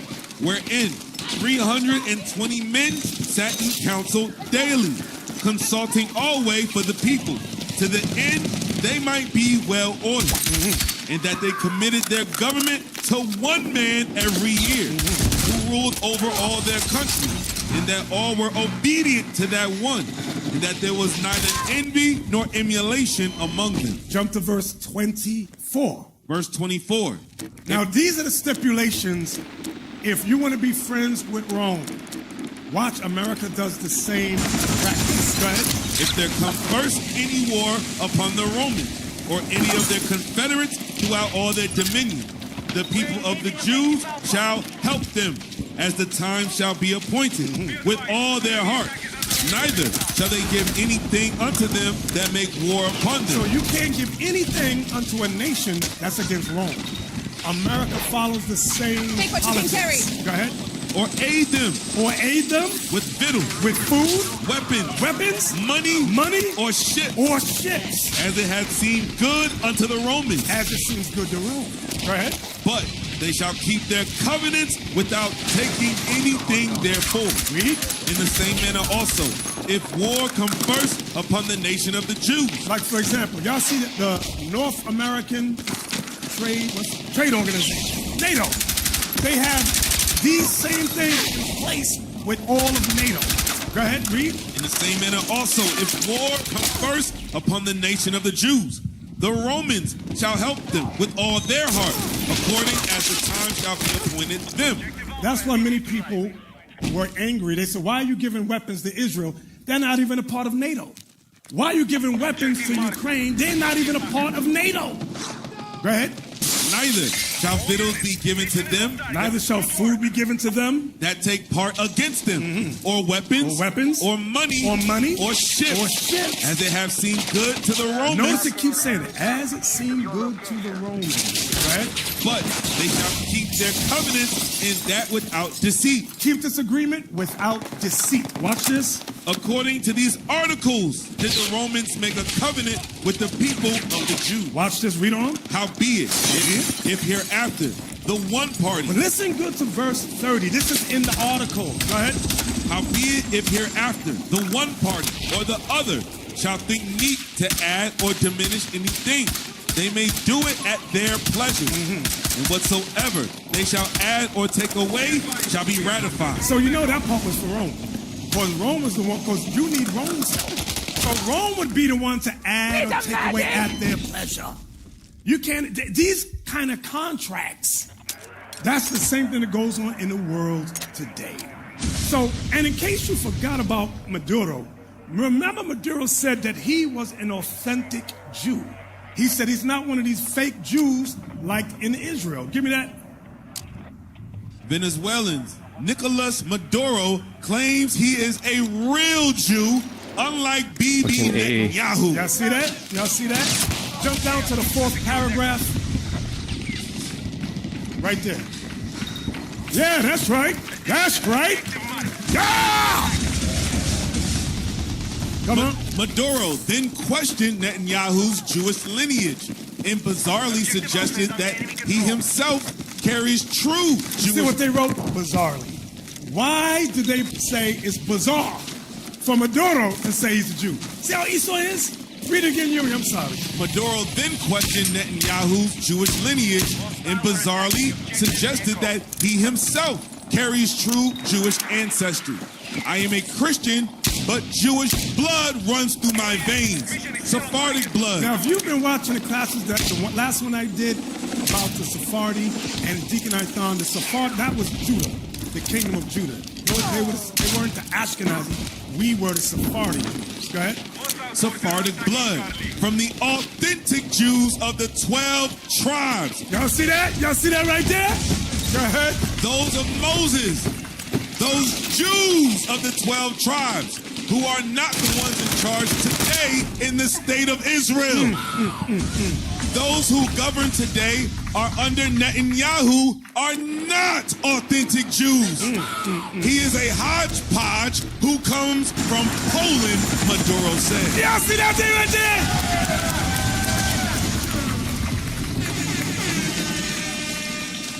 That's some good stuff right there. Give me the next article from the Jerusalem Post. Jerusalem Post. Yeah. Read that. Maduro, Zionists trying to hand Venezuela to devils amid U.S. tensions. That's what Maduro said. This is in the past. Go ahead. We are the people of David against the Goliaths that we have already defeated in history, Maduro stated. Venezuelan President Nicolas Maduro said Zionists were trying to deliver his country to devils in a Saturday Bolivarian Integral Base Committee speech focused on pleading with the U.S. against military escalation in the region. No, he ain't lied. Give me Revelation 2:9 real quick. And give me the next Instagram clip. Yep, that one right there. We ain't playing it. No, just play this one. He said he called them devils. Play this. Looks like we finally got our answer about the Brooklyn tunnels. Wait, stop. Do y'all remember the Brooklyn tunnels? Okay, play it again from the beginning.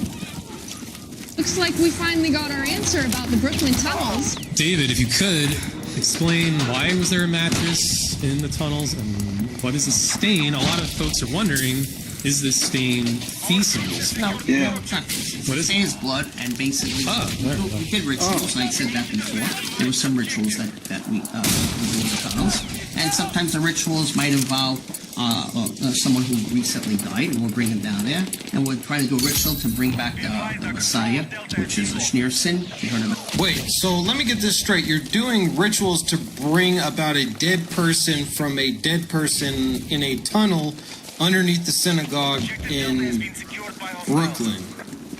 Isn't that Satan?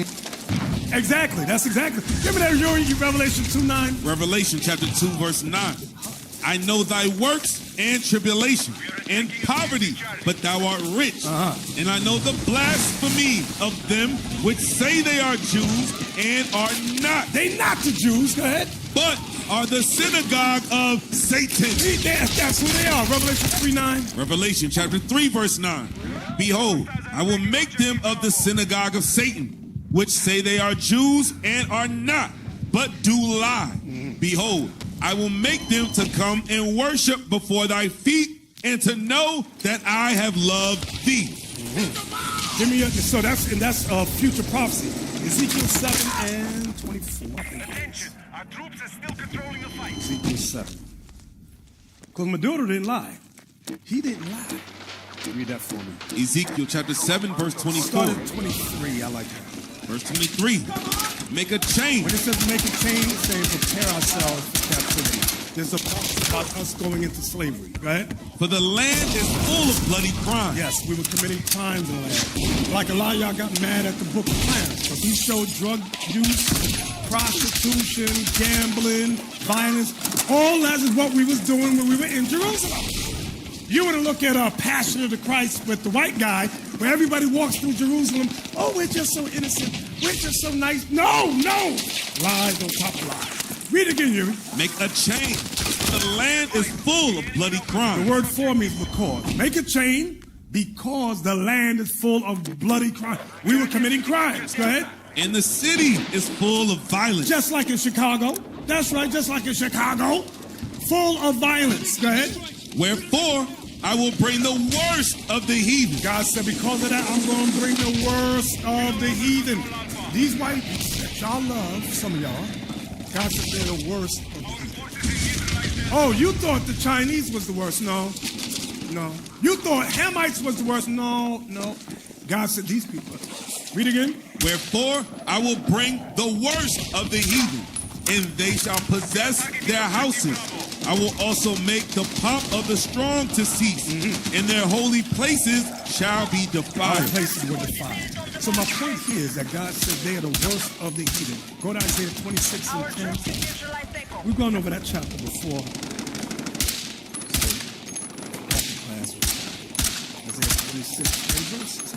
Isaiah chapter 26 and verse 10. Watch this. Let favor be shown to the wicked. Who's the wicked, brothers? That's right. Read again, Yuri. Let favor be shown to the wicked. Yet will he not learn righteousness. God says he will not learn righteousness. Go ahead. In the land of uprightness. The land of uprightness is Jerusalem, the land of Israel. Go ahead. Will he deal unjustly? We see that today. Are they not dealing unjustly today? Bombing Gaza day after day, killing women, killing children, day after day after day. And they lie about it.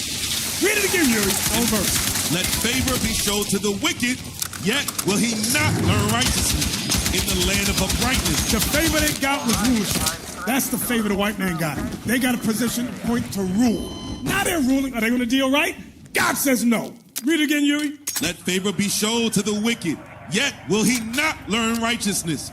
In the land of uprightness will he deal unjustly. In the land of Israel will he deal unjustly. Go ahead. And will not behold the majesty of the Lord. And he will not behold the majesty of the Lord. From there, Psalm 50 and 16. We always read this one. I still like it. Psalm chapter 50, verse 16. Uh-huh. But unto the wicked, God saith. Who's the wicked, brothers? Esau, Edom. That's right. Come on. What hast thou to do to declare my statutes? 1,000 pastors have gone to Israel, and they are holding the covenants, and they are the people of God, the people of the book. That's a lie. God says, unto the wicked, God said, what hast thou to do to declare my statute? Go ahead. Or that thou shouldest take my covenant in thy mouth. One group takes the old covenant and says, I'm ye Yehudi. I am a Jew. Another group says, we are the followers, the people of Christ. We take the new covenant in our mouth. So that's what it's talking about. Read it again, Cap. But unto the wicked, God saith, what hast thou to do to declare my statute? Or that thou shouldest take my covenant in thy mouth. See, thou hatest instruction. That's what we just read in Isaiah. They will not learn righteousness. They can't. They're not created that way. Go ahead. And casteth my words behind thee. See that? They cast God's words behind. They don't give a damn what the Bible says. From there. Give me Deuteronomy. Maduro said he's of the 12 tribes of Israel. That's what he said. Deuteronomy 33 and 24. Deuteronomy chapter 33, verse 24. And of Asher. He said. Asher is located South America. I'm not saying all Asher is there. There's Asher scattered worldwide, even in Africa, even in the Pacifics. But a lot of them is here in South America. Read again. And of Asher, he said, let Asher be blessed with children. Let him be blessed with children. There's a lot of them. Go ahead. Let him be acceptable to his brethren. Why does he say let him be acceptable? IT, I need you to help me. Find me the Amazon jungle. The people of the Amazon. This is why it says let him be accepted by his brethren. Let me see what y'all got. Come on, Amazon jungle. Yep, that's fine. Just for time's sake. Some of them, well, this group here may be a little more civilized, but there's some that are not in civilization. And they just like in Papua New Guinea, where they had to stick through the nose, some of them, they had the same thing. Like if you notice the way they dress, some of the people in Papua New Guinea, when you move up further, they dress the same way. Just like this too. So read again, Captain Yuri. Let Asher be blessed with children. Let him be acceptable to his brethren. Let him be acceptable. Why? Because right now they're uncivilized. So who's going to accept that? They are uncivilized, some of them. Go ahead. And let him dip his foot in oil. Y'all see that right there? So where Asher as well would be a large reserve of oil. So Venezuela has the largest reserves of oil in the world. Okay? So we know we're talking about. I don't care what other Israelite camps say. I don't understand the chart. It's just so can. Oh, shut the hell up. And do some study. Read again. Put it on the screen. You can put that on the screen. Let him be acceptable to his brethren, and let him dip his foot in oil. Thy shoes shall be iron and brass. Thy shoes shall be iron and brass, meaning in South America, there would be large portions of iron located there as well as brass. IT, put up the key countries for iron.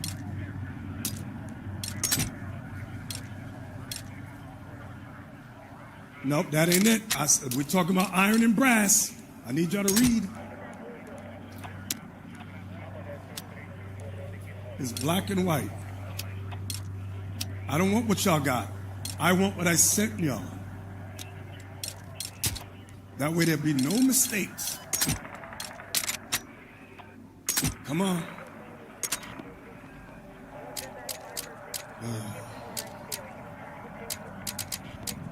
All right, go ahead, Yuri. Key countries for iron in South America. Brazil, a world leader in iron ore, especially in Minas Gerais and Pará states, housing massive mines like Carajas.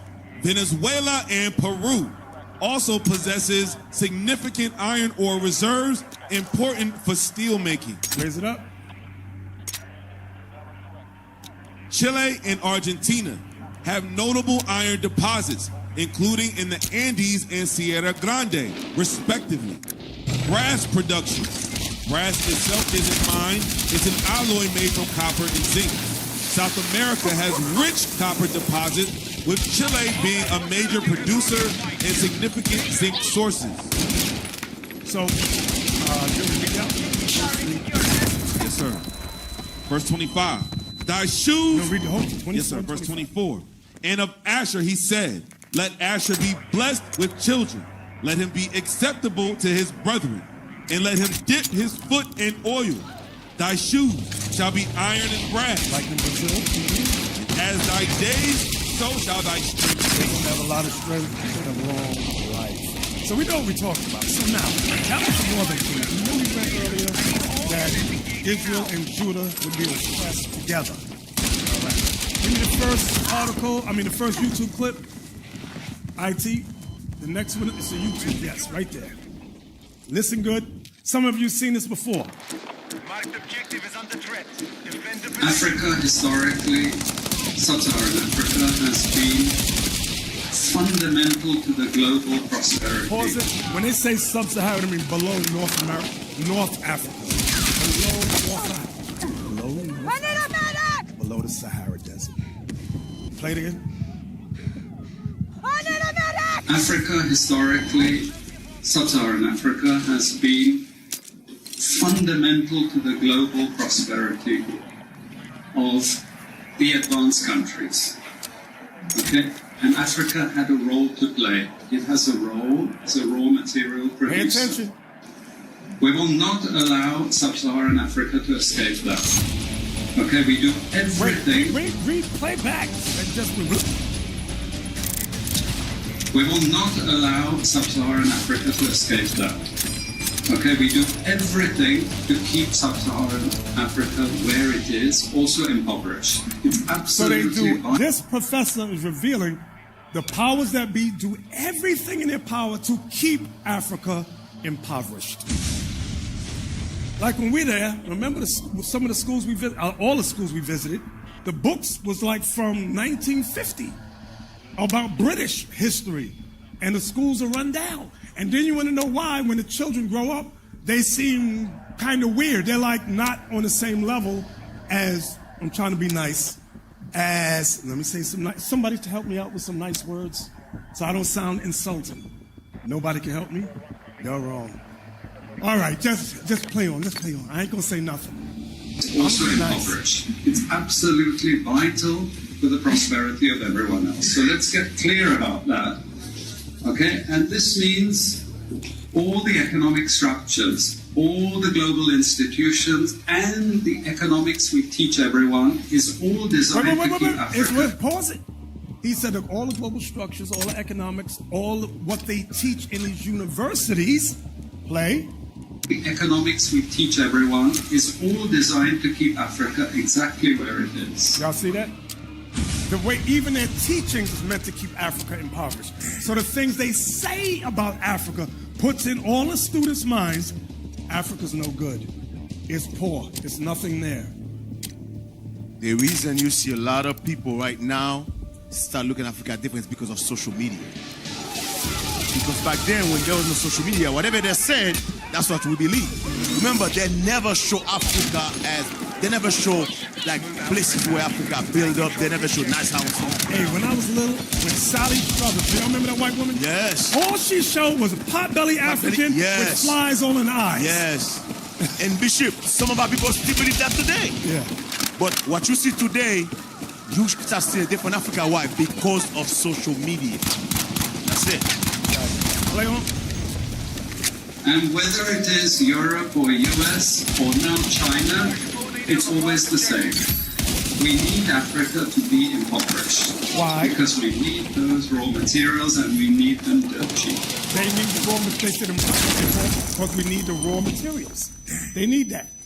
Go ahead. We need those raw materials and we need them dirt cheap.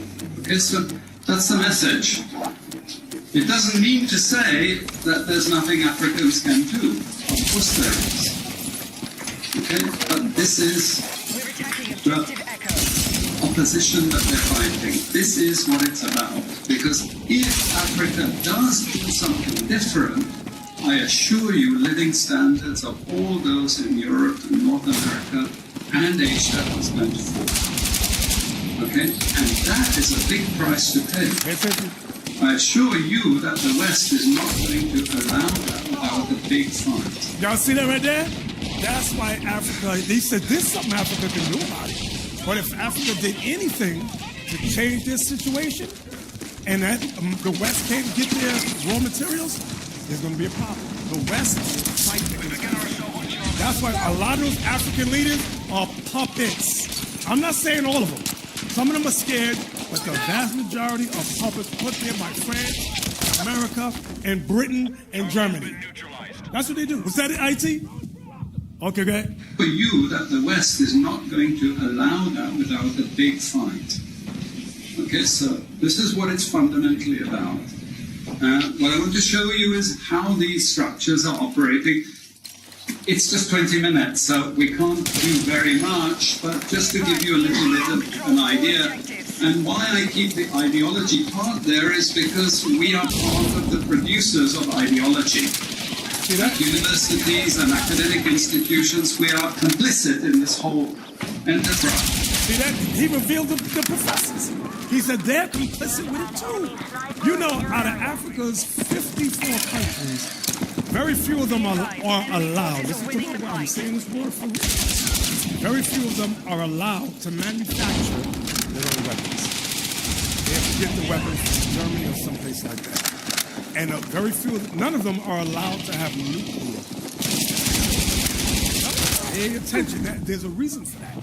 Hey, give me the Sahel. Alliance of the Sahel. Yeah, put it on the screen. Captain Yuri, read this for me. Yes, sir.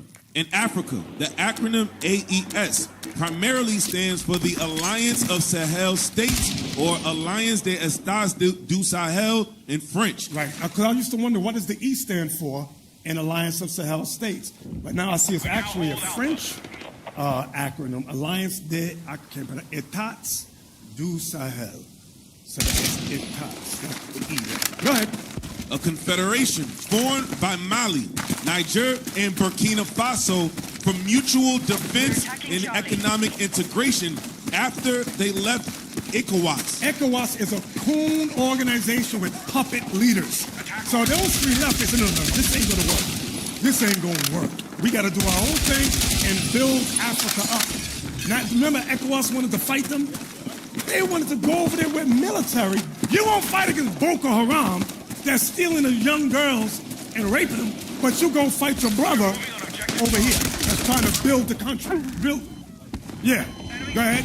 It can also refer to Africa Energy Solutions, a West African energy supplier, but the political bloc is the most prominent recent use of the acronym. Go ahead. Alliance of Sahel States, AES. Members, Mali, Niger, and Burkina Faso. Now, there's two more that's trying to join. Chad and Namibia. I think I pronounced it. Namibia. Go ahead. Purpose, a mutual defense pact and economic bloc. So what they're doing is what Gaddafi said years ago, said, hey, Africa needs to unite and have one currency, one visa. What's all this confusion? And they killed him. And his best friends, remember the president of Uganda, knew a coup was coming to kill him, and he didn't help him at all.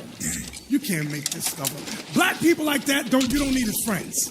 Go ahead. A mutual defense pact and economic bloc formed to counter terrorism, enhance regional security, and foster self-reliance, with goals including a single currency, passport, and joint military force. You know how dumb it is? Every country you go to, you got to get a new currency.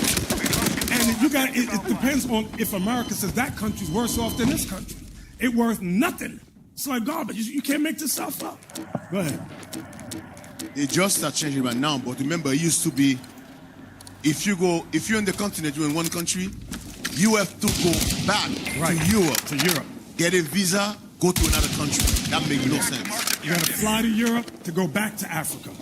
You want to go to the country right there. I can't go right there. I got to go back to Europe, get my visa, and come back to fly over. It makes no sense. They do that on purpose. That's what the professor was saying. They do that on purpose to discourage people. I'm going to Africa.